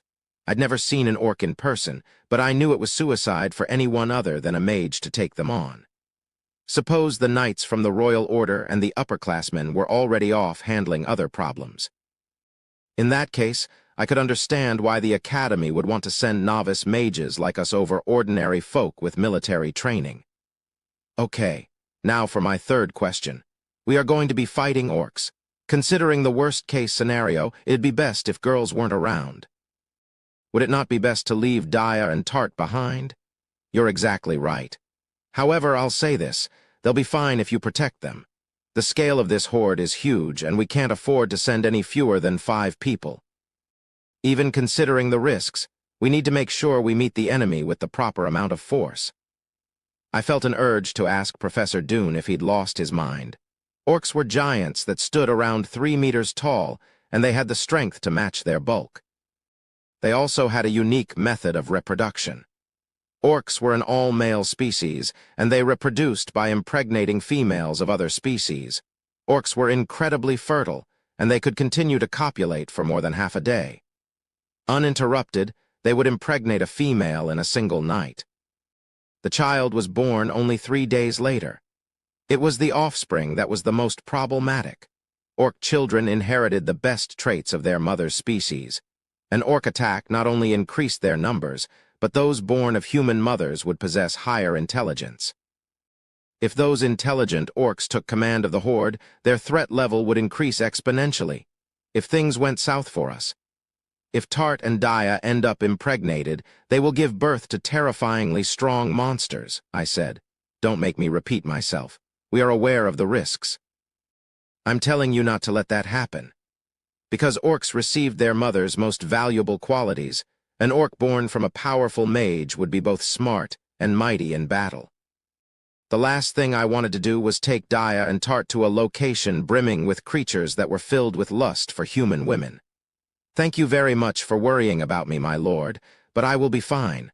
I won't let them beat me, Tart assured. That's right. You've trained us well, Lug, and you'll be there to protect us if something goes wrong. This is going to be a tough job, and I want to help you, Dia insisted. I can't bring myself to think that optimistically. Our enemy was powerful. Orcs had immense strength and endless stamina. There was a decent chance something could go wrong. No matter what you may have to say, the order is absolute. You all are nobles of this country. You should give your all to serve it. I will be accompanying you for support, and this lady from the royal order will be traveling with us as well. Professor Dune explained. Apologies for the delay in introducing myself. I am Rachel Barton. I was a member of this academy's very first class. I will protect you all, so you do not need to worry. Rachel Barton. She was one of the first graduates of this academy and probably graduated with top honors. We 5 took turns giving our names to her. I've heard that multiple once-a-decade talents have entered the academy this year. I've been looking forward to meeting you, Rachel said with a smile.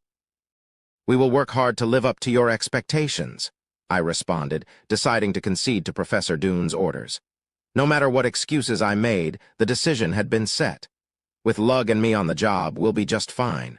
What's more, the hero is coming too. It doesn't matter how many orcs there are, we'll win, Nisha declared. I couldn't hide my discomfort with such an overconfident statement.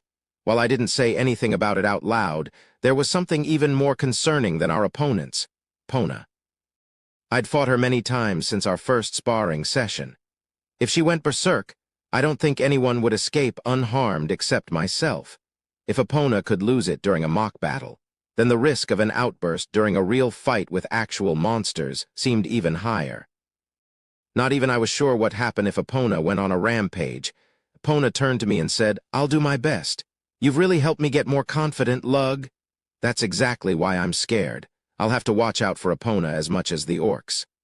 That is all. Departure is in 3 hours. Prepare yourselves, then gather at the Royal Order's carriage in the main square. This is a military operation, so you must wear a uniform. That is all. You're dismissed.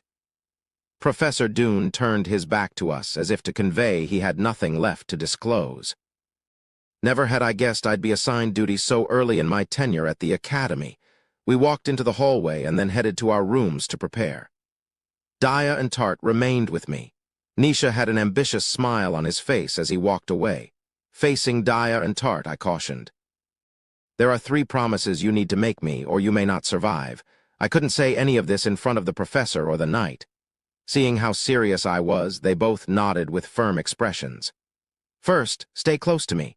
Don't pursue any enemies too far away and stay by my side. Understand? Anything could happen once we engage our opponents. A blow from an orc will knock you unconscious regardless of how much you've strengthened yourself with mana. They instinctively prioritize overpowering females and taking them away. If any one of them succeeds in grabbing a girl, the other orcs will form a wall to protect them. We need to make sure that doesn't happen. As long as you 2 are by my side, I will cover your blind spots. Oh, okay. I promise to stay close to you, Tart agreed. Yeah, I'll be careful too. I don't like being separated from you anyway, Daya added. Second, prioritize my orders. When the professor's orders run counter to mine, follow my orders without hesitation, I instructed. That goes without saying. I am your retainer. Such an attitude made Tart unsuitable as a knight of the academy, but it was a perfect answer for my servant. I don't have anything cool to say like Tart, but I also plan to do as you say, Dyer replied. Lastly, we need to watch out for Epona. She's a far greater danger than the orcs. Don't let your guard down, or you will die. As long as they keep those 3 promises, they'll be fine. Using brand new students like us was a clear demonstration of how short-handed the school was. I wondered if the academy had constructed this situation to test the hero's abilities. It hardly mattered now. All that was left was to give it my all. Anything less risked death. Chapter 15. The assassin shares some mana. My preparations took little time, but I arrived at the gathering point to find everyone else already there. Epona was so strong that she didn't need equipment, but the others were dressed for battle. Nisha had a magic sword, and while Tart, Daya, and I looked no different than usual, we were wearing special undergarments.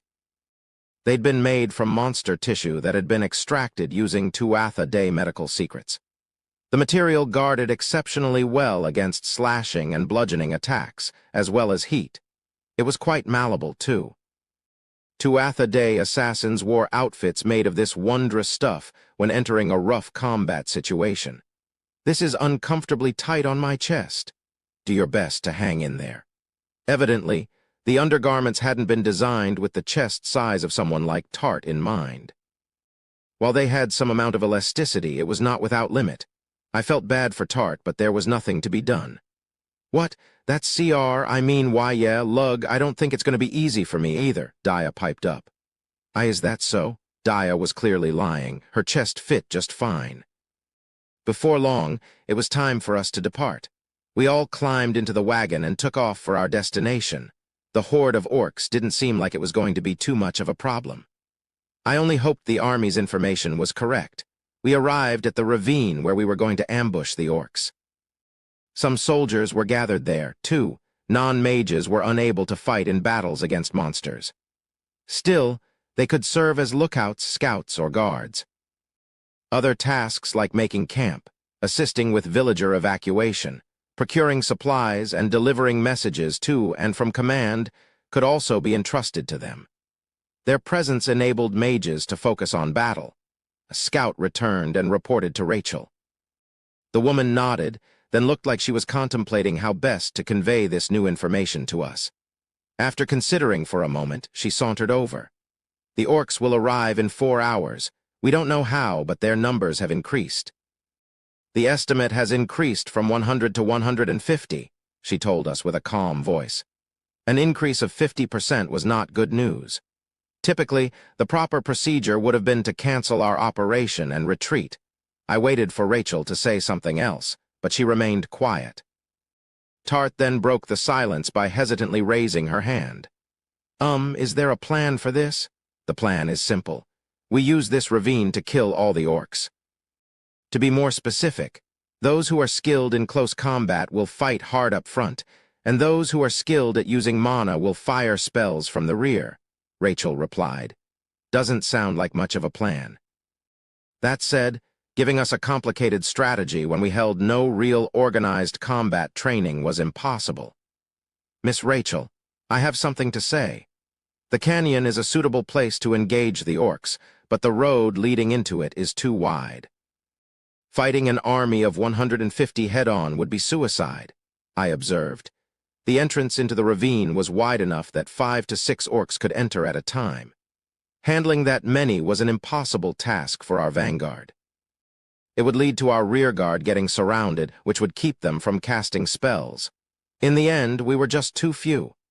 But we don't have any better options, Rachel protested. Perhaps if you consider the map to be stagnant, but what if we change the terrain? Daya and I can use our earth magic to narrow the road. We can make a gently sloping dirt wall so no more than 2 orcs will be able to pass through at a time, I suggested. I drew a simple picture on a piece of paper. Just as I'd explained, we'd alter the landscape by creating a slope in the earth that connected the walls of the canyon.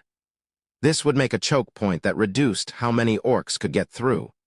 The barricade would also keep enemy projectiles out. The mages in the rearguard would be safe to hurl spells over our wall. In truth, I would have preferred to close off the ravine entirely, but that would incentivize the orcs to look for another way around. So the opening had to be kept wide enough that they still wanted to go through. That's an interesting plan. But do you have enough mana to create a dirt wall of this size? Rachel inquired. That won't be a problem for Daya and me. You said we have 4 hours until the enemy arrives, right? We'll build the wall and still have enough time left over to recover any lost mana. I declared. I agree completely, added Daya. Rachel looked at Professor Dune. I'll allow it. Lug, Claudia, give it a try. Yes, sir. Lug, let's do our best. Daya and I nodded at each other and immediately got to work. The mages and the non-mages alike looked on in wonder. This is magnificent. I'm always amazed by the beauty of Lug and Daya's magic, said Nisha. Yes, Lord Lug and Lady Daya are geniuses when it comes to magic, responded Tart. Whoa, that's incredible. I can't believe those 2 are students. I wish I could hire them into my service right now, Rachel admitted. While we weren't using any spells of our own design, our near-perfect execution, despite the massive scale and our seemingly endless supplies of mana, must have made us look inhuman. But that aside, are Rachel and the professor right in the head? If I hadn't said anything, the fight could have gone very badly. Everyone but Epona undoubtedly would have died. Once again, I was left to wonder if they'd done this on purpose as a way to gauge the hero's strength. After our construction project came to an end, we left the watch to the troops and went to rest in our tent. To have Daya recover mana more quickly, I induced sleep using a 2-a-day secret drug that caused muscle relaxation and an accelerated stamina recovery rate. I'm getting nervous, my lord. Tart said, her hands shaking. Are you scared? I asked. No, I'm never scared when I'm with you. Is that so? I have one piece of advice for you. Make sure you don't hesitate. Act with certainty. Okay, Tart gripped her spear. Expecting a tough battle, she was reinforcing the weapon's joints. Also, can you give me a little? I've run out again, Tart admitted. You still can't control your eye, I inquired. Yes, I'm leaking mana constantly, so please give me some of yours, my lord. I glanced over at Daya. It looked like she was fast asleep. That meant we didn't need to move somewhere else. Tuatha-Day eyes had a disadvantage. While they strengthened your vision by gathering mana, you needed practice to keep yourself from unconsciously feeding mana to them. If you weren't careful, they could run you dry. For that reason, I had to use a spell to refill Tart's mana. I pressed my lips against Tart's. Using that as an entry point, I poured mana into her. It was easiest to transfer mana through contact of mucous membranes. When my lips touched hers, Tart collapsed into my arms. She closed her eyes and pressed hard against me. When mana began to flow into Tart's body, she shivered, and her breathing intensified. The spell was one of my own design. Connecting mana wavelengths was an extremely advanced technique. I don't think more than a handful of people had ever attempted it. I didn't really want to use this method, but ever since I'd used it to save Tart from mana depletion one time, she'd gotten into the habit of pestering me for it. Truthfully, I suspected that Tart had been able to control her eye for a while, and she was just using this as an excuse. She looked adorable when she asked, however, so I allowed it. Plus, holding her tight and pressing my lips against hers was enjoyable. Is that enough? I asked, breaking away from Tart. After the spell, Tart always seemed to grow more amorous than you might have expected of someone like her. Yes, I'm full of your mana, and I feel so brave now. Tart brought a hand to her lips with an ecstatic expression on her face. I kept this method of recovery a secret from Daya. If I told her about it, it would likely mean trouble. The camp suddenly grew noisy. The enemy had arrived. Sounds like it's time. Daya, wake up. Good morning, lug. I did tell you to rest up, but sleeping that soundly in this kind of situation takes some guts. I guess so. But thanks to that nap, I recovered a lot of mana.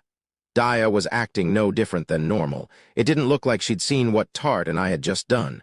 Then let's go. Daya, you still have what I gave you, right? I asked. Of course. Daya pulled 5 far stones filled to their critical point out of her pouch. They were the last resort in case she ran out of mana. Far stones were something I really wanted to keep secret, but Daya's life was more valuable. Tart, are you ready? Yes, I won't let them beat me. The soldiers came to get us. The time had come for battle. Chapter 16. The assassin fights orcs. The sun was sinking low into the horizon, and everyone was in their places.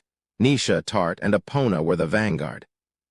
I was stationed as the middle guard. My job was to take out orcs with magic and then support the vanguard if anything went wrong. Daya was in the back, focusing on ranged spells. Farther behind her, Rachel and Professor Dune were waiting in reserve. Their role was to assist us if we fell into a dangerous situation, and to stop any orcs that broke through. They were also standing ready to replace anyone who became unable to continue the battle. The orcs are here. What little I could see through the gaps in the choke point that Daya and I had created was painted dark green with the skin of the approaching monsters. Regular soldiers had been stationed above the ravine to make up for our limited visibility. They would report on any unusual movement. The 3-meter-tall giants marched through the canyon. Soldiers from above fired arrows, but the thick-skinned orcs suffered no injury. Just as we'd intended, the monsters were slowed by the mass of earth Daya and I had constructed. As soon as Daya and I were assured of that, we began our incantations. We finished our spells the moment the first orcs passed through the entrance. Both of us cried out, "Crimson Explosion!" Crimson Explosion was the 20th fire spell bestowed by the gods upon repeated use of fire magic. Most mages died before ever learning it. As you might have expected, it was very powerful. Fireballs the size of basketballs flew over the wall in parabolic arcs, landing amid the horde of orcs and exploding. Red flames roared to life amid the army of monsters. A soldier observing from above called out, "The spells made impact. 8 enemies are down." Orcs really were tough. Despite being elite mages, Daya and I only took out 4 orcs each using an advanced spell. However, we didn't have time to despair. Our role as mages was to use the wall as a shield to launch as many spells as we could. The more orcs we took out, the easier a time the vanguard would have. Of course, the vanguard's role was to eliminate any orcs that passed through the entrance. They were intercepting the first 2 orcs that managed to get through right now. Pona charged at one of them. Die! She simply rushed up to it and swung with the back of her fist. Its abdomen rippled and then ruptured. Its top half was cleaved from its bottom half and was sent flying, wedging into the dirt wall. Pona didn't use weapons. Her strength rendered weapons unusable because they couldn't handle the force of her attacks and ended up breaking. "Let's go, Tart?" Okay. Nisha and Tart engaged the other orc together. It was an improvised attack, but they skillfully trapped the monster by flanking it. While the orc was unsure of what to do, Tart pierced an eye with her spear and Nisha sliced off a hand with his sharp sword. That was skilled. Orcs were protected by thick, armor-like skin and fat. Any normal attack couldn't damage them.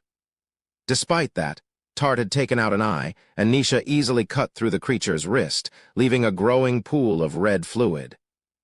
Despite the blood loss, the orc continued to rage until it collapsed less than a minute later and went cold. At the rate things were going, we would be able to defeat the orcs without overextending ourselves. As long as they used the path we'd created, no more than 2, at most 3, of the monsters would be able to get through at a time. Epona, Nisha, and Tart could handle such an amount without issue. As they took care of the orcs up front, Dia and I burned those caught waiting at the choke point. It was going to be an intense fight, but our victory was inevitable. All we had to do was maintain our current pattern. The only uncertainty was whether we'd be able to take out all the orcs before we ran out of strength, and so began a test of endurance. 30 minutes flew by, but our fight had still not concluded. Something felt unusual. We should have taken out more than 100 orcs by now, yet the onslaught showed no signs of letting up. The wall kept us from seeing the whole picture, forcing us to rely on reports from the soldiers above on the sides of the canyon. Nisha yelled at the soldiers, rare frustration breaking through his usual calm demeanor. How many more of them can there possibly be? By our estimation, 120, came the reply. What do you mean? We've already killed at least 100 of them, Nisha exclaimed. They're getting reinforcements from somewhere. An extra 50 had been bad enough, but now there were sizable reserves. Altogether, the orc force totaled 220. What's worse, we had no guarantee the number would stop there. An extra 70 soldiers is too great a number for them to have just been hiding out somewhere. I have a bad feeling about this. We should consider the possibility that there is a demon with the power to produce monsters lurking nearby. This is bad. Sorry, I don't think I can last any longer. Looking pale, Dia fell to her knees. She'd run out of mana, it wasn't surprising. She'd been casting Crimson Explosion continuously for over half an hour. Tart was in trouble as well. Her movements were visibly slowing. An orc swung at her with its club and she failed to dodge. Gah! Tart just barely managed to defend herself with her left arm, but her bone broke with a snap and she was knocked backward onto the ground. It didn't seem like she was able to stand back up. An orc turned toward Tart and reached out toward her. It was going to carry her away. You stinking pig. I stopped my Crimson Explosion incantation and sprinted toward her. I charged and used my momentum to spin in the air, landing with a palm strike that sent the orc flying. It was the same move I'd used on the vice commander of the Royal Guard during the entrance exam. It caused an explosion of mana and energy within the orc, ripping a hole through the creature. It bled out and died. Unlike the last time I'd used the maneuver, I didn't hold back. This caused an explosion within the monster that allowed me to ignore its thick fat and muscle. Lord Lug. Tart, fall back. I'm taking your place in the vanguard. I can still fight. No, you can't. If you can stand, then get up and withdraw. Tart stopped arguing. Doubtless she understood that she was a hindrance now. I'd trained her better than to fail after only 30 minutes, but she was likely still adjusting to her Tuatha Dei.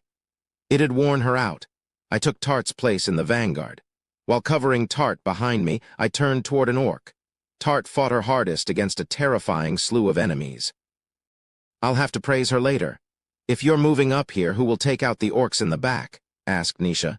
If I don't fight up here, the vanguard will break. I'll fill in until Rachel and the professor get here. We've been fighting our butts off. It's about time they come and take our place. Nisha's words were in jest, but I couldn't deny he had it hard. He'd been fighting at the vanguard for half an hour. Things only got worse from there. Dia, pale-faced and on her knees, shrieked, "Lug our wall." Guess that was all the punishment it could take. The orcs stuck outside the ravine hadn't been waiting patiently in line. All the while, they'd been trying to smash our barricade.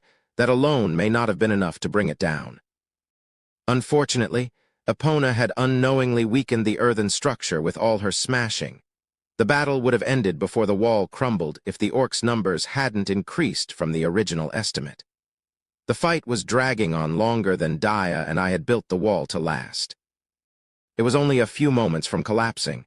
We'd been too optimistic. The orcs surged into the barricade. It collapsed, enabling us to see that the orcs' numbers hadn't changed at all since the beginning of the battle. With nothing to stop them, orcs charged in 6 at a time. I'd known this was a possibility, but it was still a crushing blow to my morale. We stood no chance against so many orcs at once. Daya and Tart were also out of commission. I couldn't afford to hold back. If I didn't use my full strength here, we were all going to die. I grabbed one of the far stones I'd brought as a last resort, and then it happened. Finally, a chance to rage to my heart's content. Every last. One of you little goddamn maggots is so annoying, I'm going to kill you all. An enraged Epona charged into the horde of orcs, which for most people would have only led to getting surrounded and beaten to a pulp. However, she just tossed the monsters aside as she laughed. The giggling felt far more sinister than jovial. There was a distinct bloodlust to it. This was what happened to Epona when, as she put it, her vision went red, Nisha's face stiffened, and Tart and Daya cowered. Taking no notice of our stares, the savage beast that was the hero began to tear into its prey. Chapter 17. The assassin fails. Epona had no trouble overpowering the orcs. She beat them beyond recognition with nothing but her bare fists and the occasional fireball. This isn't a battle. It's a one-sided slaughter. Orcs were incapable of knowing fear, though, so they continued to throw themselves at Epona despite her clear advantage. Ah ha ha ha, what the hell? There's no way she's even the same species as us. Why didn't she just do that from the beginning? Epona would have been fine on her own. There was no reason for us even to be here, said a shaking Nisha, struggling to force out the words. Nisha had seen me fight Epona in mock battles many times, but this was the first time he'd seen Epona get serious, and her impossible strength left him trembling. Yeah, really. We could have sent in Epona alone, and they would have been wiped out a while ago without the need for any strategy. I remarked, "It sounds like you knew she could do this beforehand. If that's the case, then why did you come up with all this?" Nisha was interrupted by an orc's head that came flying toward us like a speeding bullet. It was only because of the extra mana I'd put into my Tuatha Dé eyes that I could evade. I used my knife's handle to deflect the incoming head, and it ended up embedded deep into the natural wall behind us. If I'd tried to catch that, I would have lost an arm. That's why I'd had no choice but to redirect the severed head.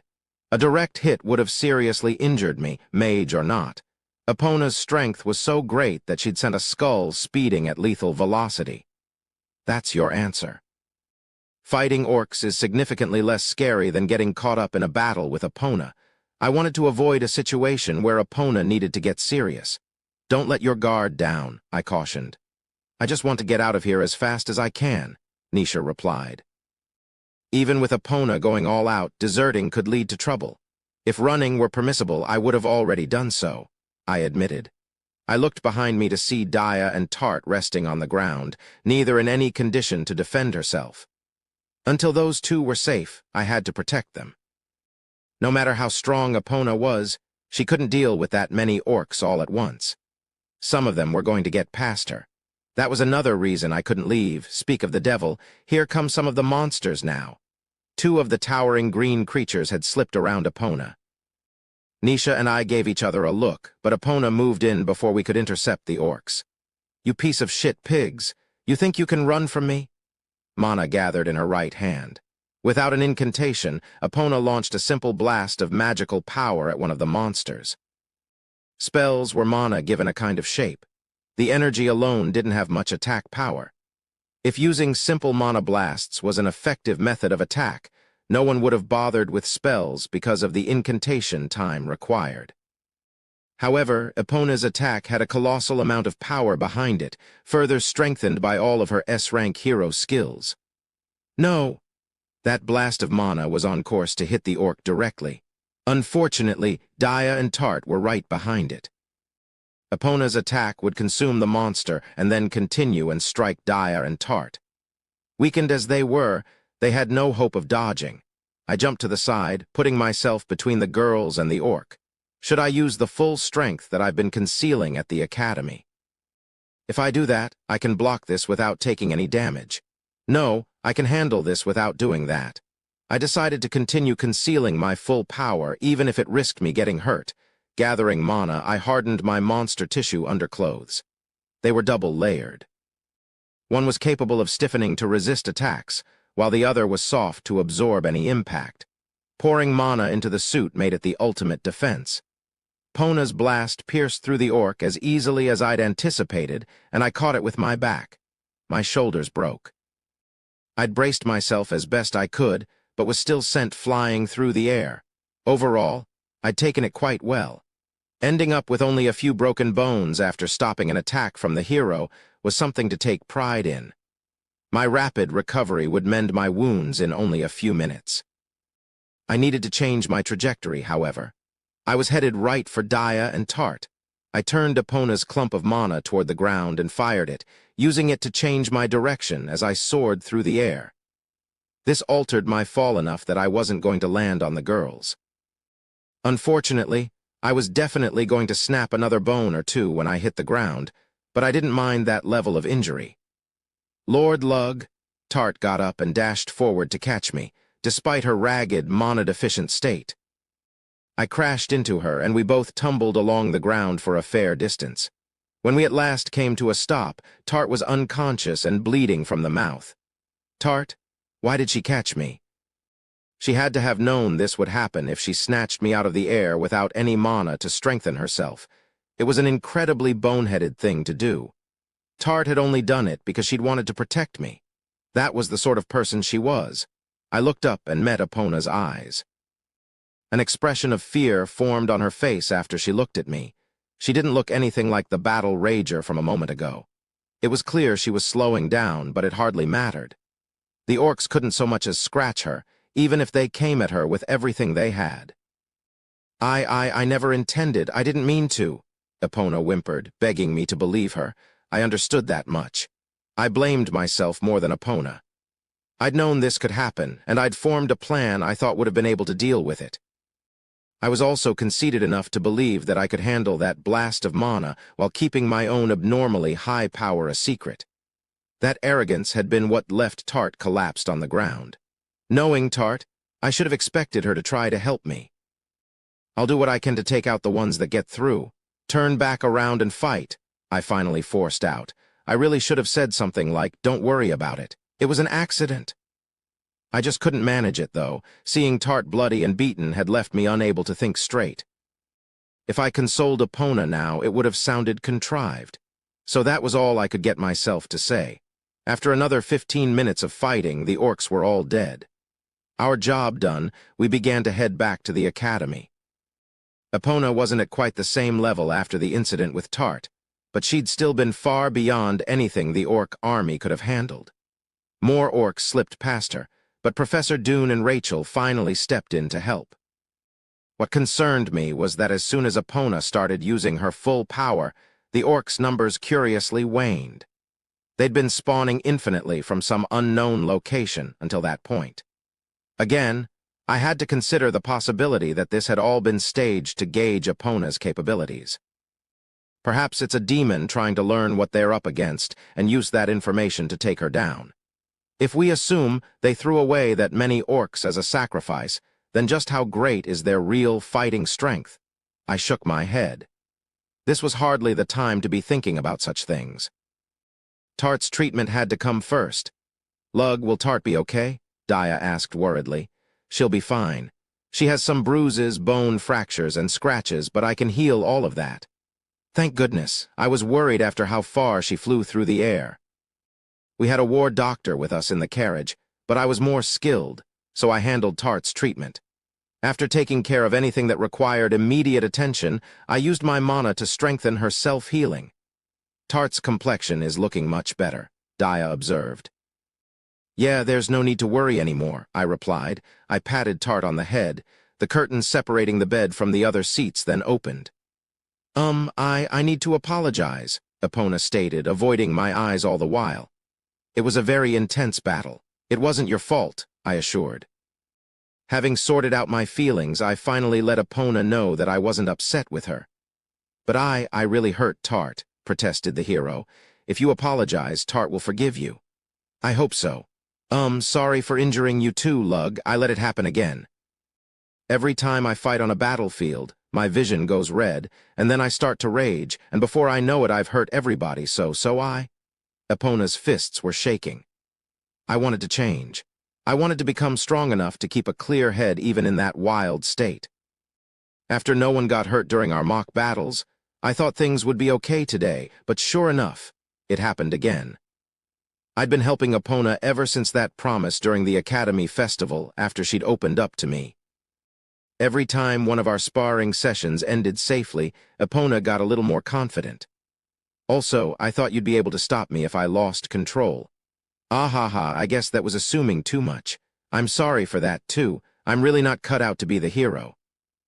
With that final comment, Epona returned to her seat. Dia gave a strained laugh. She doesn't seem like a bad girl. She also thinks extremely highly of you. Yeah. She thought I would be able to stop her. I thought back to what Epona and I had talked about during the Academy market. I'd sworn not to die at her side and that I'd stop her if she ever lost control. Unfortunately, I'd failed. I'd chosen to conceal my full strength, and something terrible nearly happened. Dia, do you think I should apologize to Epona?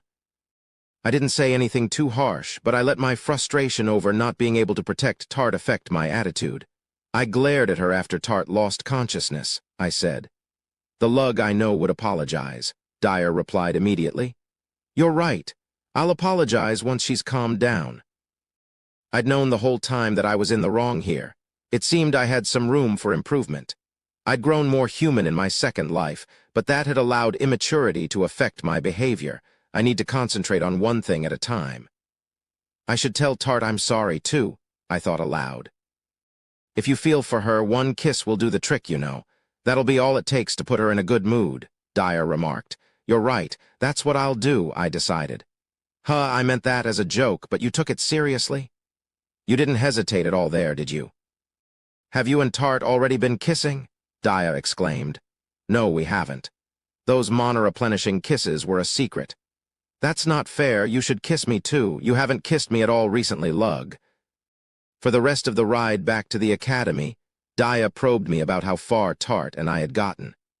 Tart woke up after we arrived, and before I could express my remorse to her, she apologized fervently to me. She even refused my offer to make it up to her. That being the case, I decided to give her a surprise present after a week or two. I also had to seek out Epona and tell her I was sorry first thing tomorrow. The sooner that kind of thing was taken care of, the better. Chapter 18. The Assassin Apologizes. Unfortunately, I ended up not being able to apologize to Epona. I had planned to catch her before classes began the day following the battle with the orcs. However, she'd already been summoned for another mission and had departed the academy. Unlike last time, Epona had gone off alone on this assignment. Nisha, Tart, Dia, and I hadn't even been told about it. The academy probably thinks less highly of us after that battle with the orcs. Dia, Tart, and I had lunch out in the courtyard. Tart was humming as she poured us some tea. Are you sure you're feeling better? I asked. Yes, you treated me all night long, my lord, so I'm in perfect shape. Tart flexed her arms to prove her point. As she'd said, I'd stayed up until morning, speeding up her recovery and healing her injuries. Still, I was surprised to see how unruffled Tart was. Wounds as bad as hers should have at least left her feeling tired. That bothered me more than any of her physical injuries. Despite everything that had happened, Tart got up early and made our lunches as she always did. Even her mood seemed unaffected. Are you sure you're okay? I pressed. Yes, I've never been better. I embarrassed myself yesterday. I'll train even harder to prevent that from happening again. I need to master the eye you gave me, she replied. Whether enthusiasm or mana, I couldn't say, but Tart's one Tuatha Dé eye shone visibly from behind its colored contact lens. I wonder if I'll ever get those eyes, Dia said, gazing at Tart's right eye in obvious jealousy. I'll have to think about it. Tuatha Dé eyes are indeed useful, but you leak mana until you get used to them. You have a lot of mana, Dia, but the eyes might run you dry in a battle like yesterday's. I'm not sure they'd suit you. I explained. Yeah, I might not have mana to spare for the eyes at first, but I can learn to control it through practice, right? They're also significantly better than normal eyes even when not enhanced by mana, reasoned Daya. That's true, I replied. Then I do want them. If I get those eyes, I'll have to get used to them as soon as possible. By the way, there's something I don't get. Even though Tart has way less mana than me, I've never seen her collapse. She's used to managing the eye now, but if she was leaking mana before, then how come she never had any trouble? Daya noticed. Can't say I'm surprised. Oh, that. Lord Lug has been regularly replenishing my mana. I've gotten much better at controlling the eye recently, though, so he hasn't been doing it as often, Tart admitted. Daya turned to me and smiled. Something was terrifying about that expression. This is bad. I'd told Tart not to tell anyone about the mana transfer spell, because it was a secret House Tuatha Day technique. I'd foolishly forgotten Daya was now part of the family, and therefore privy to its knowledge.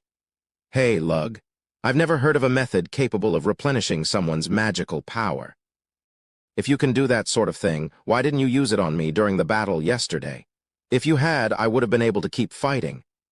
Because it's Tuatha Day confidential information, I can't just do it out in the open, I shot back. But how would you do something like that in the first place? Linking mana wavelengths would be difficult to pull off, but not impossible. Even Lug's precise control of mana would probably drop to around 20%. But that wouldn't matter with his near-limitless mana. The problem would be the method of transmission. Direct contact would be essential. To increase transmission efficiency and prevent the mana from transforming after the wavelengths are joined, that would be the only choice. I see how it is. HMPH, it's not fair that you've only been doing that with Tart. Daya was terrifying. She'd figured it all out after merely hearing I'd been replenishing Tart's mana. So, Lug. I've been wanting to practice advanced spells that use a lot of magic power, but because advanced spells drain me very quickly, I never make much progress. I've been stuck, Daya said. Got it. I'll supply you with as much mana as you want, I agreed, taking the hint. Yay, I can't wait. I can practice magic to my heart's content and kiss Lug at the same time. If you're reluctant to do it that way, there is another method of direct mucous membrane contact we can use, proposed Daya. You can't do that until you get married, interrupted a deeply blushing Tart. While Tart wasn't used to talking about that sort of thing, she still understood what Daya had been suggesting. That method is actually more efficient, but I'll keep quiet about that. Well, actually, let's not use that one. I don't want to upset Tart. I'm also a little scared of it, so just keep it as something to look forward to in the future. Please kiss me to supply me with mana for now, Daya decided. It seemed I had no way out of this. It's not that I didn't like kissing. I loved Daya, and kissing her was great, but there was a reason I'd been avoiding restoring her mana. Namely, I knew it would be difficult to stop myself if I started up with her. Kissing Daya and stopping there was sure to be agony. Young bodies were so challenging to control. Back to what we were talking about before. You want those eyes, don't you, Daya? I asked. Of course. The ability to see mana would make controlling magic much easier. There is no doubt I would get better at spellcasting. You can normally only feel mana, so that would be very helpful. Detecting gathering magical power would also be useful to read the flow of battle from the rearguard. That's likely to be my main use for them. Spoken like a real sorcerer. Being able to see mana was just as big of a boon as seeing objects moving at high speeds. All right, I'll get ready for both of your surgeries, I declared. Thus it was determined that I would not only give Tart her remaining Tuatha Day eye, but I would also provide a pair to Daya. I was looking forward to seeing how this enhanced their growth. Poner returned a week later and began avoiding me at every turn. It wasn't just me, either. She also kept her distance from Daya and Tart. There was no doubting that something had happened while she was off on her solo mission. I'd tried to approach Epona on multiple occasions, but she always ran away. She'd been skipping our study group, too. Left with no other choice, I decided to visit her room at night. If things continued as they were, I wasn't going to have a chance to apologize. Just as I was about to reach Epona's room, a siren began to blare. Does this mean the Royal Academy is under attack? Attacking the school was insane. It was home to over 100 mages. Even if some were inexperienced, that was still a massive force. Well, I wouldn't be surprised if it's a force of monsters led by a demon. An announcement echoed throughout the dormitory. It said to gather in the cafeteria right away. It also mentioned that a horde of monsters was headed for the academy. It wasn't just orcs this time, either. The incursion was comprised of many different species. This was shaping up to be a much larger battle than the last one. I knew those orcs were a trick. I'd been suspicious of that orc attack right from the get-go. They'd behaved very strangely, and it had led me to believe their real purpose had been reconnaissance. If that was correct, it didn't take much to guess what sort of information they'd been after. The most probable answer was Epona's weaknesses. Their goal was to break the hero, and they'd achieved it. That's why those orcs had retreated when they did, and why they were attacking the academy now. Whoever was commanding the orcs must have deduced that Epona had trouble controlling her power, and that it led to her hurting her allies in battle. Epona was going to have a tough time fighting monsters in the academy. Undoubtedly, she was going to be afraid of hurting her peers. If we assume the goal of their attack is to weaken Epona, then we're in trouble. Even 100 mages won't bother them if that's all they care about. Monsters were beasts that acted on nothing more than instinct. Records showed that demons possessed higher intelligence, however. They could summon monsters and were very skilled commanders. Even so, I hadn't expected an attack quite this bold. Epona. After hearing the siren, the hero had rushed out of her room, and I called out to her. She started to say something, swallowed the words, then searched for something else to say. I'm going ahead. Please fight as far from me as possible. She was still pushing me away. I'm sorry about before. Let's fight together again. I'll show you that I'm strong enough to handle it. You don't have to go it alone. I didn't want to be a burden to her anymore. Epona ran off without turning around to face me. I'd said what I'd needed to. Now I had to see my promise done. Given the invasion, I definitely had the chance. Chapter 19. The assassin searches. The army of monsters was drawing ever nearer, and the academy was understandably in an uproar. Nearly all the students had gathered in the dining hall. The only ones not there were Epona and the top upperclassmen.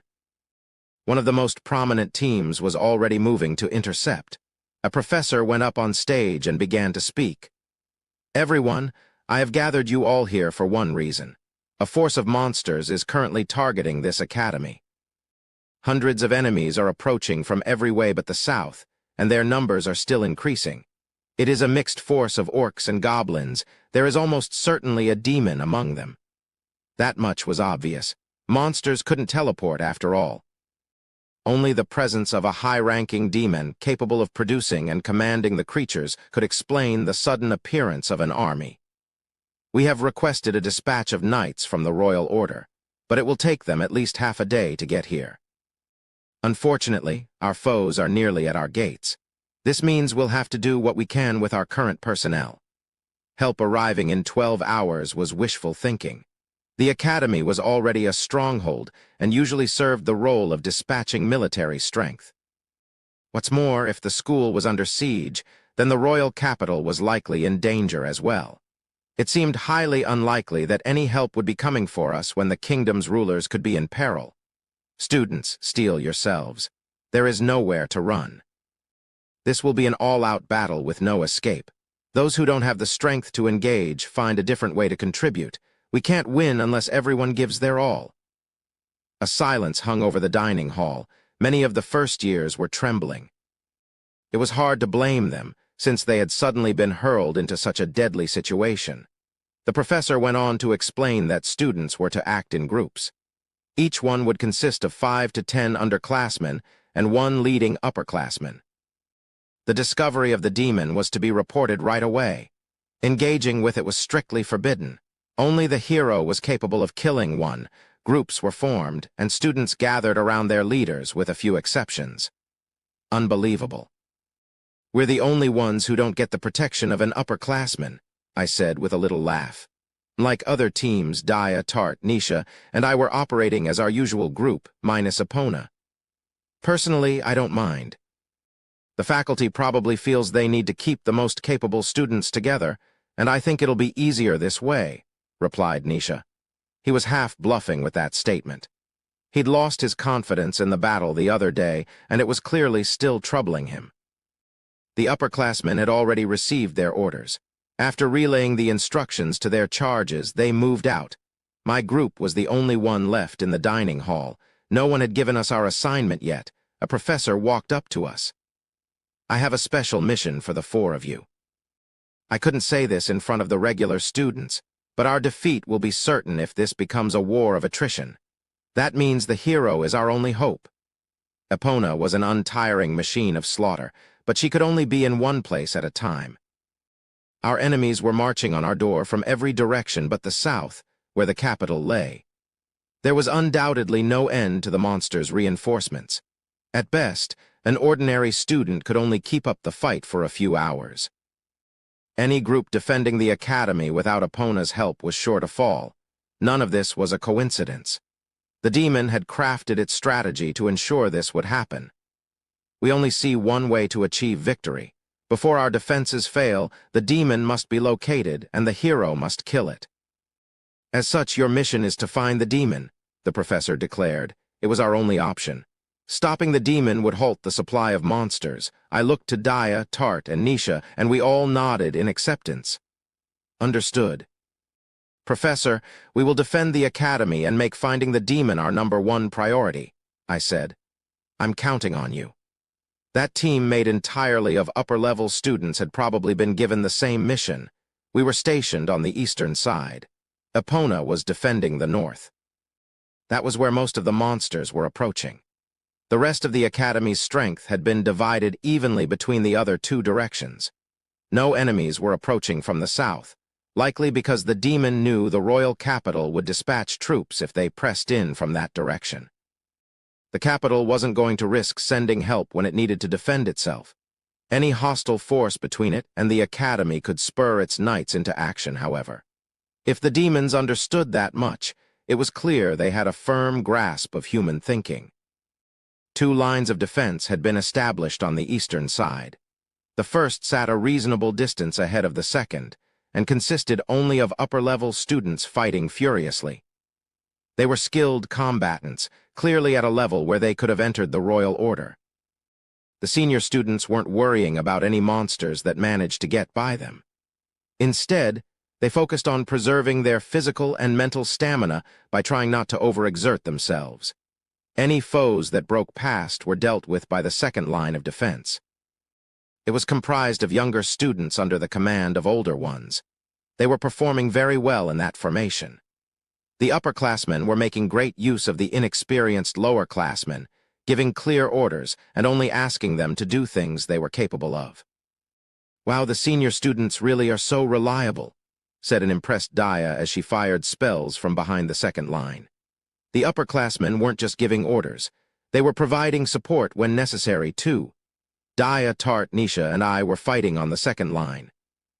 After observing the situation, I had a pretty good idea of what was going on. We should go ahead and move.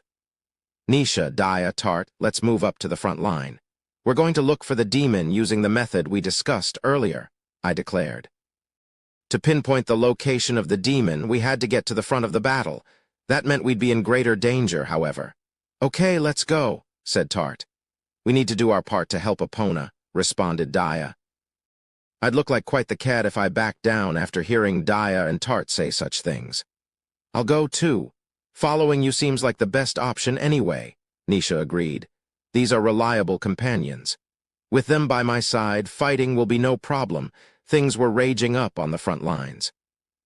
These monsters are even stronger than the orcs from last time. I used mana to enhance my physical strength. I usually increased my power to a level that matched a regular mage, but this time I pushed it to the very limits of what an average mage should have been capable of. "Tart, have you mastered both eyes yet?" I asked. "Of course, I won't fail like I did before. How about you, Lady Daya?" "I'm doing okay too. I have them under control." I'd been worried about the side effects of their Tuatha-Day eyes. But Tart had adapted to them, and Daya was an expert at mana control. I had no real cause for concern.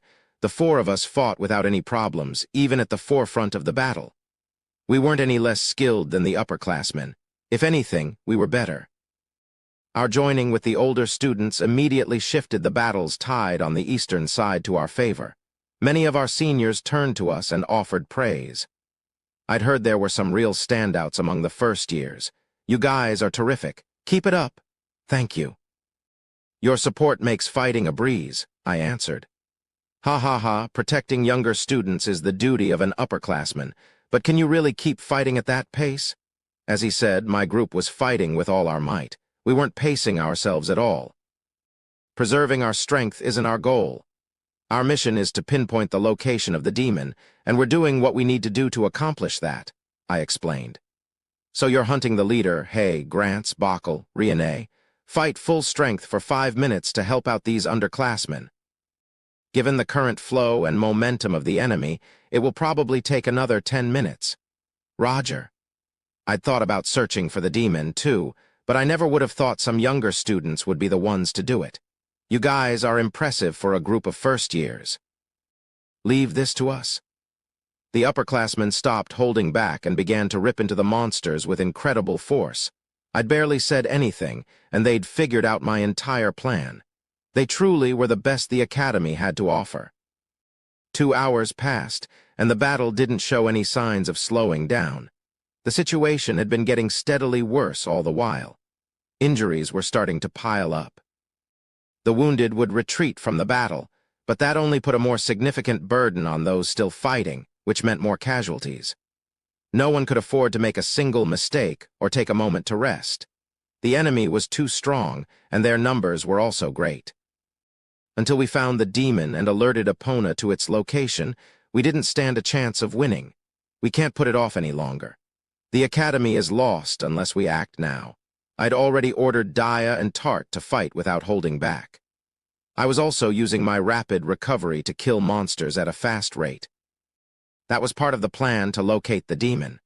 Wherever it was, the creature was producing a steady stream of monsters. Killing them wasn't going to reduce their numbers.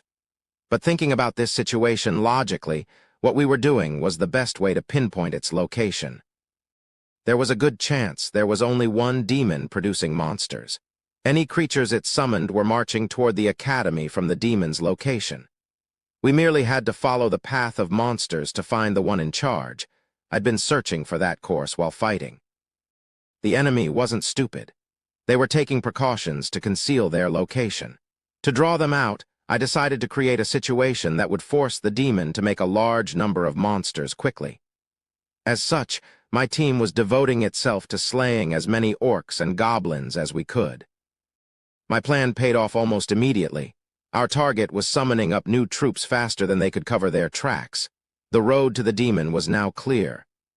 Tart, Daya, Nisha, I'm going to seek out the demon. Once I find it, I'll send up the signal. You three stay here and support the front line. I instructed. No, you can't go alone, my lord. It's too dangerous, protested Tart. I can only accomplish this alone. Tracking the enemy requires the skill of my primary profession, I stated. To find the demon, I would have to charge headfirst into the opposing army and slip behind enemy lines. Naturally, fighting through every monster on the way would have been impossible. My experience as an assassin told me it was better that I took on this challenge alone. I can't believe I'm getting left behind again, but I'll protect the Academy so you have somewhere to return to, my lord. Tart agreed. I'll be angry if you come back hurt, Daya chided. You can count on me. By the way, I know this isn't the best time, but could you both kiss me for good luck? It turns out I'm feeling a little scared at the thought of charging into their army, I said. Yes, of course. You're hopeless, lug. I kissed both Tart and Daya, replenishing their mana in the process. Being nervous had just been an excuse. The two girls had been pushing themselves very hard and had exhausted much of their magical power. A few pecks disguised as gestures of good fortune were all it took to bring them back to full capacity. I admittedly felt strange kissing in the middle of a battlefield, but it was preferable to leaving Tart and Daya low on mana. All right, I'm off. Good luck. When you come back, let's have a normal kiss, okay? I smiled at the girls, then took a deep breath and took off at a run. I hurried forward into the enemy army, darting between the monsters. Suddenly, I found myself struck by a sense of curiosity. I wonder what sort of creature the demon is. Chapter 20. The assassin decides to help. Following the path that new groups of monsters were traveling, I closed in on my quarry. Using the blood of felled orcs and goblins, I disguised my scent and kept as far out of sight as possible without losing the trail. My approach was both daring and cautious. Getting caught now would have put me in the direst situation imaginable. Catching the eye of even a single monster meant dealing with an endless stream of them that would surely overwhelm me. It was a terrifying thought. After running for about 3 kilometers, I finally found it. The demon resembled an orc but possessed a few distinguishing features. It was wearing armor made from a magical beast's skin, and its body was riddled with old scars. Its white hair and long beard gave it the appearance of a grizzled veteran who'd seen many battles. Most startling was its detached jaw. Orcs and goblins were crawling from its gaping mouth. It was a grotesque sight, to say the least. That is really unpleasant to look at. Evidently, this was the method by which the demon was creating new monsters. I pulled a signal flare out of my pouch. It was a special item given to those who'd been tasked with finding the enemy army's leader. I lit the fuse. The end of the thing flew upward and exploded with red light. It quite resembled a firework. That will be visible from kilometers away. Epona should be here soon. The problem was, I suppose this was bound to happen. Every orc and goblin in my vicinity was bearing down on me now. The flare alerted the hero to this location, but it also broadcasted my sight to the enemy. I could have stayed safe by launching the signal from farther away, but that would have meant a less accurate beacon. To make matters worse, I couldn't run. If this demonic, grizzled orc moved, then this all would have been for naught. I had no choice but to stay and watch it. The agile goblins closed in on me by swinging like monkeys from the branches of surrounding trees. When the first one leaped at me, I threw a knife at its forehead, piercing through it and 2 others and knocking them all out of the air. Thankfully, the surrounding forest limited the giant orc's maneuverability. That afforded me enough time for an incantation. Firestorm! The flames of my spell burned right through the orc's thick hides. I'd trapped all of the heat inside the storm by increasing the spell's precision, creating a cage to prevent any flames from escaping. 2 more orcs crumpled into smoldering piles. Unfortunately, it's like a drop in the ocean. There were still hundreds of monsters. Killing a few of them at a time wasn't going to accomplish anything. Closing my eyes, I retrieved a flash grenade and threw it at my feet. The world was bathed in white. I used that moment to run and hide. While the orcs and goblins tried to search for me, it didn't seem like they were very good at sniffing out concealed opponents. All right, I'll hide right here until the great hero arrives.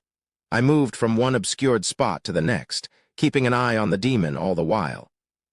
My discovery seemed unlikely. Something was odd, however. The demon appeared intelligent.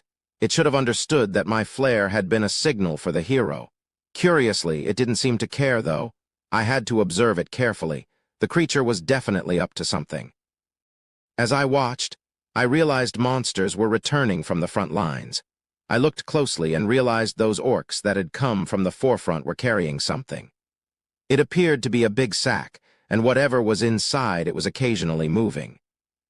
On the demon's order, the monsters opened the sack, revealing a group of students who'd been paralyzed by some sort of poison. So that's what they're planning. Orcs already could increase their numbers by kidnapping females and impregnating them. The demon had used that instinct to make them collect students to use as shields. This was how the demon intended to exploit Epona's weakness. It was a strategy built to capitalize on Epona's fear of harming her allies. Even after being discovered, the demon hadn't retreated because it wanted to face the hero. This is bad. Can I save the students before Epona gets here?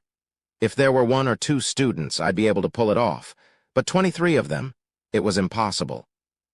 Killing those orcs surrounding the hostages was simple enough, but I couldn't grab over 20 people and carry them out. A sudden explosion caught my attention. I finally found you, my enemy. I will kill you and fulfill my duty. I'll become a real hero. I'll protect the Albanian kingdom just like I promised Myril I would. Epona had left a path of destruction in her wake. Everything around her had been mowed down. Craters burst into the earth with each of her steps.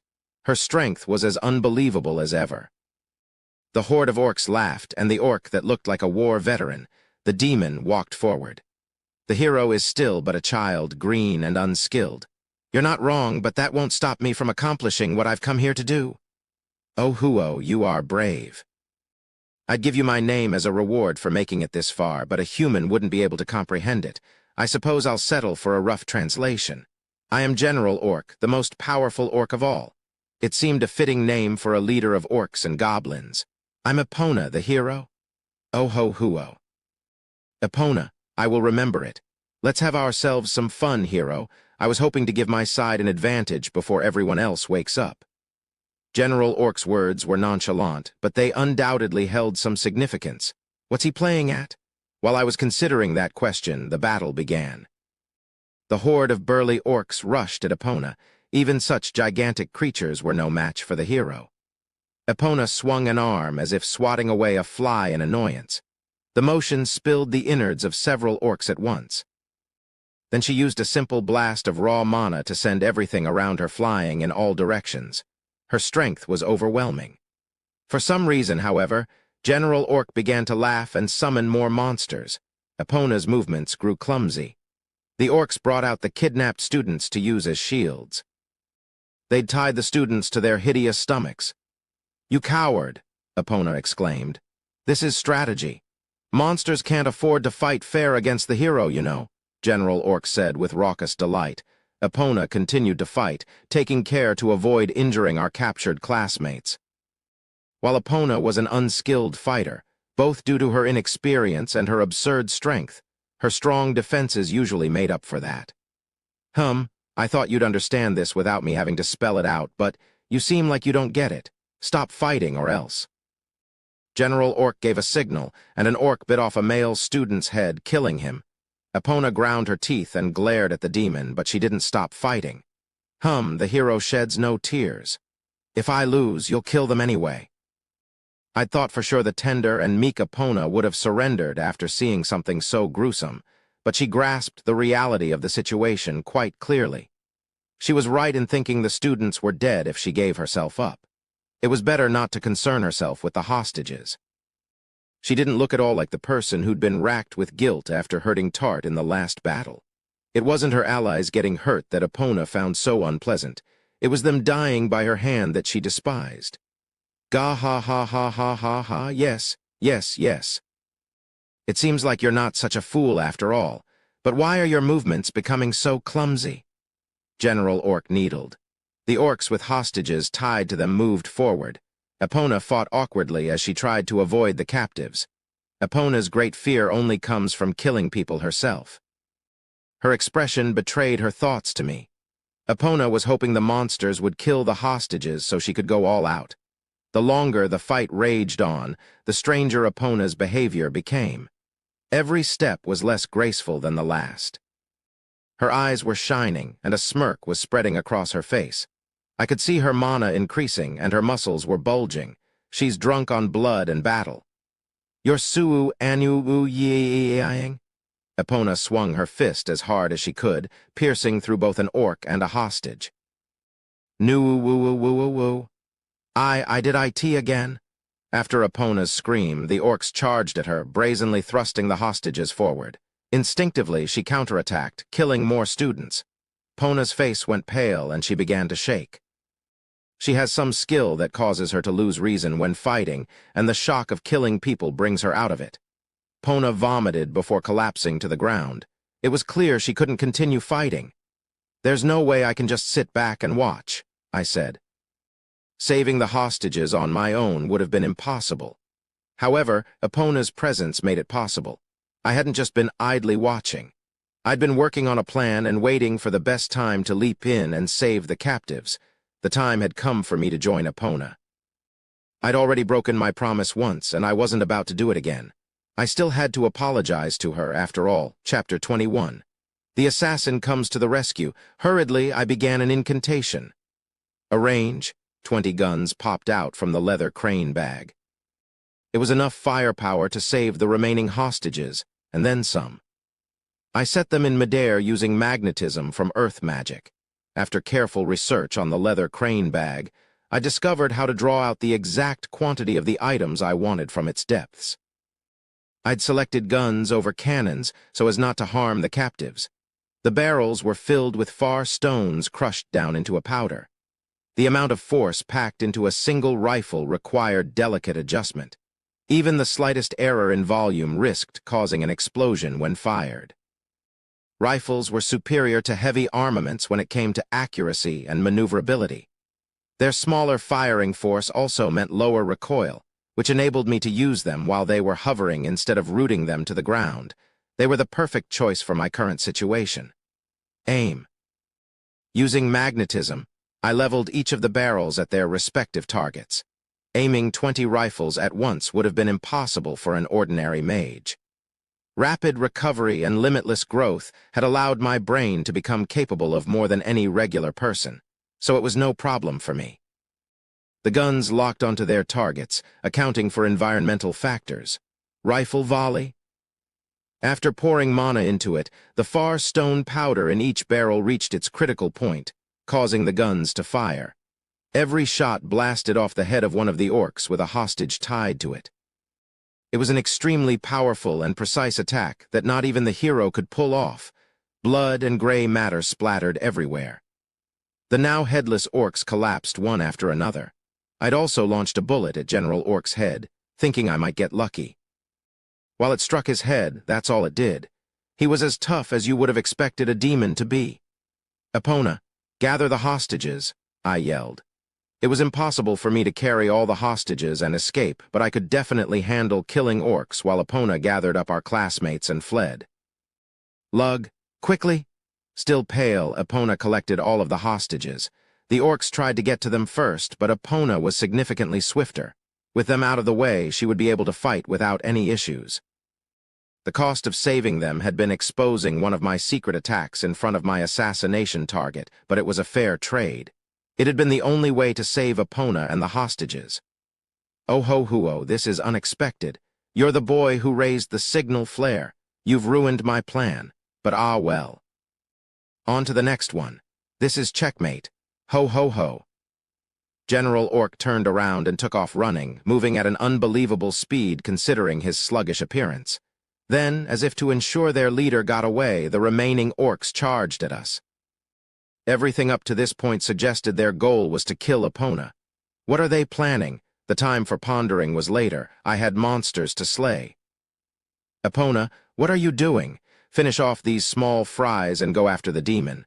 As long as he is alive, the enemies will keep coming," I insisted. "Why, yeah, I know that, but..." Epona tried to move forward, but only vomited again. She looked at the rescued hostages. Evidently, she was still recovering from having killed a few. "It looks like I won't be able to rely on her." "Okay, then rest right there. I'll kill these orcs," I declared. "Yuga Gruuwuauugher." 60 guns emerged from my bag. That was the maximum I was capable of controlling at once. I prepared another rifle volley. After revealing this technique to the hero, there was no reason to hold back on it anymore. It only took me a few minutes to wipe out all of the orcs. However, we'd completely lost sight of General Orc. "I had no idea you were this powerful," remarked Epona with a tired expression on her face. "More importantly, we've lost sight of the demon. I'm going to see if I can find him." I replied. I strengthened my Tuatha Dei eyes to their limit and climbed the tallest tree I could find. It didn't take long to spot where General Orc had scurried off to. He said he had a follow-up plan, I see. So that's what he meant. Unconsciously, I bit my lip at the sight of it. They're gathering their scattered strength into one spot. I can't believe how many there are. Fearing being wiped out by the hero, the monsters had abandoned a three-pronged strategy and were instead gathering together as one force. Together, they marched slowly toward the academy with General Orc at the center of it all. In response, the academy was gathering what remained of its forces to meet the impending attack. In less than 10 minutes, things were going to descend into an all-out battle. And that's exactly what the demon wanted. General Orc knew Epona couldn't handle harming her compatriots and aimed to create a chaotic brawl where that would be unavoidable. I conveyed the situation to Epona. Go, Epona. If you don't, everyone in the academy will be killed. Even after hearing that, Epona still didn't move. I pulled her by the hand, but she knocked mine aside. I can't do it. I'll only hurt more people in a fight like that, and I won't be able to battle properly. I'll get more and more heated, I'll lose myself, and I'll go blind to my surroundings and kill again. Just like I killed Myril. I'll kill everyone, even you, Lug. Epona sank to the ground. Did you forget my promise? I won't die, and if you should lose yourself, I'll stop you. That's impossible. You can't stop me, Lug. You didn't last time, did you? Nobody can stop me. I don't want to kill anymore, Epona whimpered, smiling at me through tears. That's right. I did fail last time. I'd said I would stop Epona, but then I was unable to, and Tart got hurt. I gathered my thoughts with a deep breath and readied myself. At this rate, our school was going to be overwhelmed. Tart, Daya, and all my classmates would be killed. The hero was our only hope of victory, but Epona couldn't get up. No matter what I said, she wasn't going to stand. If words aren't enough, I'll show her with actions and sincerity. Can you give me one more chance? This time I will keep my promise. To tell the truth, I've been holding back my real strength. Just watch. I'll show you that I am strong enough to stop you. With that, I took off running. I strengthened myself to the max. Using my near-limitless mana, I discharged as much as I could at once. My body housed at least 10 times the magical power of a regular mage, and I was using all of it to boost my strength. I can't be reluctant to show my full strength anymore. Amazing, so this is Lug's power, muttered Epona. She had to understand now that my promise hadn't been a bluff. I still hadn't done enough for her to trust me, though. I was going to use my full strength to wipe out the orcs. Even if killing the demon proved impossible, I wanted Epona to know I could handle the rest. Hopefully, that would restore the hero's trust in me. If it did, she could take down the demon. To protect Daya and Tart, and to keep the promise I'd made to my friend Epona, I was ready to play every card in my arsenal. It didn't matter if the hero knew all my tricks. I would just make new ones.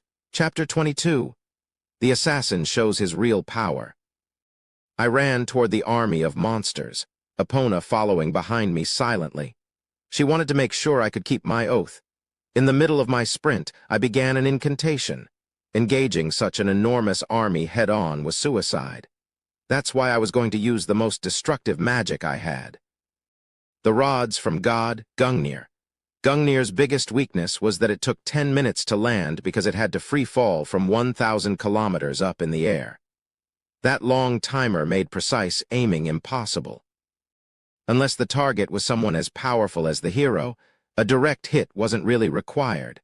I released a tungsten spear into the sky in preparation.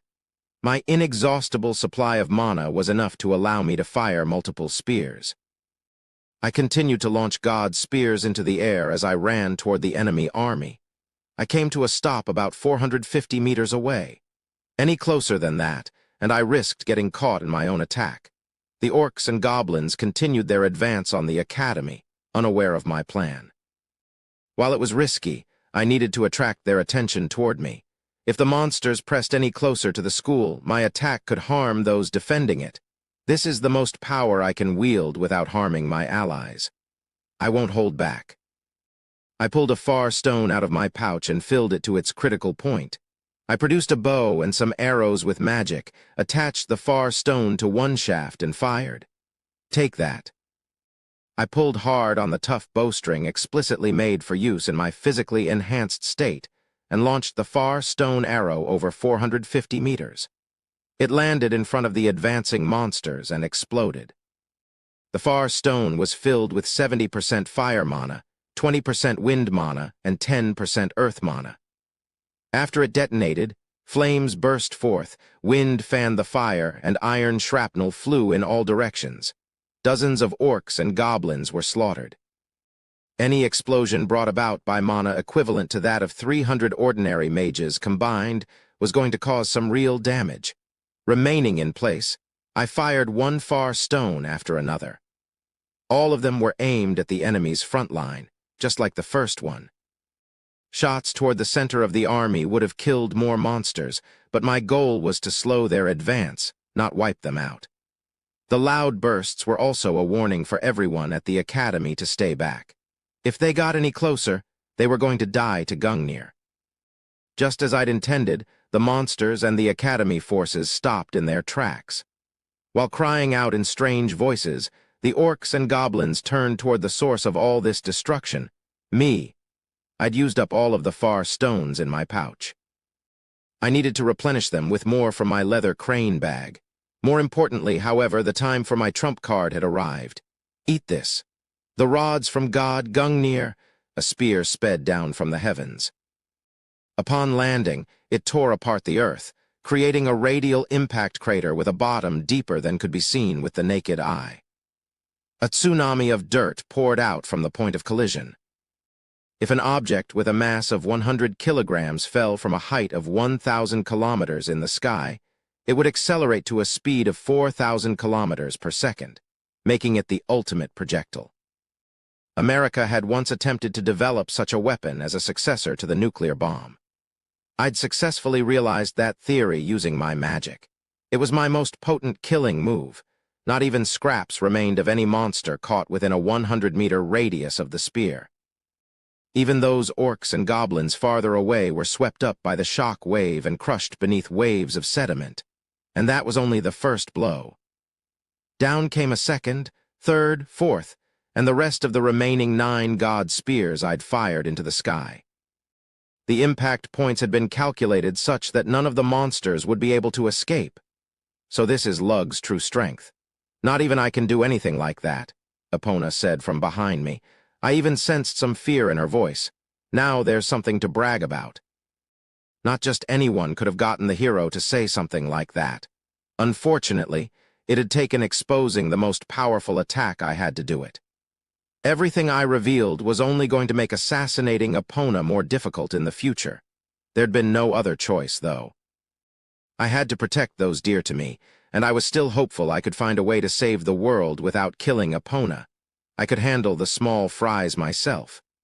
But demons were another story. If Epona didn't recover, the world was doomed. I wanted to safeguard Daya, Tart, and this academy. How in the world did those monsters survive that? When the aftermath of Gungnir cleared, I spied 8 figures slowly clawing their way out of the dirt. All it took was a look to know they were superior to average orcs. These might be the rumored elite monsters. Considering we hadn't seen them until now, it seemed like General Orc had been saving them as a last-ditch effort. Only a direct hit from Gungnir could have killed them. I'd been expecting as much, however. I took out my leather crane bag. A range. From its depths, I called up multiple giant cannons. These cannons made the guns I'd used to rescue the hostages look like toys. Their 120 mm barrels were the size of tank artillery, and the pedestals they were sitting on were spiked into the ground. Rather than far stones broken into powder to lessen their force, the massive cannons were filled with full-size far stones, each containing the mana of 300 ordinary mages. As thick as it was, my prototype cannon couldn't handle the explosions of full-size far stones. But these new models were different. I'd increased the thickness, improved the alloy, and used some spells to strengthen them. They were durable weapons capable of enduring far stone explosions. The cannons took time to produce, but with the leather crane bag, I could prepare them beforehand and carry them around, enabling me to use them in battle. Aim. At my magical command, my battery leveled its barrels at the 8 surviving elite monsters. The dim-witted orcs faced me. As if confident they were impervious, they didn't try to dodge. It does make sense that they would have that level of confidence in their defense. They survived Gungnir, but only because they weren't hit dead-on. They're overestimating themselves. Cannon volley. The cannons fired simultaneously, using entire far stones as gunpowder. In other words, 300 mages' worth of mana was converted directly into a destructive force. Rather than a bomb, that energy was concentrated into individual cannon shells. The area of effect was slimmer than Gungnir, but cannons were more suited for picking off a few targets anyway. Among my easy-to-use spells, this one boasted the most force. The proof of that was right before our eyes. Each of the 8 elite monsters was pierced through its abdomen, and the force of the impact ripped them all to shreds. In mere moments, they were dead. I alone had eradicated an entire army that had caused terrible pain and suffering for the Academy. I turned around and smiled at Epona. Certain circumstances had forced me to conceal my strength previously, but this is the real me.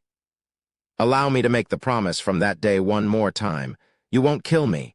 If you start to rampage, I will use my full strength to stop you. Do you trust me? Epona opened her mouth to reply. Then, I leaped backward as far as I could. A giant metal club swung down onto the spot where I'd been standing. General Orc was the one wielding it. Despite his fearsome size and strength, he'd managed to hide his presence, dive into the dirt, and travel underground to take me by surprise. He may have looked like an orc, but he was quite the clever foe. Awa, I thought I was going to kill you there. Do you ever let your guard down, you little brat? You could learn a thing or two from me in that regard. Assassins never let their guard down. General Orc could try to hide as much as he liked, but my eyes could see Mana. I'd spotted him slinking toward me from below the earth. I'd even had time to prepare a counterattack. The moment I dodged his metal club, I threw a far stone at its critical point into his dumb, gaping mouth, where it promptly exploded. No matter how strong this demon was, he couldn't endure the force of a far stone detonating inside his head unharmed. General Orc's head was blasted off his shoulders. However, you almost got me there.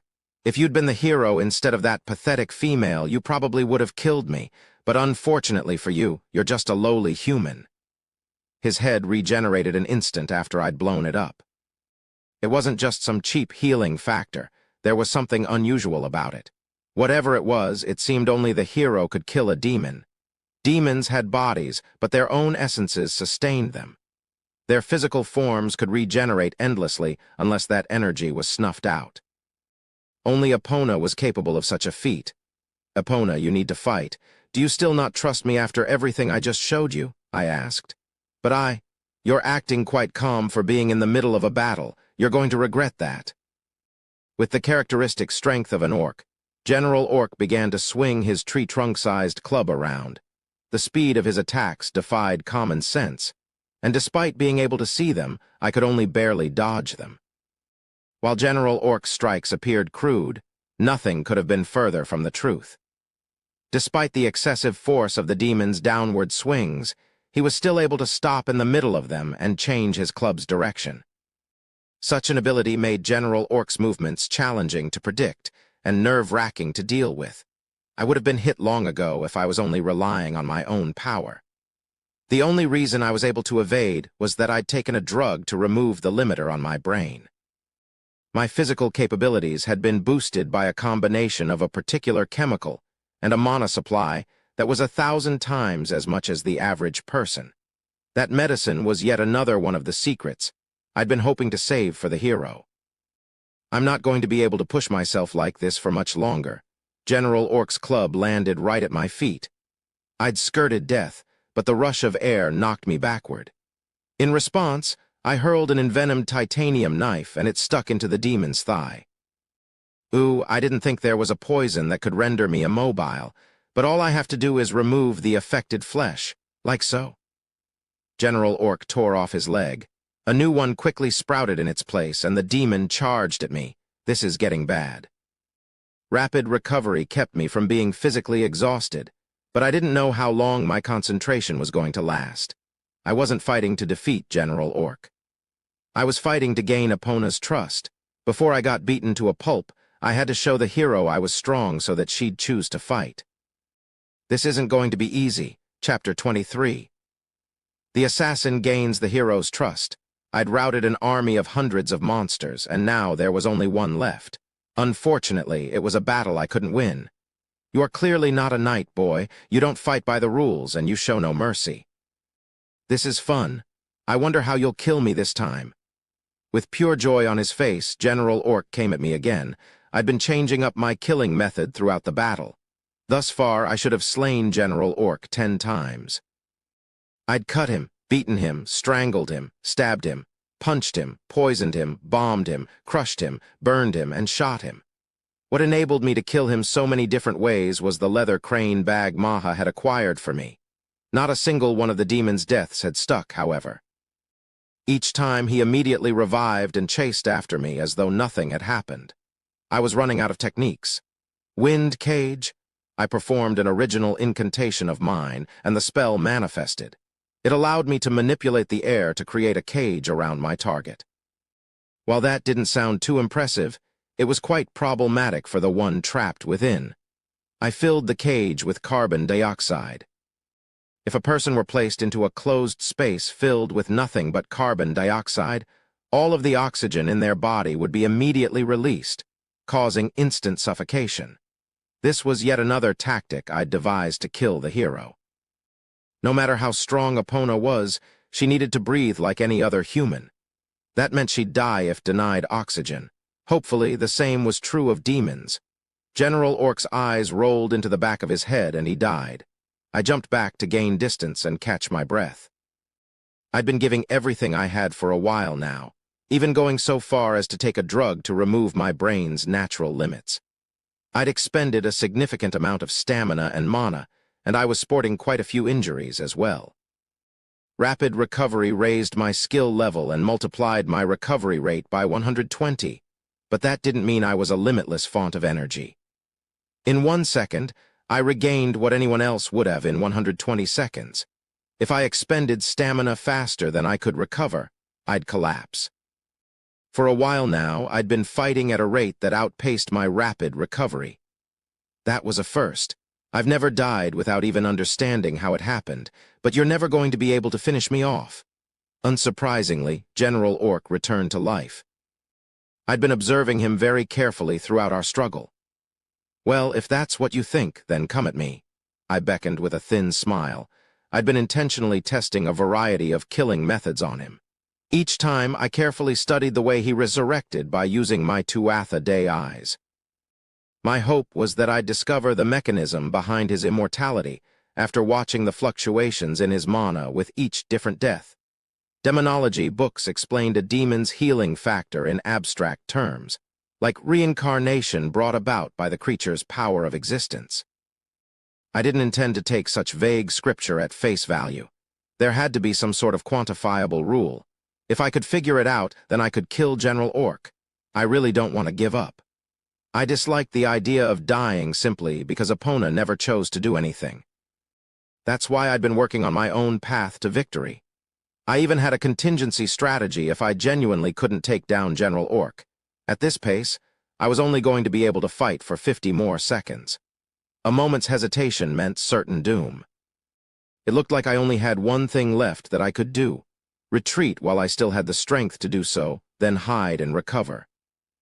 After that, I'd return to the academy, gather Daya and Tart, and escape. If I enacted that option within the next 20 seconds, I was sure I could pull it off. 10 more seconds. You look like you're up to something. You'd better make this fun. Looking every bit the predator, General Orc brought his metal club down at me as if it were the only thing he knew how to do. My time's up. I'll dodge this and run. I read the trajectory of the club, but I ended up not needing to dodge it. Lug, you've made your strength clear. Epona caught the demon's weapon. No matter how hard he tried, General Orc couldn't even get it to budge.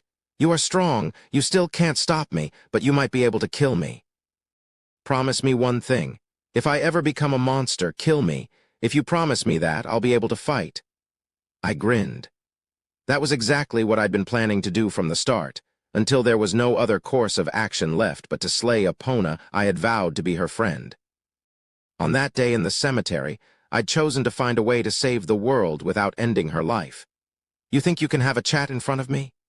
General Orc summoned another metal club from out of nowhere and swung it down. It collided with Epona's head and immediately shattered. You're getting on my nerves. Epona grabbed General Orc's arm and hurled him into a stone wall. A crimson haze surrounded Epona. I know this skill. It was the S-rank skill Berserk. Satanta, the man in Soigel who I'd suspected of being the hero, had used it. A man using Berserk grew horns and had their muscles swell. A woman using the skill was enveloped in a fiery aura. "Lug, can you promise you'll kill me?" asked Epona, repressing the influence of berserk, which could cause her to lose her mind at any second. "I promise. If you ever become a monster, I'll put you down. I'll even let you in on a secret of mine. I am an assassin, so that kind of thing is my specialty," I admitted. Epona smiled. It was an expression full of childlike innocence. Because she decided to trust me, I decided to reveal my true identity to her as a friend. That puts me at ease. Epona turned to face General Orc, who was slumped on the ground before the wall. She walked toward him slowly, step by step, gradually increasing her power along the way. The red haze burned hotter and hotter. As Epona's infinite power rose, her face became increasingly twisted with insanity. She clenched her fists tight. What is this power? Even for the hero, this level of strength should be, no way, you're not an imitation, you're the original. There was panic on General Orc's face for the first time. "Don't come near me, He opened his big mouth to spawn more orcs and goblins, made them rush at Epona, and then tried to flee. However, the orcs and goblins didn't even slow Epona down for a second. The moment any made contact with Epona's aura, they vanished without a trace. I doubt even the bullets from my cannon strike would be able to make it through that crimson glow. I'm not even sure Gungnir would make it. Once Epona entered that state, there was no chance of killing her. I wouldn't even be able to touch her. I already can't contain myself.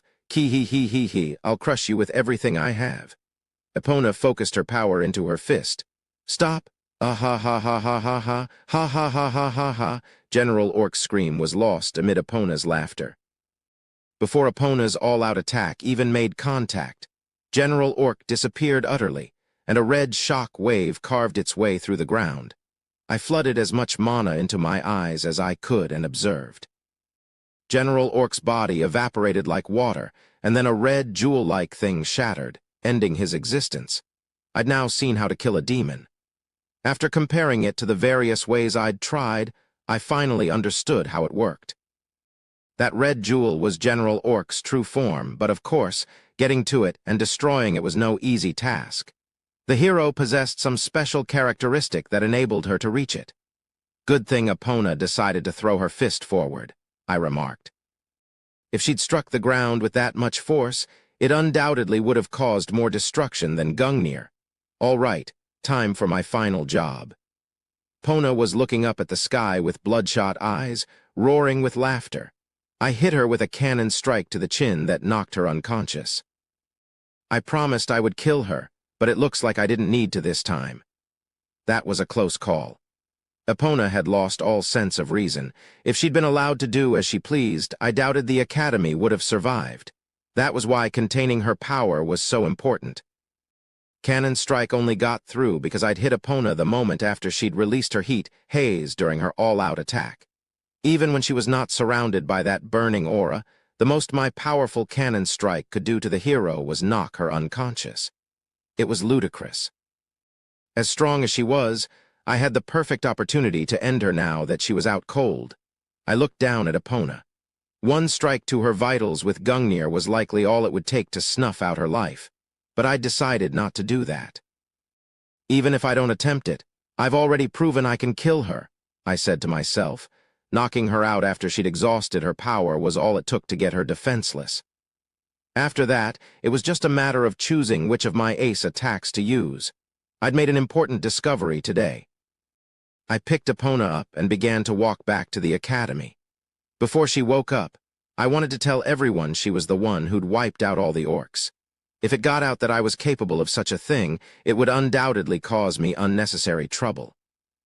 Epilogue: The assassin leaves the Academy while carrying Epona on my back. I looked around at the devastation of the surrounding area. My god's spears had altered the terrain significantly. This marked the first appearance of a demon in this era, and it had taken an incredible toll on the Academy. As the school came into view, I saw people running up to meet me. Okay, how should I explain this? After being questioned about what happened for an hour, I was released. I'd made Epona out to be the one who'd done everything. No sooner had I left the visitation room than Dia and Tart rushed over. They'd clearly been waiting. It was a relief to see them both safe. Welcome back, my lord. You really put on a show this time. It sounded like they both realized it was all my doing. It was the first time I've been able to let loose like that in a while, so it felt good, I said. Is it really okay? You showed your true power in front of the hero, Tart replied. Of course it's not okay, I answered. I knew it.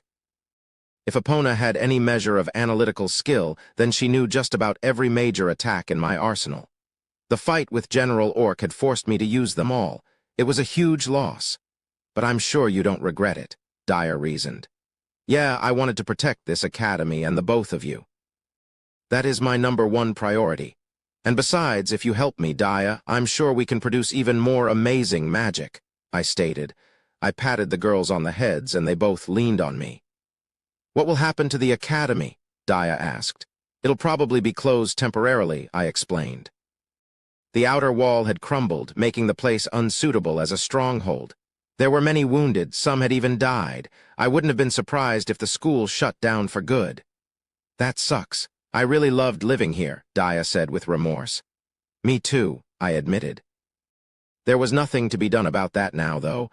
Whatever happened next was up to the adults. For the time being, we should stop standing around. Let's go back. I'm hungry. With luck, they're distributing food somewhere, I said. Just in case they're not, I have some food for us. I've made a habit of preserving our leftovers and hiding them, Tart revealed. Since when? I had no idea you were doing that sort of thing, Dyer replied. It's because I grew up in a poor village. I know the pain of starvation well. Tart was probably the only noble servant who'd thought to do that. It brought a smile to my face. We arrived at the dorm, which had luckily survived the battle. After I ate, I chose to take it easy for the rest of the day. The following morning, all the students were gathered together for an assembly, where an academy shutdown was announced. Repairs would reportedly take 2 months, and we were to wait at our respective homes until they were complete.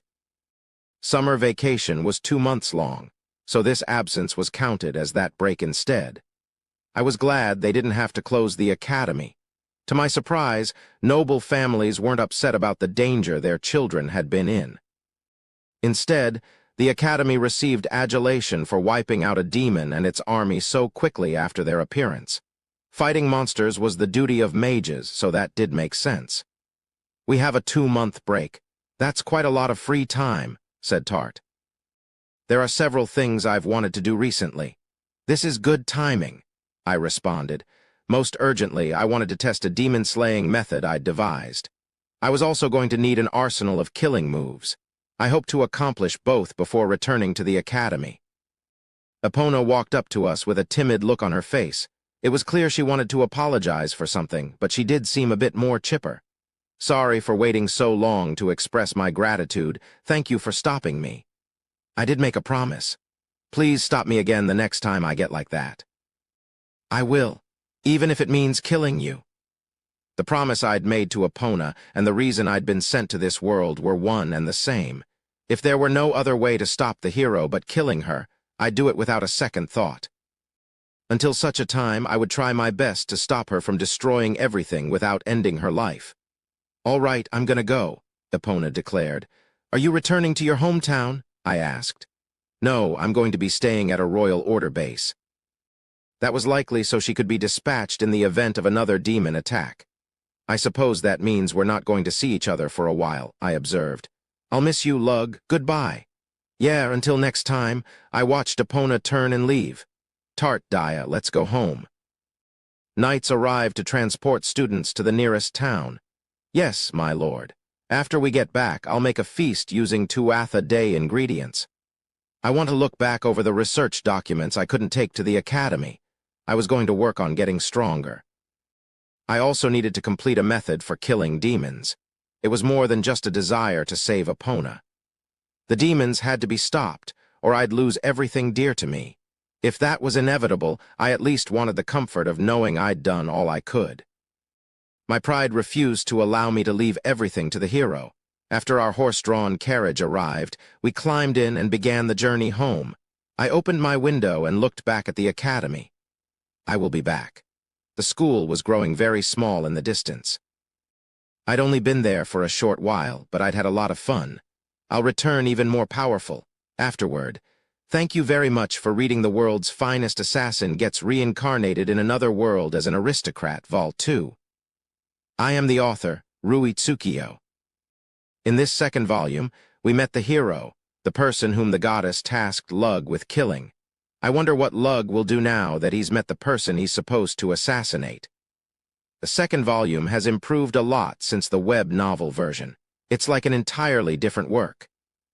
I hope you enjoyed it.